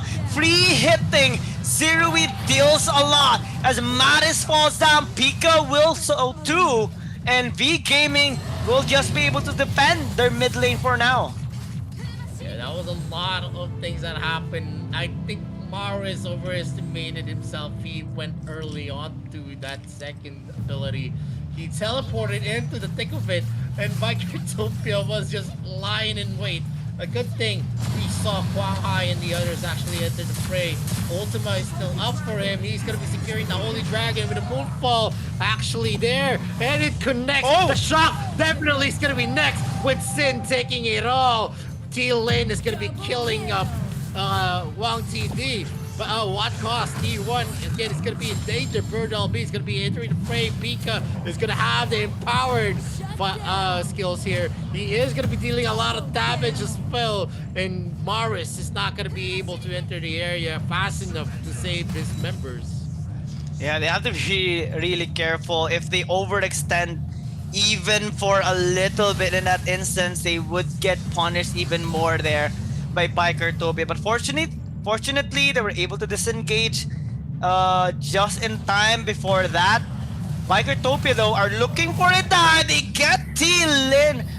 And it's a bit of an overextension, actually, for Bikertopia. They need to avoid those kinds of instances. Good attempt on split push, though. But I think they should avoid making those cross-map plays if they don't have information on where V Gaming is, because losing a member will allow V Gaming to just take more objectives. 5 seconds before T-Lin re-emerges, V Gaming is already eyeing on this Infinite Slayer. And because T-Lin is dead, they can't actually contest this at all. They're trying onto the bot side though. Bertelby is getting engaged, but a quick back off there allows them to at least get that objective, while Bikertopia took a tower. Sin is going to be recalling safely. They were not able to bait Bertelby, but that's already a big win for them as Pika takes the second tier turret here in the bottom lane. They need to take more objectives for their own. Maris is going to be spotting out T1 here. He's going to use a wild charge to actually gain some vision onto that brush. More of the rotations are now going to be focused onto the mid lane as the first tier turret is still alive and well for V Gaming, while a push onto the bot lane is direly needed for the side of V Gaming. The double trouble is going to get a hit onto the Zerui, and more resources are actually being taken here by Kertopia. They actually have the advantage in terms of being able to rotate very, very well for themselves. The Doombringer is going to be spawned here at top lane. Maybe a force rotate is going to happen for Kertopia because they need to protect that. As we see here, is there. Maris goes in hot. Star Sky is going to be propped up. The flicker, the Star Sky is not going to connect because the flicker from Sin is ready. Pika is going in hot, going in, and the shock is going to be used to get that slow. Slitty Lin is going to be the casualty here. As we see Burdell be going in hot, Pika is not going to be the one that finishes off the members of V Gaming as he gets taken out by Wang TD. They're now knocking in the second tier surge here in the mid lane, gaining a lot of advantages as we see Wang TD going in for a push as well on the outer turret on the top lane. Bottom lane wave is going to be on the side of Kertopia, but it doesn't matter much because no one's going to be able to capitalize on that. Yeah, that was a crucial moment there in that clash. Kertopia, I think Maris has been the sacrificial lamb here for V Gaming, making those suicide plays for the team fight. Well, even if it does die, his teammates are always there to at least trade it out for them and make most of that situation. That was a nice dive coming in from the side of Kertopia as well. A good attempt on the flank, but unfortunately, Quang Hai was just like riding on his horse and swinging his sword onto everybody, and Kertopia couldn't handle all those sustain as well. He is just too tanky in that fight. Yeah, a lot of AoE crowd controls are definitely on the side of V Gaming. So in terms of the clashes, it's always going to be on their side. You also have the sustainability of Quang Hai. Han can actually sustain some damage as well, and when the Ryu from Burdell B is actually procced out, it works out well for them because they're going to be able to tank. We're going to see Maris actually spawning out the members here of Kertopia who wants to make a play on the bottom lane, because if they get the kill, they know that they can go straight up and get the push. Sin is going to be slowed here. There's a lot of information from Han that there's someone hiding there. Quang Hai is going to be using the Ultima to actually go for his kill shots. He is going to be able to use that and hit T-Lin. And no! This is going to be taken down by Quang Hai. Pika trades it out. He is going to be doing his best. Maris is going to be killed. Wang TD is dealing a lot of damage. And this might be a wipeout. T1 as well. And it's a victory parade here for V Gaming as they're now going to be sealing this series 4-1. Of an impressive feat here by V Gaming. I mean, Kertopia had one in them, but they did not let them get another one. V Gaming with this draft, I mean, we already kind of saw this coming. V Gaming having a clear advantage in the draft due to them having the possible Lorien pick, but my oh my, in this game, they really made most out of it, and Kertopia could not defend anymore. It was a good attempt though. Some of the picks were actually quite amazing, especially coming in there from T1, but it was not enough for them to snowball. They don't have a team, that much of a team fighting base composition to counter those from V Gaming, so kind of sad to see them losing here right now. They had a lot of potential, but V Gaming is a clear different team right now. They have so much to offer in the AIC 2022, and they basically showcased everyone why they are deserving to remain in the upper bracket. And now moving on towards the upper bracket finals against one team. They're very psyched about this for sure. Combinations of the draft we already expected on a lot of the wombo combos for them. That's a lot of AoE crowd controls. The Ryu from the Irie, you have the Shock, you have the Star Sky, you have the starter with the Double Trouble as well. You have some stunts onto Quang Hai, and that affected a lot in terms of they were able to get a lot on the trades, and even with the heroic performance coming in from Pika, it was just not enough to sustain them. And it's very, very unfortunate for Packetopia, but they still have a chance in the lower bracket. We're not saying goodbye to them just yet. They still have a chance to get back and maybe have a chance on the championships. And moving forward, this was a very crazy series, a dominating game. Crazy one indeed. For gaming.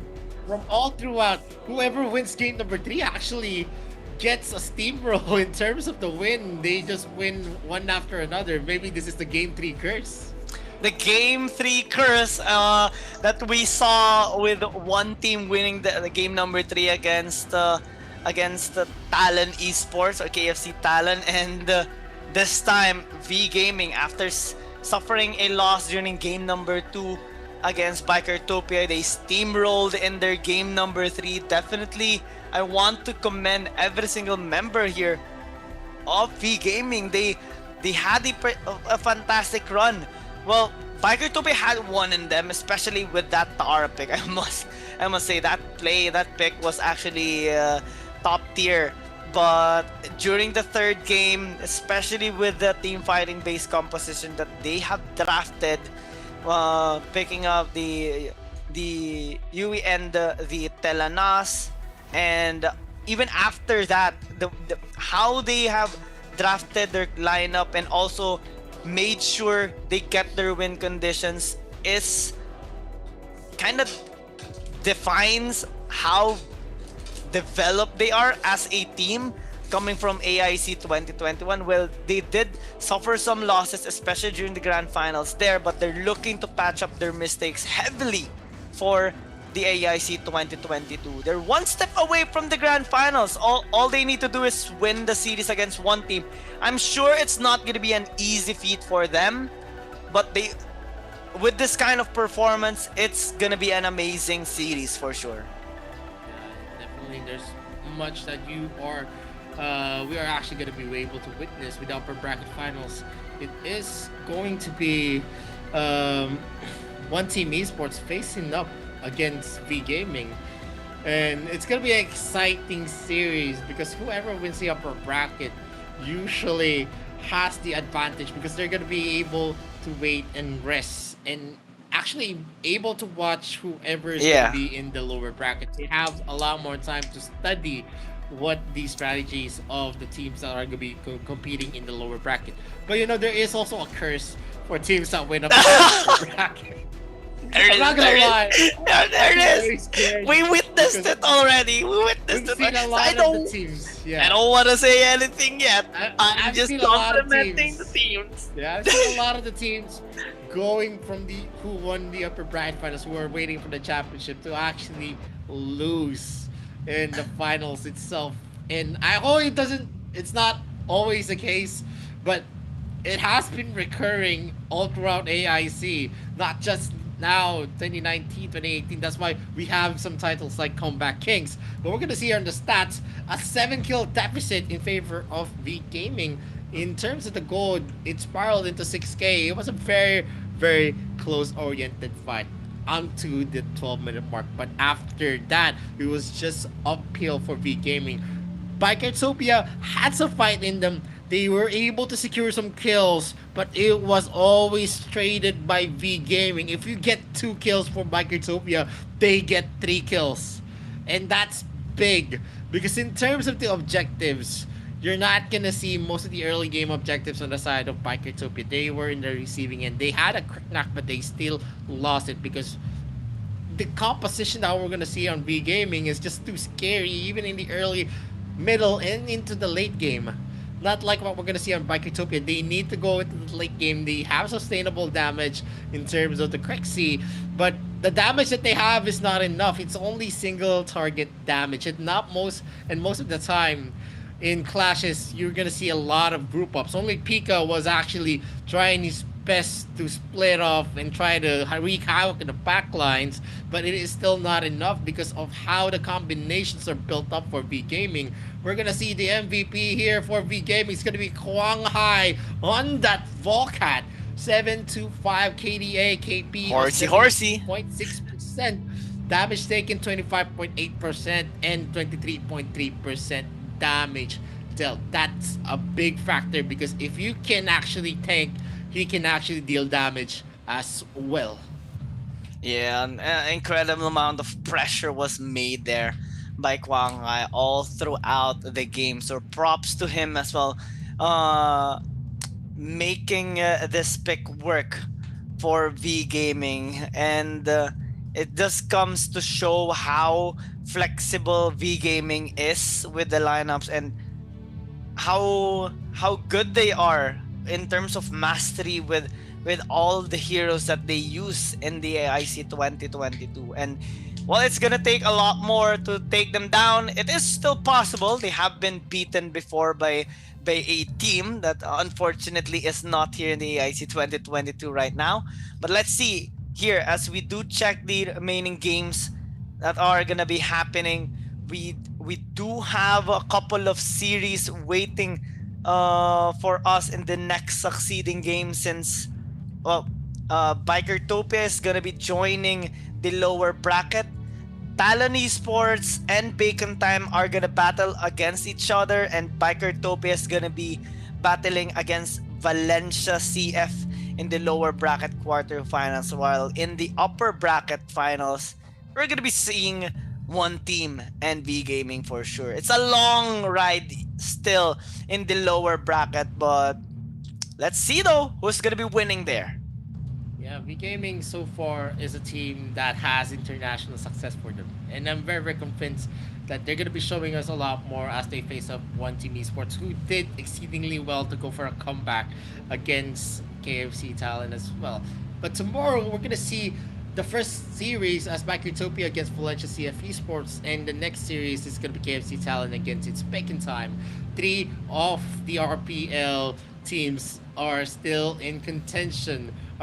Are we still gonna see some of the RPL teams move forward into the lower bracket semifinals, or are we gonna see some of the RPL teams already say goodbye? It's already inevitable for the second series, but BCF still has a chance to prove that RPL is still the region where we're gonna see a lot of supremacy in terms of the gameplay that they showed us. But Bikertopia showed a lot of good things in the series that was fought today. It's just unfortunate that V Gaming was, their matchups and V Gaming was a lot more stronger. But before anything else, before we move on to more matches here in the AIC 2022, we are now going to be saying goodbye to everyone.